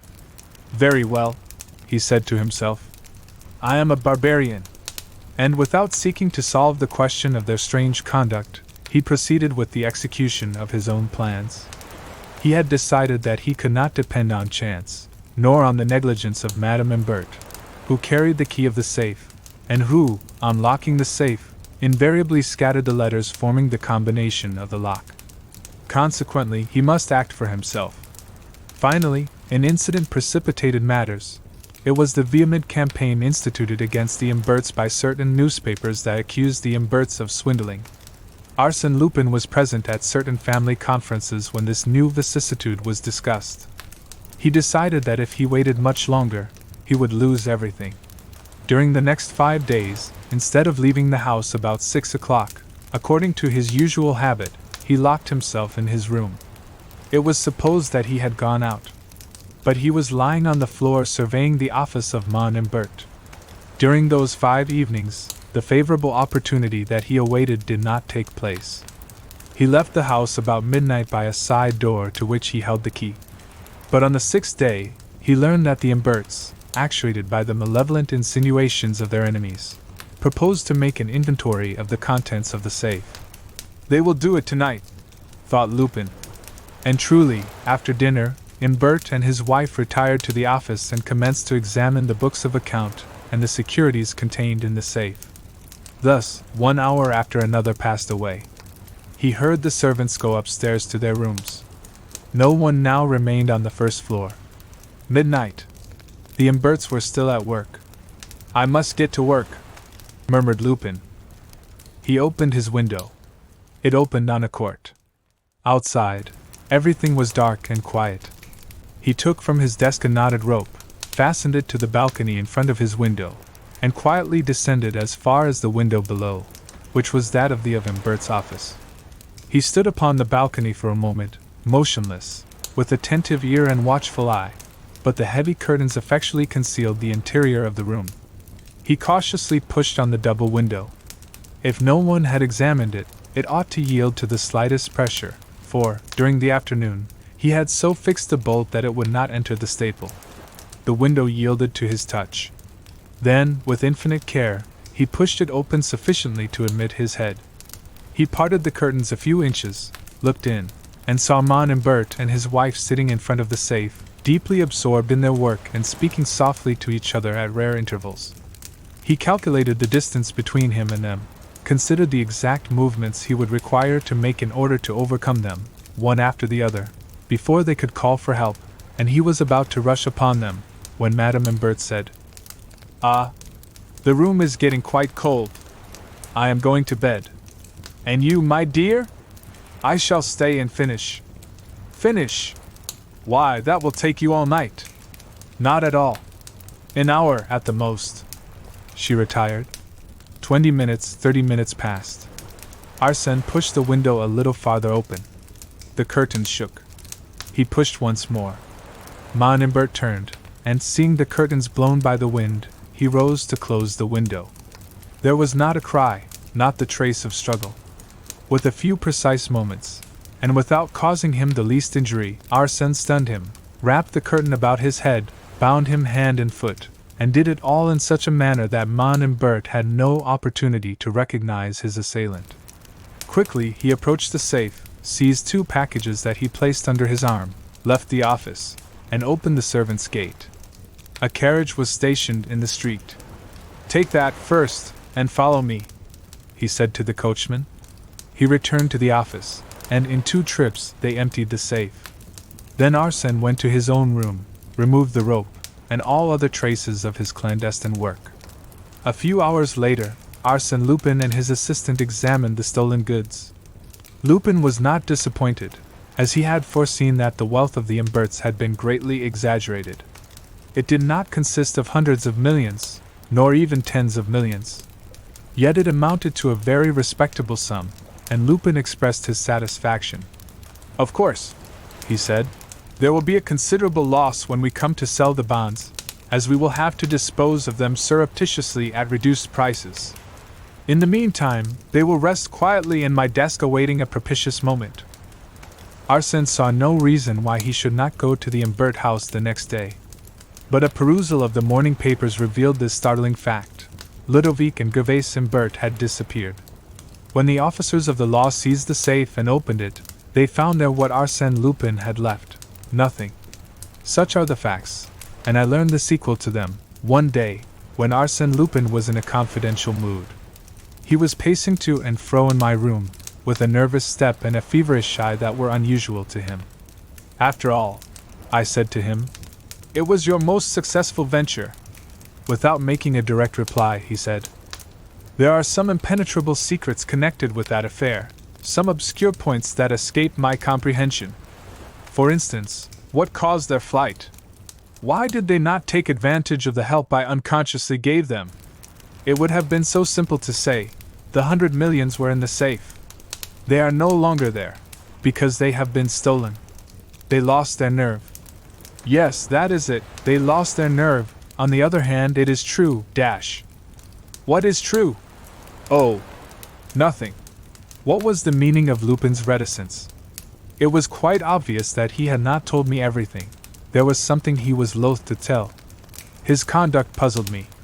It must indeed be a very serious matter to cause such a man as Arsène Lupin even a momentary hesitation. I threw out a few questions at random. "Have you seen them since?" "No." "And have you never experienced the slightest degree of pity for those unfortunate people?" "I," he exclaimed, with a start. His sudden excitement astonished me. Had I touched him on a sore spot? I continued, "Of course. If you had not left them alone, they might have been able to face the danger or, at least, made their escape with full pockets." "What do you mean?" he said indignantly. "I suppose you have an idea that my soul should be filled with remorse? Call it remorse or regrets, anything you like, dash. They are not worth it. Have you no regrets or remorse for having stolen their fortune?" "What fortune?" "The packages of bonds you took from their safe." "Oh, I stole their bonds, did I? I deprived them of a portion of their wealth? Is that my crime? Ah, my dear boy, you do not know the truth. You never imagined that those bonds were not worth the paper they were written on. Those bonds were false, they were counterfeit, every one of them, do you understand? They were counterfeit." I looked at him, astounded. "Counterfeit? The 4 or 5 millions? Yes, counterfeit," he exclaimed, in a fit of rage. "Only so many scraps of paper. I couldn't raise a sou on the whole of them. And you asked me if I have any remorse. They are the ones who should have remorse and pity. They played me for a simpleton, and I fell into their trap. I was their latest victim, their most stupid gull." He was affected by genuine anger, the result of malice and wounded pride. He continued, "From start to finish, I got the worst of it. Do you know the part one played in that affair, or rather the part they made me play? That of Andre Brawford. Yes, my boy, that is the truth, and I never suspected it. It was not until afterwards, on reading the newspapers, that the light finally dawned in my stupid brain. Whilst I was posing as his savior, as the gentleman who had risked his life to rescue Mon and Bert from the clutches of an assassin, they were passing me off as Brawford. Wasn't that splendid? That eccentric individual who had a room on the second floor, that barbarian that was exhibited only at a distance, was Brawford, and Brawford was I. Thanks to me, and to the confidence that I inspired under the name of Brawford, they were enabled to borrow money from the bankers and other money-lenders. Ha! What an experience for a novice! And I swear to you that I shall profit by the lesson." He stopped, seized my arm, and said to me, in a tone of exasperation, "My dear fellow, at this very moment, Gervais and Bert owes me 1,500 francs. I could not refrain from laughter. His rage was so grotesque. He was making a mountain out of a molehill. In a moment, he laughed himself, and said, "Yes, my boy, 1,500 francs. You must know that I had not received one sou of my promised salary, and more than that, she had borrowed from me the sum of 1,500 francs. All my youthful savings. And do you know why? To devote the money to charity. I am giving you a straight story. She wanted it for some poor people she was assisting, unknown to her husband. And my hard-earned money was wormed out of me by that silly pretense. Isn't it amusing, Hein? Arsène Lupin done out of 1,500 francs by the fair lady from whom he stole 4 millions in counterfeit bonds. And what a vast amount of time and patience and cunning I expended to achieve that result. It was the first time in my life that I was played for a fool, and I frankly confess that I was fooled that time to the Queen's taste." 8. The Black Pearl. A violent ringing of the bell awakened the concierge of number 9, Avenue Hoche. She pulled the door string, grumbling. "I thought everybody was in. It must be 3 o'clock. Perhaps it is someone for the doctor," muttered her husband. At that moment, a voice inquired, "Dr. Harrel. What floor?" "3rd floor, left. But the doctor won't go out at night. He must go tonight." The visitor entered the vestibule, ascended to the 1st floor, the 2nd, the 3rd, and without stopping at the doctor's door, he continued to the 5th floor. There, he tried 2 keys. One of them fitted the lock. "Ah, good," he murmured. "That simplifies the business wonderfully. But before I commence work I had better arrange for my retreat. Let me see. Have I had sufficient time to rouse the doctor and be dismissed by him? Not yet. A few minutes more." At the end of 10 minutes, he descended the stairs, grumbling noisily about the doctor. The concierge opened the door for him and heard it click behind him. But the door did not lock, as the man had quickly inserted a piece of iron in the lock in such a manner that the bolt could not enter. Then, quietly, he entered the house again, unknown to the concierge. In case of alarm, his retreat was assured. Noiselessly, he ascended to the 5th floor once more. In the antechamber, by the light of his electric lantern, he placed his hat and overcoat on one of the chairs, took a seat on another, and covered his heavy shoes with felt slippers. "Alf! Here I am, and how simple it was! I wonder why more people do not adopt the profitable and pleasant occupation of burglar. With a little care and reflection, it becomes a most delightful profession. Not too quiet and monotonous, of course, as it would then become wearisome." He unfolded a detailed plan of the apartment. "Let me commence by locating myself. Here, I see the vestibule in which I am sitting. On the street front, the drawing room, the boudoir and dining room. Useless to waste any time there, as it appears that the Countess has a deplorable taste. Not a bibelot of any value. Now, let's get down to business. Ah, Here is a corridor. It must lead to the bedchambers. At a distance of 3 meters, I should come to the door of the wardrobe closet which connects with the chamber of the Countess. He folded his plan, extinguished his lantern, and proceeded down the corridor, counting his distance thus: 1 meter, 2 meters, 3 meters. Here is the door. Mon Dieu, how easy it is! Only a small, simple bolt now separates me from the chamber, and I know that the bolt is located exactly 1 meter, 43 centimeters, from the floor. So that, thanks to a small incision I am about to make, I can soon get rid of the bolt. He drew from his pocket the necessary instruments. Then the following idea occurred to him. Suppose, by chance, the door is not bolted. I will try it first. He turned the knob, and the door opened. My brave Lupin, surely fortune favors you. What's to be done now? You know the situation of the rooms. You know the place in which the Countess hides the black pearl. Therefore, in order to secure the black pearl, you have simply to be more silent than silence, more invisible than darkness itself. Arsène Lupin was employed fully a half-hour in opening the second door, a glass door that led to the Countess' bedchamber. But he accomplished it with so much skill and precaution that even had the Countess been awake, she would not have heard the slightest sound. According to the plan of the rooms that he holds, he has merely to pass around a reclining chair and, beyond that, a small table close to the bed. On the table, there was a box of letter paper, and the black pearl was concealed in that box. He stooped and crept cautiously over the carpet, following the outlines of the reclining chair. When he reached the extremity of it, he stopped in order to repress the throbbing of his heart. Although he was not moved by any sense of fear, he found it impossible to overcome the nervous anxiety that one usually feels in the midst of profound silence.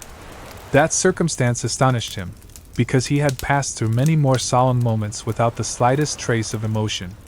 No danger threatened him. Then why did his heart throb like an alarm bell? Was it that sleeping woman who affected him? Was it the proximity of another pulsating heart? He listened, and thought he could discern the rhythmical breathing of a person asleep. It gave him confidence, like the presence of a friend. He sought and found the armchair, then, by slow, cautious movements, advanced toward the table, feeling ahead of him with outstretched arm. His right had touched one of the feet of the table. Ah! Now, he had simply to rise, take the pearl, and escape. That was fortunate, as his heart was leaping in his breast like a wild beast, and made so much noise that he feared it would waken the Countess. By a powerful effort of the will, he subdued the wild throbbing of his heart, and was about to rise from the floor when his left hand encountered, lying on the floor, an object which he recognized as a candlestick, an overturned candlestick. A moment later, his hand encountered another object, a clock, one of those small traveling clocks, covered with leather dot. Well, what had happened? He could not understand. That candlestick, that clock, why were those articles not in their accustomed places? Ah! What had happened in the dread silence of the night? Suddenly a cry escaped him. He had touched, oh! some strange, unutterable thing. No! No! He thought. It cannot be.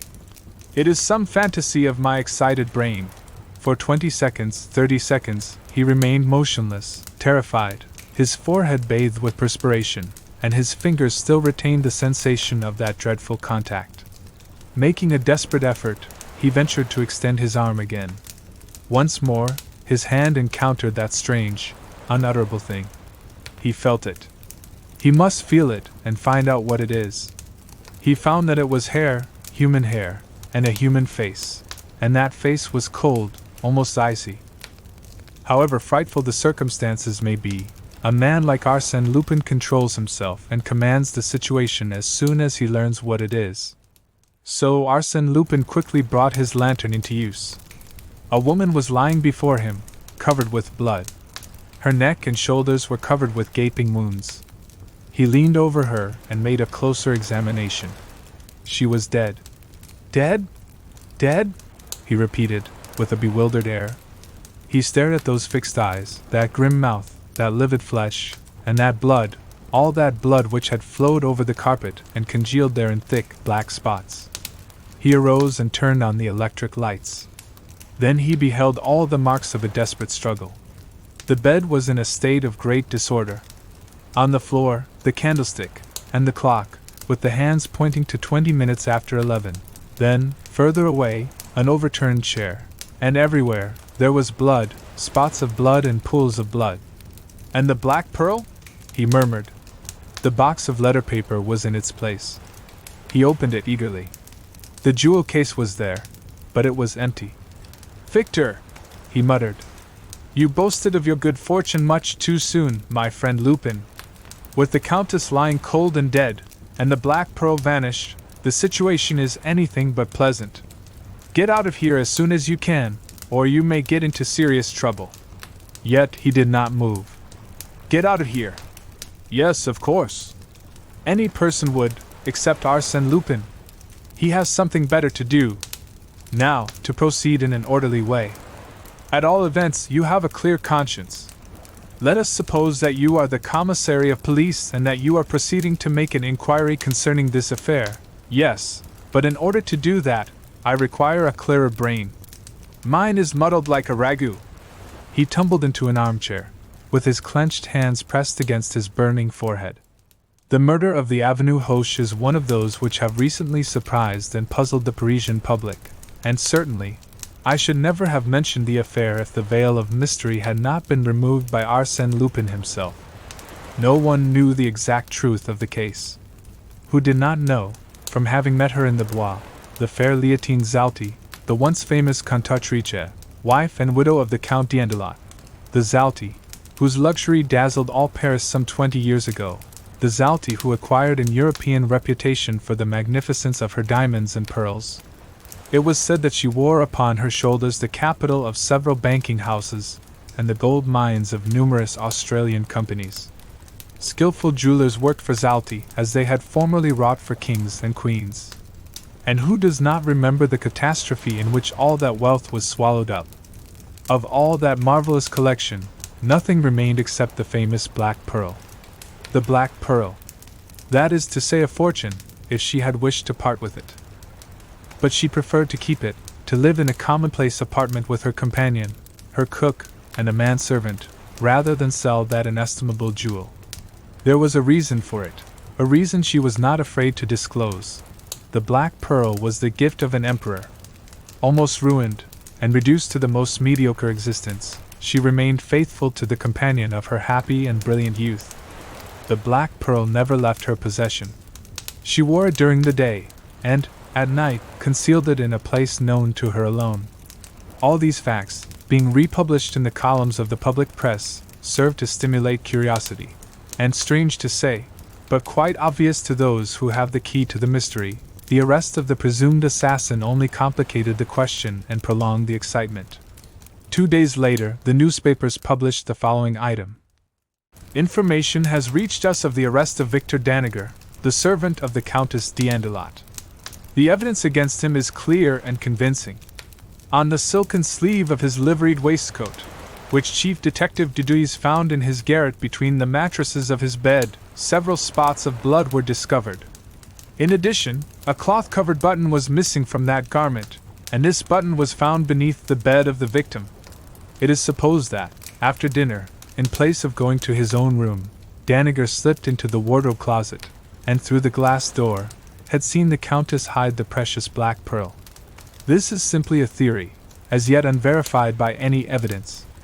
There is, also, another obscure point. At 7 o'clock in the morning, Danager went to the tobacco shop on the Boulevard de Courcelles. The concierge and the shopkeeper both affirmed this fact.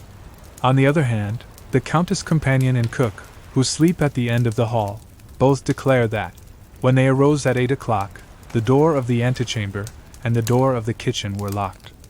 These two persons have been in the service of the Countess for 20 years, and are above suspicion.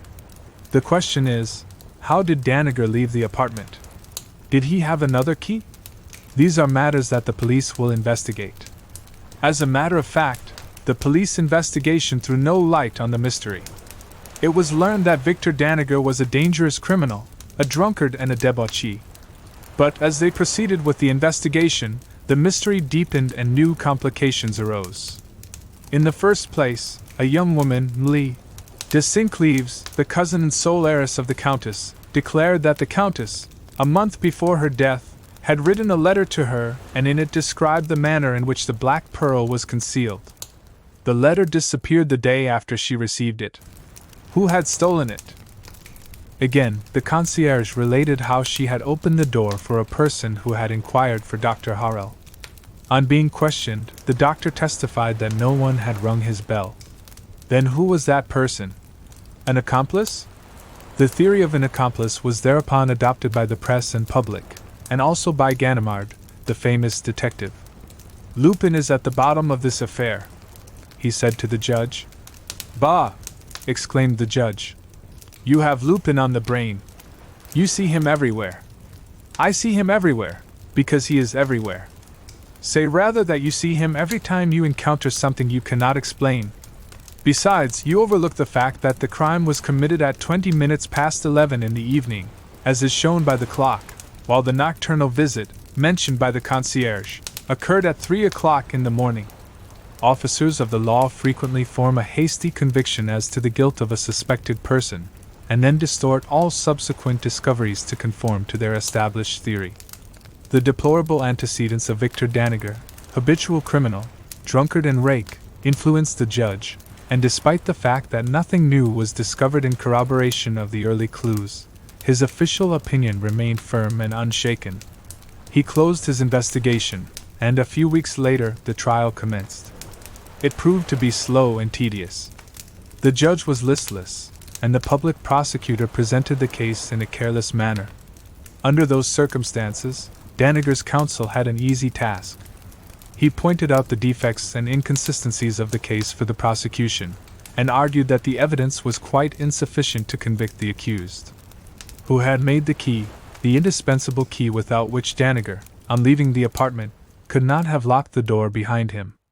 Who had ever seen such a key, and what had become of it? Who had seen the assassin's knife, and where is it now? In any event, argued the prisoner's counsel, the prosecution must prove, beyond any reasonable doubt, that the prisoner committed the murder. The prosecution must show that the mysterious individual who entered the house at 3 o'clock in the morning is not the guilty party. To be sure, the clock indicated 11 o'clock. But what of that? I contend, that proves nothing.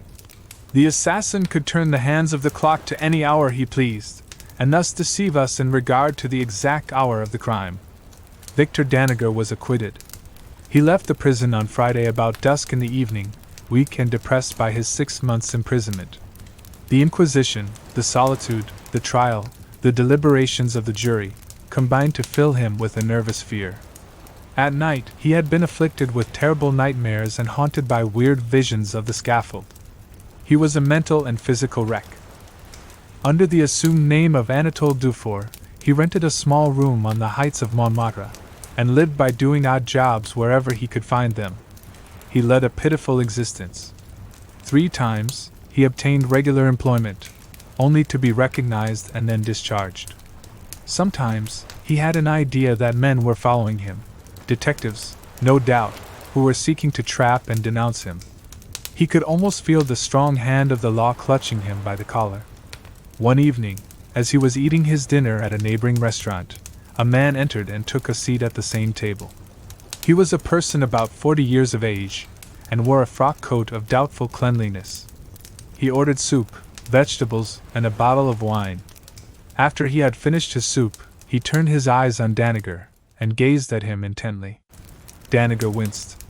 He was certain that this was one of the men who had been following him for several weeks. What did he want?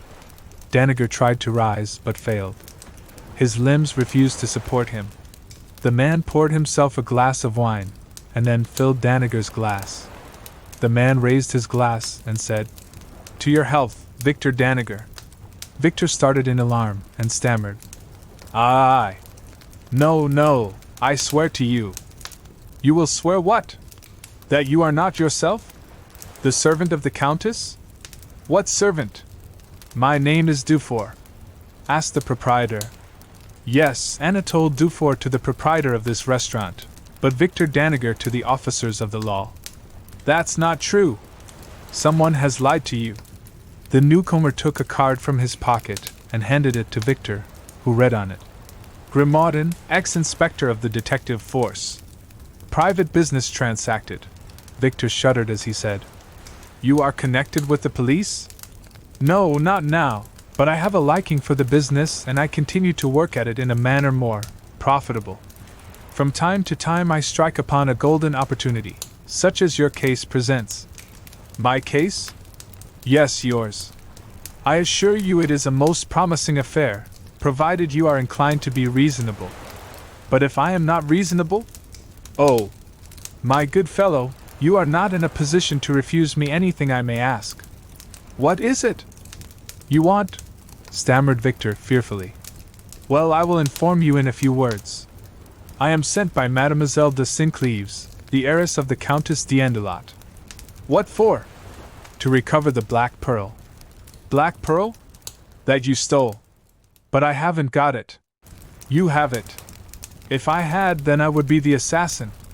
You are the assassin. Daniger showed a forced smile. Fortunately for me, monsieur, the assize court was not of your opinion. The jury returned an unanimous verdict of acquittal. And when a man has a clear conscience and 12 good men in his favor. The ex-inspector seized him by the arm and said, No fine phrases, my boy. Now, listen to me and weigh my words carefully. You will find they are worthy of your consideration. Now, Daniger, 3 weeks before the murder, you abstracted the cook's key to the servant's door, and had a duplicate key made by a locksmith named Outard, 244 Rue Oberkampf. It's a lie, it's a lie, growled Victor. No person has seen that key. There is no such key. Here it is. After a silence, Grimaudin continued. You killed the Countess with a knife purchased by you at the Bazaar de la République on the same day as you ordered the duplicate key. It has a triangular blade with a groove running from end to end. That is all nonsense. You are simply guessing at something you don't know. No one ever saw the knife. Here it is. Victor Daniger recoiled. The ex-inspector continued. There are some spots of rust upon it. Shall I tell you how they came there? Well, you have a key and a knife. Who can prove that they belong to me? The locksmith, and the clerk from whom you bought the knife. I have already refreshed their memories, and when you confront them, they cannot fail to recognize you. His speech was dry and hard, with a tone of firmness and precision. Daniger was trembling with fear, and yet he struggled desperately to maintain an air of indifference. Is that all the evidence you have? Oh, no, not at all. I have plenty more. For instance, after the crime, you went out the same way you had entered. But in the center of the wardrobe room, being seized by some sudden fear, you leaned against the wall for support. How do you know that? No one could know such a thing, argued the desperate man. The police know nothing about it, of course. They never think of lighting a candle and examining the walls. But if they had done so, they would have found on the white plaster a faint red spot, quite distinct, however, to trace in it the imprint of your thumb which you had pressed against the wall while it was wet with blood. Now, as you are well aware, under the Bertillon system, thumb marks are one of the principal means of identification. Victor Daniger was livid. Great drops of perspiration rolled down his face and fell upon the table. He gazed, with a wild look, at the strange man who had narrated the story of his crime as faithfully as if he had been an invisible witness to it. Overcome and powerless, Victor bowed his head. He felt that it was useless to struggle against this marvelous man. So he said, How much will you give me if I give you the pearl? Nothing. Oh, you are joking! Or do you mean that I should give you an article worth thousands and hundreds of thousands and get nothing in return? You will get your life. Is that nothing? The unfortunate man shuddered. Then Grimaudin added, in a milder tone, Come, Daniger, that pearl has no value in your hands. It is quite impossible for you to sell it, so what is the use of your keeping it? There are pawnbrokers. And some day, I will be able to get something for it. But that day may be too late. Why? Because by that time you may be in the hands of the police, and with the evidence that I can furnish, the knife, the key, the thumb mark, what will become of you? Victor rested his head on his hands and reflected. He felt that he was lost, irremediably lost, and, at the same time, a sense of weariness and depression overcame him. He murmured faintly, "When must I give it to you?" "Tonight, within an hour." "If I refuse?" "If you refuse, I shall post this letter to the Procureur of the Republic, in which letter Mademoiselle de Sincleves denounces you as the assassin." Danager poured out 2 glasses of wine which he drank in rapid succession, then, rising, said, "Pay the bill, and let us go. I have had enough of the cursed affair." Night had fallen. The 2 men walked down the Rue Lepic and followed the exterior boulevards in the direction of the Place de l'Étoile. They pursued their way in silence. Victor had a stooping carriage and a dejected face. When they reached the Parc Monceau, he said, "We are near the house. Parbleu! You only left the house once, before your arrest, and that was to go to the tobacco shop." "Here it is," said Danager, in a dull voice. They passed along the garden wall of the Countess' house, and crossed a street on a corner of which stood the tobacco shop. A few steps further on, Danager stopped. His limbs shook beneath him, and he sank to a bench. "Well, what now?" demanded his companion. "It is there." "Where?" "Come now, no nonsense." "There, in front of us." "Where?" "Between 2 paving stones." "Which?" "Look for it." "Which stones?" Victor made no reply. "Ah, I see," exclaimed Grimaudin. "You want me to pay for the information." "No, but I am afraid I will starve to death."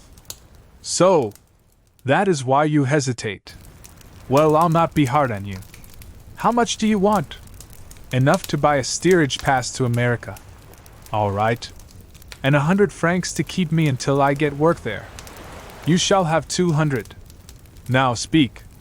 Count the paving stones to the right from the sewer hole." "The Pearl is between the 12th and 13th.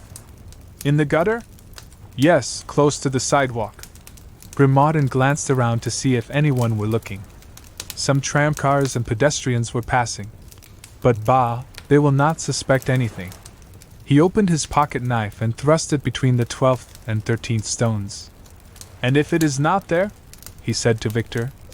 "It must be there, unless someone saw me stoop down and hide it."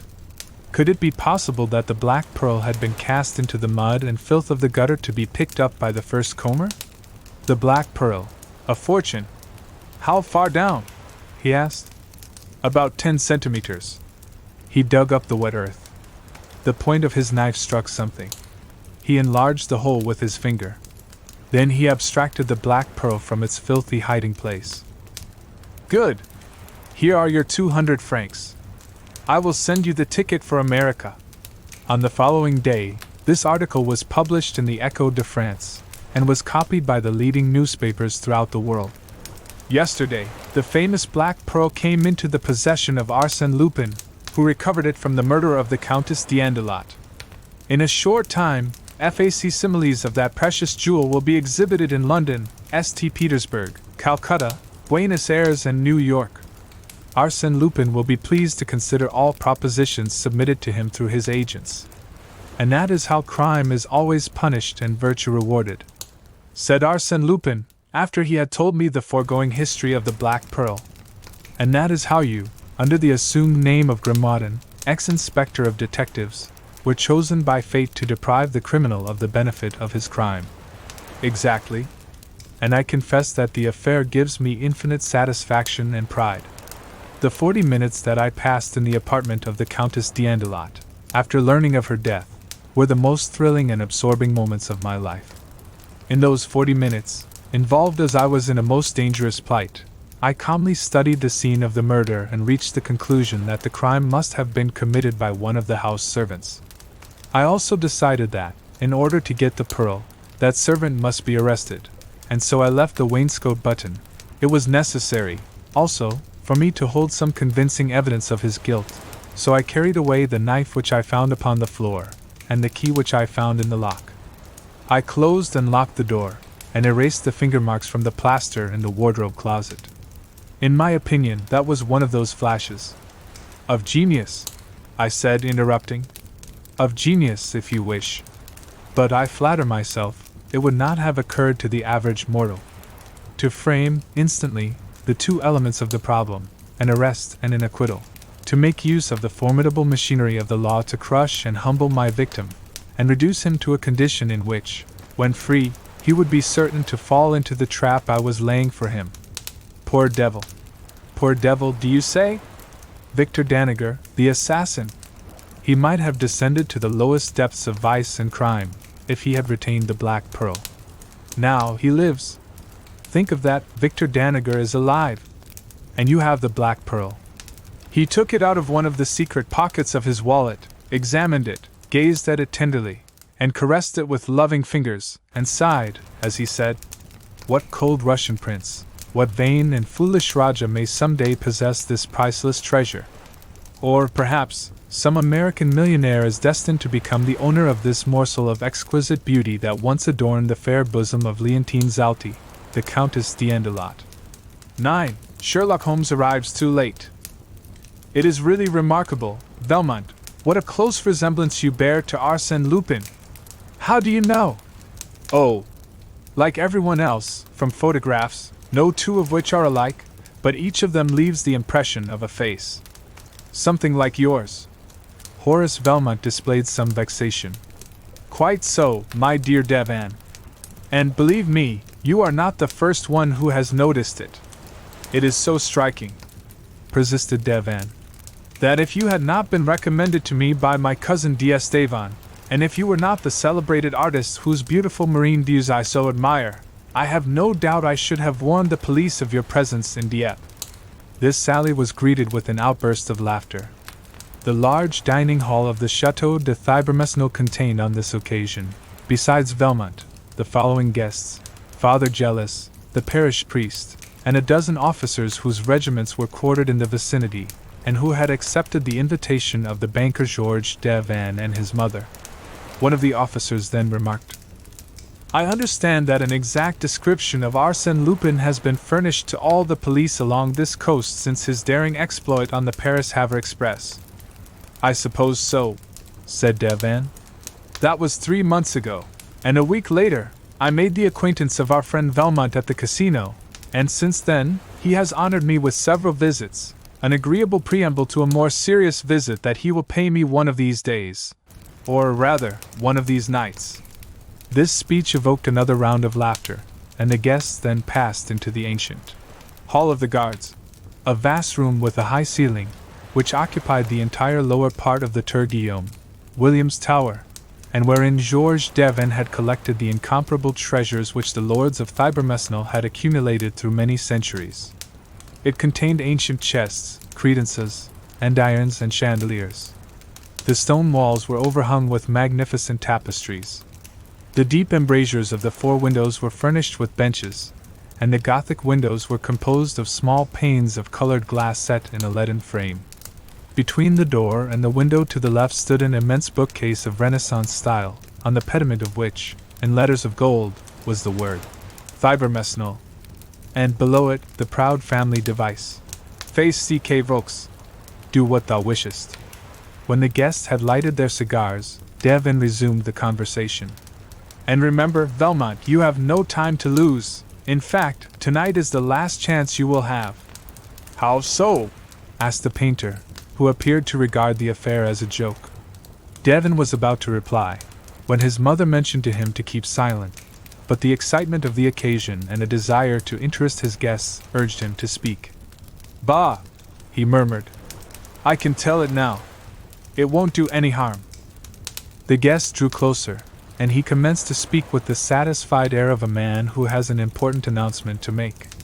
"Tomorrow afternoon at 4 o'clock, Sherlock Holmes, the famous English detective, for whom such a thing as mystery does not exist, Sherlock Holmes, the most remarkable solver of enigmas the world has ever known, that marvelous man who would seem to be the creation of a romantic novelist, Sherlock Holmes will be my guest."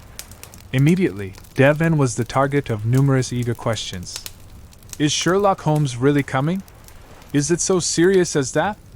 Is Arsène Lupin really in this neighborhood? Arsène Lupin and his band are not far away. Besides the robbery of the Baron Cahorn, he is credited with the thefts at Montigny, Gruchet, and Crassville. And now it is my turn. Has he sent you a warning, as he did to Baron Cahorn? No, replied Devin. He can't work the same trick twice. What then? I will show you. He rose, and pointing to a small empty space between the two enormous folios on one of the shelves of the bookcase, he said, There used to be a book there, a book of the 16th century entitled Chronique de Thibermesnil, which contained the history of the castle since its construction by Duke Rollo on the site of a former feudal fortress. There were 3 engraved plates in the book, one of which was a general view of the whole estate, another, the plan of the buildings, and the third, I call your attention to it, particularly. The third was the sketch of a subterranean passage, an entrance to which is outside the first line of ramparts, while the other end of the passage is here, in this very room. Well, that book disappeared a month ago. The deuce, said Valmont. That looks bad. But it doesn't seem to be a sufficient reason for sending for Sherlock Holmes. Certainly, that was not sufficient in itself, but another incident happened that gives the disappearance of the book a special significance. There was another copy of this book in the National Library at Paris, and the 2 books differed in certain details relating to the subterranean passage. For instance, each of them contained drawings and annotations, not printed, but written in ink and more or less effaced. I knew those facts, and I knew that the exact location of the passage could be determined only by a comparison of the 2 books. Now, the day after my book disappeared, the book was called for in the National Library by a reader who carried it away, and no one knows how the theft was effected. The guests uttered many exclamations of surprise. Certainly, the affair looks serious, said one. Well, the police investigated the matter, and, as usual, discovered no clue whatever. They never do, when Arsène Lupin is concerned in it. Exactly, and so I decided to ask the assistance of Sherlock Holmes, who replied that he was ready and anxious to enter the lists with Arsène Lupin.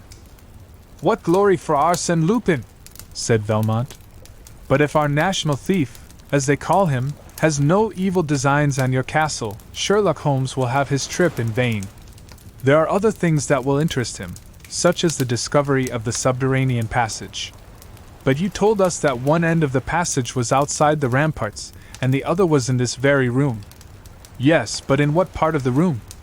The line which represents the passage on the charts ends here, with a small circle marked with the letters TG, which no doubt stand for Tour-Guillaume. But the tower is round, and who can tell the exact spot at which the passage touches the tower? Devin lighted a second cigar and poured himself a glass of Benedictine. His guests pressed him with questions, and he was pleased to observe the interest that his remarks had created. Then he continued. The secret is lost. No one knows it. The legend is to the effect that the former lords of the castle transmitted the secret from father to son on their deathbeds, until Geoffrey, the last of the race, was beheaded during the Revolution in his 19th year. That is over a century ago. Surely, someone has looked for it since that time? Yes, but they failed to find it. After I purchased the castle, I made a diligent search for it, but without success. You must remember that this tower is surrounded by water and connected with the castle only by a bridge. Consequently, the passage must be underneath the old moat. The plan that was in the book in the National Library showed a series of stairs with a total of 48 steps, which indicates a depth of more than 10 meters. You see, the mystery lies within the walls of this room, and yet I dislike to tear them down. Is there nothing to show where it is? Nothing. Mon Devin, we should turn our attention to the 2 quotations, suggested Father Jealous. Oh, exclaimed Mon Devin, laughing. Our worthy father is fond of reading memoirs and delving into the musty archives of the castle. Everything relating to Thibermesnil interests him greatly. But the quotations that he mentions only serve to complicate the mystery. He has read somewhere that 2 kings of France have known the key to the puzzle. 2 kings of France? Who were they? Henry IV and Louis XVI. And the legend runs like this. On the eve of the Battle of Arques, Henry IV spent the night in this castle. At 11 o'clock in the evening, Louise de Tancarville, the prettiest woman in Normandy, was brought into the castle through the subterranean passage by Duke Edgard, who, at the same time, informed the king of the secret passage. Afterward, the king confided the secret to his minister Sully, who, in turn, relates the story in his book, Royal's Economies d'État, without making any comment upon it, but linking with it this incomprehensible sentence: "Turn one eye on the bee that shakes, the other I will lead to God."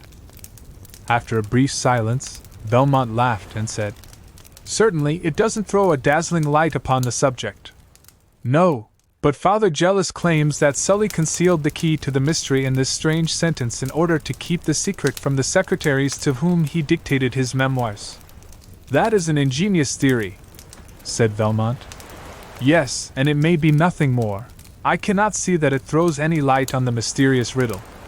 "And was it also to receive the visit of a lady that Louis XVI caused the passage to be opened?"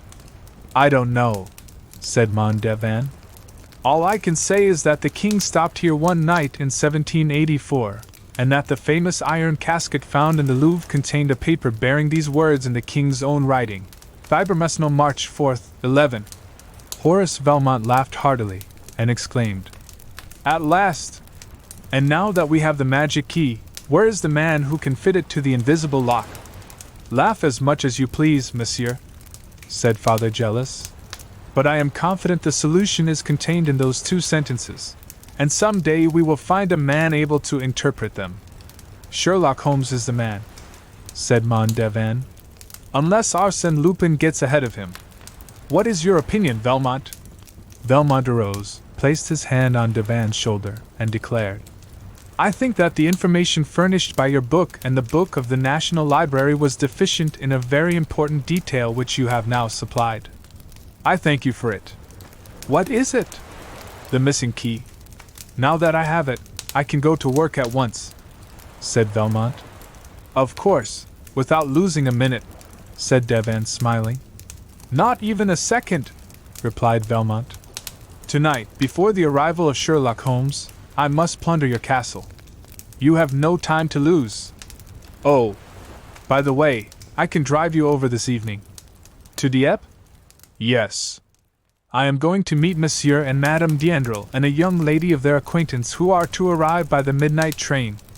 Then addressing the officers, Devin added, "Gentlemen, I shall expect to see all of you at breakfast tomorrow." The invitation was accepted. The company dispersed, and a few moments later Devin and Belmont were speeding toward Dieppe in an automobile. Devin dropped the artist in front of the casino, and proceeded to the railway station. At 12 o'clock his friends alighted from the train. A half-hour later the automobile was at the entrance to the castle. At 1 o'clock, after a light supper, they retired. The lights were extinguished, and the castle was enveloped in the darkness and silence of the night. The moon appeared through a rift in the clouds, and filled the drawing room with its bright white light. But only for a moment. Then the moon again retired behind its ethereal draperies, and darkness and silence reigned supreme. No sound could be heard, save the monotonous ticking of the clock. It struck 2, and then continued its endless repetitions of the seconds.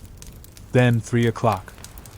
Suddenly, something clicked, like the opening and closing of a signal disc that warns the passing train.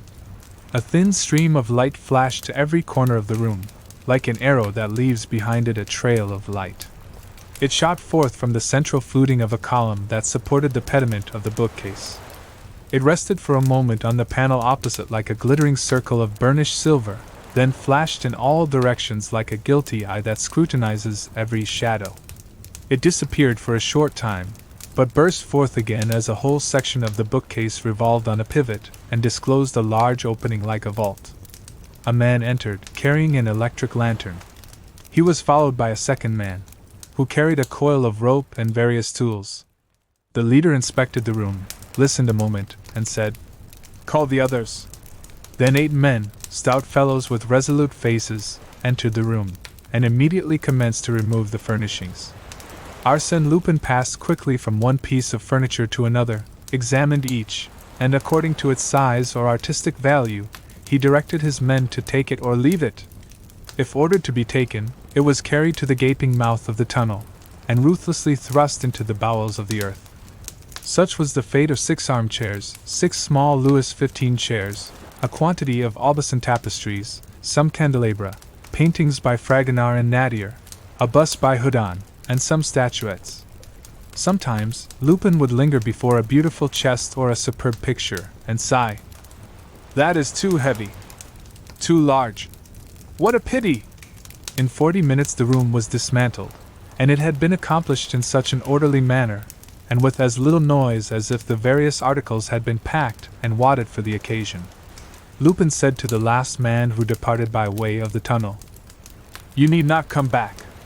You understand that as soon as the autovan is loaded, you are to proceed to the Grange at Roquefort. But you, patron? Leave me the motorcycle." When the man had disappeared, Arsène Lupin pushed the section of the bookcase back into its place, carefully effaced the traces of the men's footsteps, raised a portière, and entered a gallery, which was the only means of communication between the tower and the castle. In the center of this gallery there was a glass cabinet which had attracted Lupin's attentions. It contained a valuable collection of watches, snuff-boxes, rings, chatelaines and miniatures of rare and beautiful workmanship. He forced the lock with a small jimmy, and experienced a great pleasure in handling those gold and silver ornaments, those exquisite and delicate works of art. He carried a large linen bag, specially prepared for the removal of such knickknacks. He filled it. Then he filled the pockets of his coat, waistcoat, and trousers. And he was just placing over his left arm a number of pearl reticules when he heard a slight sound. He listened. No, he was not deceived. The noise continued. Then he remembered that, at one end of the gallery, there was a stairway leading to an unoccupied apartment, but which was probably occupied that night by the young lady whom Devon had brought from Dieppe with his other visitors. Immediately he extinguished his lantern, and had scarcely gained the friendly shelter of a window embrasure, when the door at the top of the stairway was opened and a feeble light illuminated the gallery. He could feel, for, concealed by a curtain, he could not see, that a woman was cautiously descending the upper steps of the stairs. He hoped she would come no closer. Yet she continued to descend, and even advanced some distance into the room. Then she uttered a faint cry. No doubt she had discovered the broken and dismantled cabinet. She advanced again. Now he could smell the perfume, and hear the throbbing of her heart as she drew closer to the window where he was concealed. She passed so close that her skirt brushed against the window curtain, and Lupin felt that she suspected the presence of another, behind her, in the shadow, within reach of her hand. He thought, "She is afraid. She will go away." But she did not go. The candle, that she carried in her trembling hand, grew brighter. She turned, hesitated a moment, appeared to listen, then suddenly drew aside the curtain. They stood face to face. Arsène was astounded. He murmured involuntarily, You, mademoiselle." It was Miss Nellie. Miss Nellie! His fellow passenger on the transatlantic steamer, who had been the subject of his dreams on that memorable voyage, who had been a witness to his arrest, and who, rather than betray him, had dropped into the water the kodak in which he had concealed the banknotes and diamonds. Miss Nellie! That charming creature, the memory of whose face had sometimes cheered, sometimes saddened the long hours of imprisonment. It was such an unexpected encounter that brought them face to face in that castle at that hour of the night, that they could not move, nor utter a word. They were amazed, hypnotized, each at the sudden apparition of the other. Trembling with emotion, Miss Nellie staggered to a seat. He remained standing in front of her. Gradually, he realized the situation and conceived the impression he must have produced at that moment with his arms laden with knickknacks, and his pockets and a linen sack overflowing with plunder. He was overcome with confusion, and he actually blushed to find himself in the position of a thief caught in the act. To her, henceforth, he was a thief, a man who puts his hand in another's pocket, who steals into houses and robs people while they sleep. A watch fell upon the floor, then another. These were followed by other articles which slipped from his grasp one by one. Then, actuated by a sudden decision, he dropped the other articles into an armchair, emptied his pockets, and unpacked his sack. He felt very uncomfortable in Nellie's presence, and stepped toward her with the intention of speaking to her, but she shuddered, rose quickly and fled toward the salon. The portiere closed behind her. He followed her. She was standing trembling and amazed at the sight of the devastated room. He said to her at once, "Tomorrow, at 3 o'clock, everything will be returned. The furniture will be brought back." She made no reply, so he repeated, "I promise it. Tomorrow, at 3 o'clock. Nothing in the world could induce me to break that promise. Tomorrow, at 3 o'clock. Then followed a long silence that he dared not break, whilst the agitation of the young girl caused him a feeling of genuine regret. Quietly, without a word, he turned away, thinking, "I hope she will go away. I can't endure her presence." But the young girl suddenly spoke, and stammered, "Listen! Footsteps, I hear someone." He looked at her with astonishment. She seemed to be overwhelmed by the thought of approaching peril. "I don't hear anything," he said. "But you must go, you must escape." "Why should I go?" "Because you must. Oh, do not remain here another minute. Go!" She ran, quickly, to the door leading to the gallery and listened. No, there was no one there. Perhaps the noise was outside. She waited a moment, then returned reassured. But Arsène Lupin had disappeared. As soon as Mon Devon was informed of the pillage of his castle, he said to himself, "It was Valmont who did it, and Valmont is Arsène Lupin." That theory explained everything, and there was no other plausible explanation. And yet the idea seemed preposterous. It was ridiculous to suppose that Valmont was anyone else than Valmont, the famous artist, and club fellow of his cousin D'Estevan. So, when the captain of the gendarmes arrived to investigate the affair, Devon did not even think of mentioning his absurd theory. Throughout the forenoon there was a lively commotion at the castle. The gendarmes, the local police, the chief of police from Dieppe, the villagers, all circulated to and fro in the halls, examining every nook and corner that was open to their inspection. The approach of the maneuvering troops, the rattling fire of the musketry, added to the picturesque character of the scene. The preliminary search furnished no clue. Neither the doors nor windows showed any signs of having been disturbed. Consequently, the removal of the goods must have been effected by means of the secret passage. Yet, there were no indications of footsteps on the floor, nor any unusual marks upon the walls. Their investigations revealed, however, one curious fact that denoted the whimsical character of Arsène Lupin. The famous chronique of the 16th century had been restored to its accustomed place in the library, and beside it, there was a similar book, which was none other than the volume stolen from the National Library. At 11 o'clock the military officers arrived. Devon welcomed them with his usual gaiety, for, no matter how much chagrin he might suffer from the loss of his artistic treasures, his great wealth enabled him to bear his loss philosophically. His guests, Monsieur and Madame D'Andrel and Miss Nellie, were introduced, and it was then noticed that one of the expected guests had not arrived. It was Horace Valmont. Would he come? His absence had awakened the suspicions of Mon Devon. But at 12 o'clock he arrived. Devon exclaimed, "Ah, here you are! Why, am I not punctual?" asked Valmont. "Yes, and I am surprised that you are. After such a busy night. I suppose you know the news?" "What news?" "You have robbed the castle." "Nonsense!" exclaimed Valmont, smiling.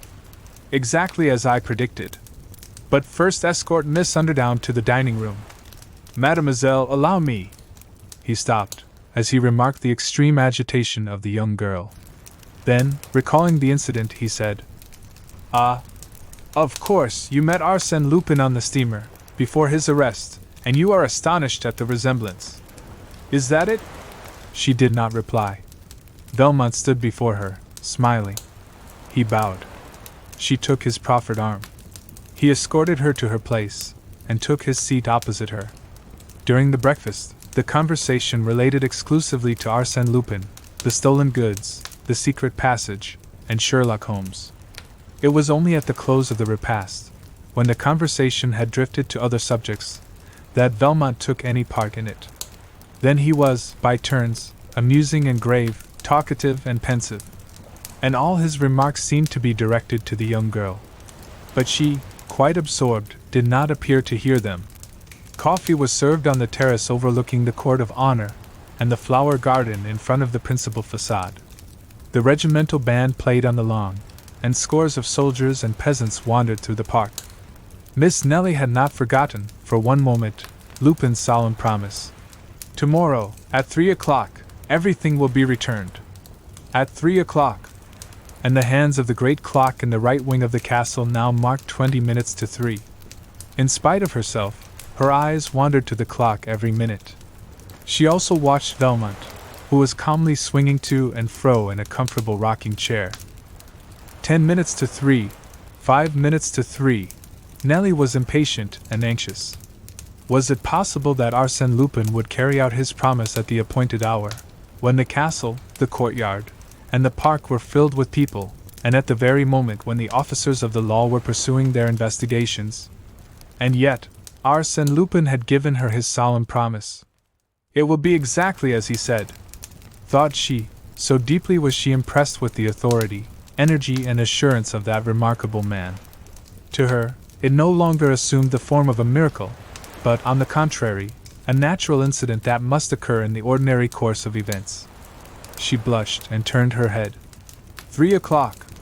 The great clock struck slowly. 1, 2, 3. Horace Velmont took out his watch, glanced at the clock, then returned the watch to his pocket. A few seconds passed in silence, and then the crowd in the courtyard parted to give passage to 2 wagons that had just entered the park gate, each drawn by 2 horses. They were army wagons, such as are used for the transportation of provisions, tents, and other necessary military stores. They stopped in front of the main entrance, and a commissary sergeant leaped from one of the wagons and inquired for Mondevan. A moment later, that gentleman emerged from the house, descended the steps, and, under the canvas covers of the wagons, beheld his furniture, pictures, and ornaments carefully packaged and arranged. When questioned, the sergeant produced an order that he had received from the officer of the day. By that order, the 2nd Company of the 4th Battalion were commanded to proceed to the crossroads of Halle in the forest of Arques, gather up the furniture and other articles deposited there, and deliver same to Monsieur Georges Devin, owner of the Thibermesnil Castle, at 3 o'clock. Signed, Colonel Beauville. At the crossroads, explained the sergeant, we found everything ready, lying on the grass, guarded by some passers-by. It seemed very strange, but the order was imperative. One of the officers examined the signature. He declared it a forgery, but a clever imitation. The wagons were unloaded, and the goods restored to their proper places in the castle. During this commotion, Nellie had remained alone at the extreme end of the terrace, absorbed by confused and distracted thoughts. Suddenly, she observed Velmont approaching her. She would have avoided him, but the balustrade that surrounded the terrace cut off her retreat. She was cornered. She could not move. A gleam of sunshine, passing through the scant foliage of a bamboo, lighted up her beautiful golden hair. Someone spoke to her in a low voice.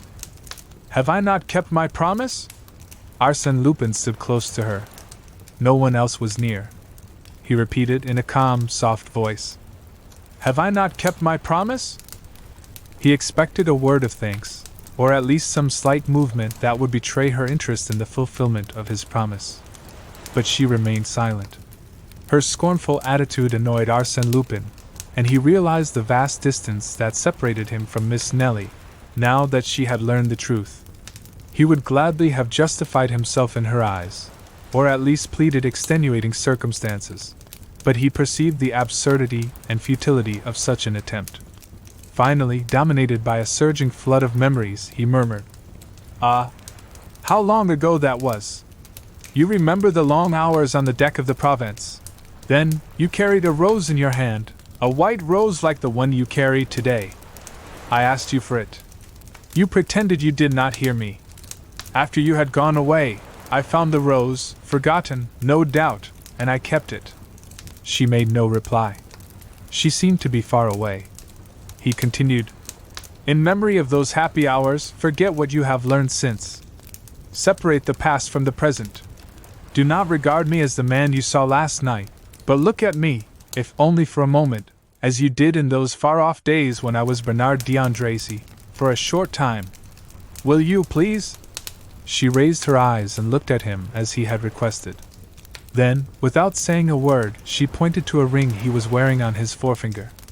Only the ring was visible, but the setting, which was turned toward the palm of his hand, consisted of a magnificent ruby. Arsène Lupin blushed. The ring belonged to Georges Devin.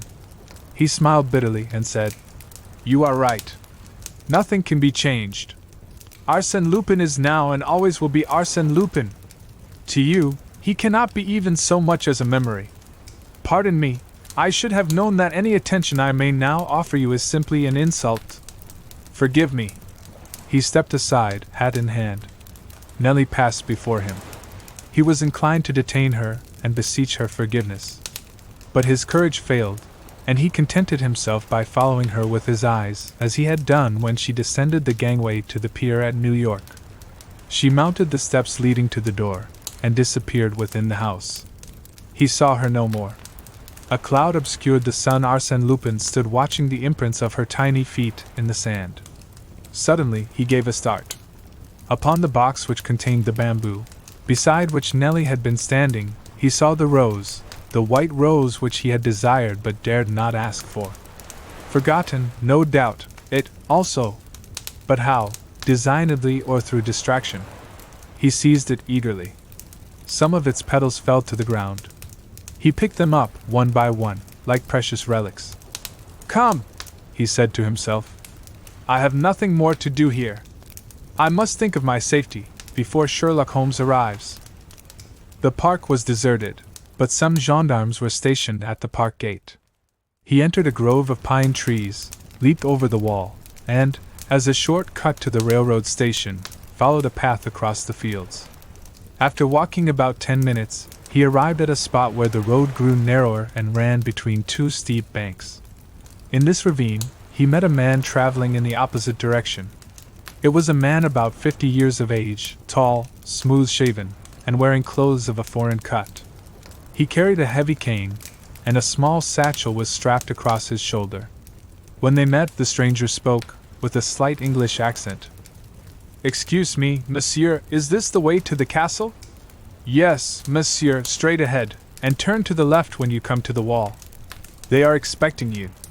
"Ah, yes, my friend Devin told us last night that you were coming, and I am delighted to be the first to welcome you. Sherlock Holmes has no more ardent admirer than myself."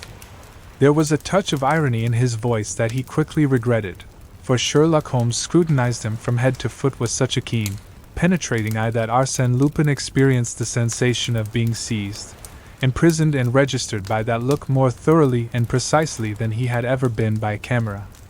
"My negative is taken now," he thought, "and it will be useless to use a disguise with that man. He would look right through it. But I wonder, has he recognized me?" They bowed to each other as if about to part.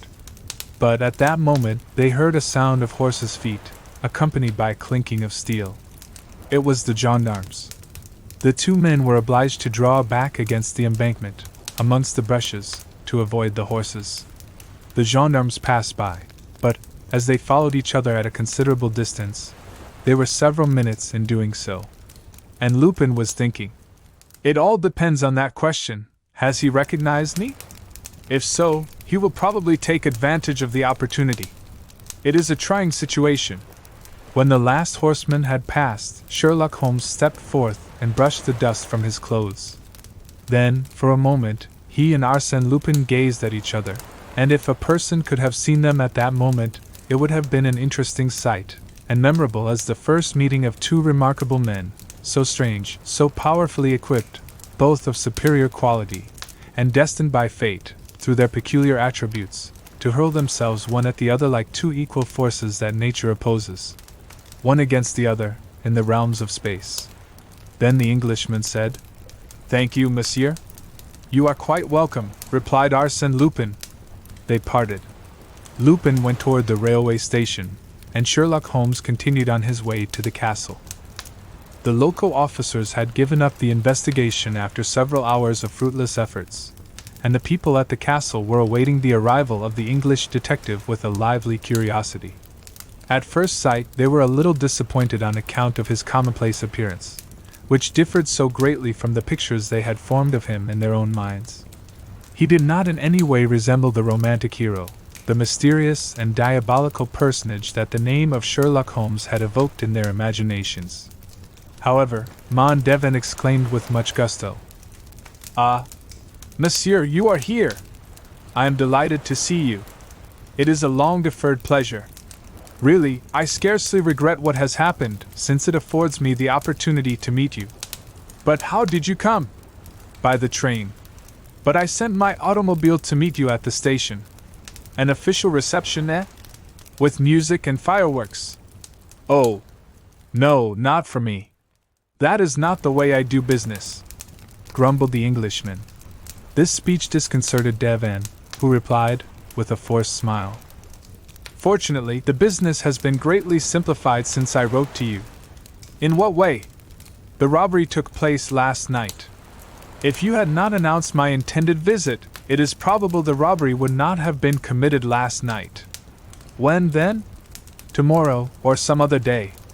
"And in that case?" "Lupin would have been trapped," said the detective. "And my furniture?" "Would not have been carried away." "Ah, but my goods are here. They were brought back at 3 o'clock. By Lupin. By 2 army wagons." Sherlock Holmes put on his cap and adjusted his satchel. Devon exclaimed, anxiously, "But, monsieur, what are you going to do?" "I am going home." "Why?" "Your goods have been returned. Arsène Lupin is far away. There is nothing for me to do." "Yes, there is. I need your assistance. What happened yesterday may happen again tomorrow, as we do not know how he entered, or how he escaped, or why. A few hours later he returned the goods." "Ah, you don't know." The idea of a problem to be solved quickened the interest of Sherlock Holmes. "Very well, let us make a search, at once, and alone, if possible." Devon understood, and conducted the Englishman to the salon. In a dry, crisp voice, in sentences that seemed to have been prepared in advance, Holmes asked a number of questions about the events of the preceding evening, and inquired also concerning the guests and the members of the household. Then he examined the 2 volumes of the Chronique, compared the plans of the subterranean passage, requested a repetition of the sentences discovered by Father Jealous, and then asked, "Was yesterday the first time you have spoken those 2 sentences to anyone?" "Yes." "You had never communicated then to Horace Velmont?" "No." "Well, order the automobile. I must leave in an hour." "In an hour?" "Yes. Within that time, Arsène Lupin solved the problem that you placed before him." "I placed before him?" "Yes, Arsène Lupin or Horace Velmont, same thing."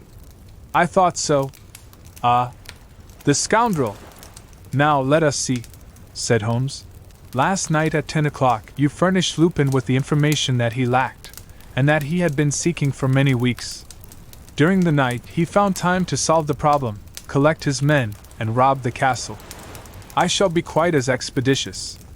He walked from end to end of the room, in deep thought, then sat down, crossed his long legs and closed his eyes.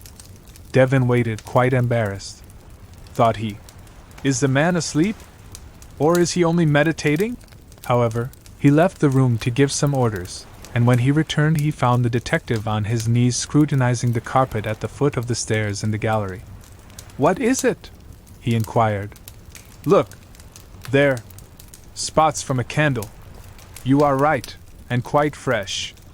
And you will also find them at the top of the stairs, and around the cabinet that Arsène Lupin broke into, and from which he took the bibelots that he afterward placed in this armchair. What do you conclude from that?" "Nothing. These facts would doubtless explain the cause for the restitution, but that is a side issue that I cannot wait to investigate. The main question is the secret passage. First, tell me, is there a chapel some 200 or 300 meters from the castle?" "Yes, a ruined chapel, containing the tomb of Duke Rollo." "Tell your chauffeur to wait for us near that chapel." "My chauffeur hasn't returned. If he had, they would have informed me." Do you think the secret passage runs to the chapel? What reason have? I would ask you, monsieur, interrupted the detective, to furnish me with a ladder and a lantern. What? Do you require a ladder and a lantern? Certainly, or I shouldn't have asked for them. Devon, somewhat disconcerted by this crude logic, rang the bell. The two articles were given with the sternness and precision of military commands. Place the ladder against the bookcase, to the left of the word Thibermesnil. Devon placed the ladder as directed, and the Englishman continued. More to the left. To the right there, now, climb up. All the letters are in relief, aren't they? Yes. First, turn the letter I one way or the other. Which one? There are two of them. The first one. Devon took hold of the letter and exclaimed. Ah. Yes, it turns toward the right. Who told you that? Sherlock Holmes did not reply to the question, but continued his directions. Now, take the letter B. Move it back and forth as you would a bolt. Devon did so, and to his great surprise, it produced a clicking sound. Quite right, said Holmes. Now we will go to the other end of the word Thibermesnil, try the letter I, and see if it will open like a wicket. With a certain degree of solemnity, Devon seized the letter. It opened, but Devon fell from the ladder, for the entire section of the bookcase, lying between the first and last letters of the words, turned on a pivot and disclosed the subterranean passage. Sherlock Holmes said coolly, You are not hurt? No, no, said Devon, as he rose to his feet. Not hurt, only bewildered. I can't understand now. Those letters turn. The secret passage opens. Certainly. Doesn't that agree exactly with the formula given by Sully? Turn one eye on the bee that shakes, the other I will lead to God. But Louis XVI? Asked Devon. Louis XVI was a clever locksmith. I have read a book he wrote about combination locks. It was a good idea on the part of the owner of Thibermesnil to show His Majesty a clever bit of mechanism. As an aid to his memory, the king wrote, March 4th, 11, that is to say, the 3rd, 4th and 11th letters of the word. Exactly. I understand that. It explains how Lupin got out of the room, but it does not explain how he entered. And it is certain he came from the outside. Sherlock Holmes lighted his lantern and stepped into the passage. Look! All the mechanism is exposed here, like the works of a clock, and the reverse side of the letters can be reached. Lupin worked the combination from this side, that is all. What proof is there of that? Proof? Why, look at that puddle of oil. Lupin foresaw that the wheels would require oiling. Did he know about the other entrance? As well as I know it, said Holmes. Follow me. Into that dark passage? Are you afraid? No, but are you sure you can find the way out? With my eyes closed. At first, they descended 12 steps, then 12 more, and farther on, 2 other flights of 12 steps each. Then they walked through a long passageway, the brick walls of which showed the marks of successive restorations, and, in spots, were dripping with water. The earth, also, was very damp. We are passing under the pond, said Devon, somewhat nervously. At last they came to a stairway of 12 steps, followed by 3 others of 12 steps each, which they mounted with difficulty, and then found themselves in a small cavity cut in the rock. They could go no further. The deuce, muttered Holmes. Nothing but bare walls. This is provoking. Let us go back, said Devon. I have seen enough to satisfy me. But the Englishman raised his eye and uttered a sigh of relief. There, he saw the same mechanism and the same word as before. He had merely to work the 3 letters. He did so, and a block of granite swung out of place. On the other side, this granite block formed the tombstone of Duke Rollo, and the word, Thibermesnil, was engraved on it in relief. Now they were in the little ruined chapel, and the detective said, The other eye leads to God, that means, to the chapel. It is marvelous! Exclaimed Devon, amazed at the clairvoyance and vivacity of the Englishman. Can it be possible that those few words were sufficient for you? Bah! Declared Holmes. They weren't even necessary.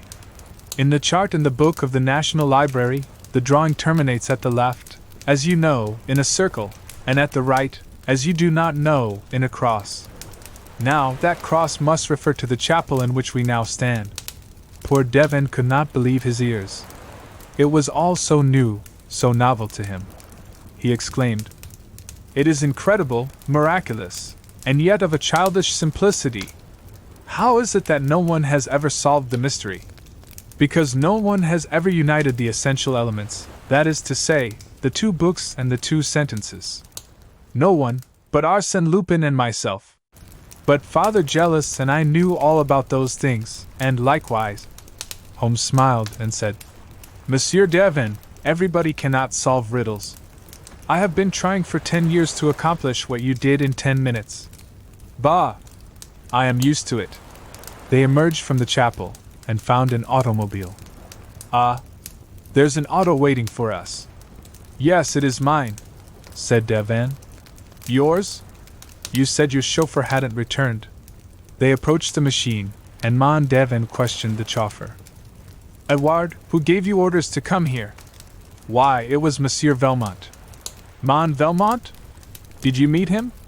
"Near the railway station, and he told me to come to the chapel." "To come to the chapel? What for?" "To wait for you, monsieur, and your friend." Devon and Holmes exchanged looks, and Mon Devon said, "He knew the mystery would be a simple one for you. It is a delicate compliment." A smile of satisfaction lighted up the detective's serious features for a moment. The compliment pleased him. He shook his head, as he said, "A clever man! I knew that when I saw him. Have you seen him?"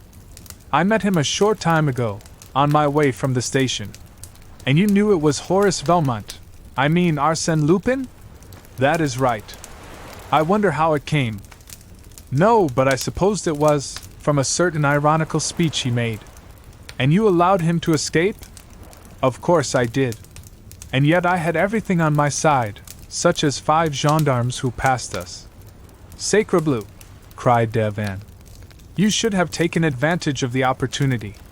"Really, monsieur," said the Englishman, haughtily, "when I encounter an adversary like Arsène Lupin, I do not take advantage of chance opportunities, I create them." But time pressed, and since Lupin had been so kind as to send the automobile, they resolved to profit by it. They seated themselves in the comfortable limousine. Edouard took his place at the wheel, and away they went toward the railway station. Suddenly, Devon's eyes fell upon a small package in one of the pockets of the carriage. "Ah! What is that?" "A package! Whose is it?" "Why, it is for you." "For me?" "Yes, it is addressed, Sherlock Holmes, from Arsène Lupin." The Englishman took the package, opened it, and found that it contained a watch. "Ah!" he exclaimed, with an angry gesture. "A watch," said Devon. "How did it come there?" The detective did not reply. "Oh, it is your watch. Arsène Lupin returns your watch. But in order to return it, he must have taken it." "Ah, I see. He took your watch. That is a good one. Sherlock Holmes' watch stolen by Arsène Lupin. Mon Dieu! That is funny. Really. You must excuse me, I can't help it." He roared with laughter, unable to control himself. After which, he said, in a tone of earnest conviction, "A clever man, indeed!" The Englishman never moved a muscle. On the way to Dieppe, he never spoke a word, but fixed his gaze on the flying landscape. His silence was terrible, unfathomable, more violent than the wildest rage. At the railway station, he spoke calmly, but in a voice that impressed one with the vast energy and will power of that famous man. He said, "Yes, he is a clever man, but some day I shall have the pleasure of placing on his shoulder the hand I now offer to you, Monsieur Devon. And I believe that Arsène Lupin and Sherlock Holmes will meet again some day. Yes, the world is too small. We will meet, we must meet, and then." The further startling and thrilling adventures of Arsène Lupin will be found in the book entitled Arsène Lupin vs. Sherlock Holmes.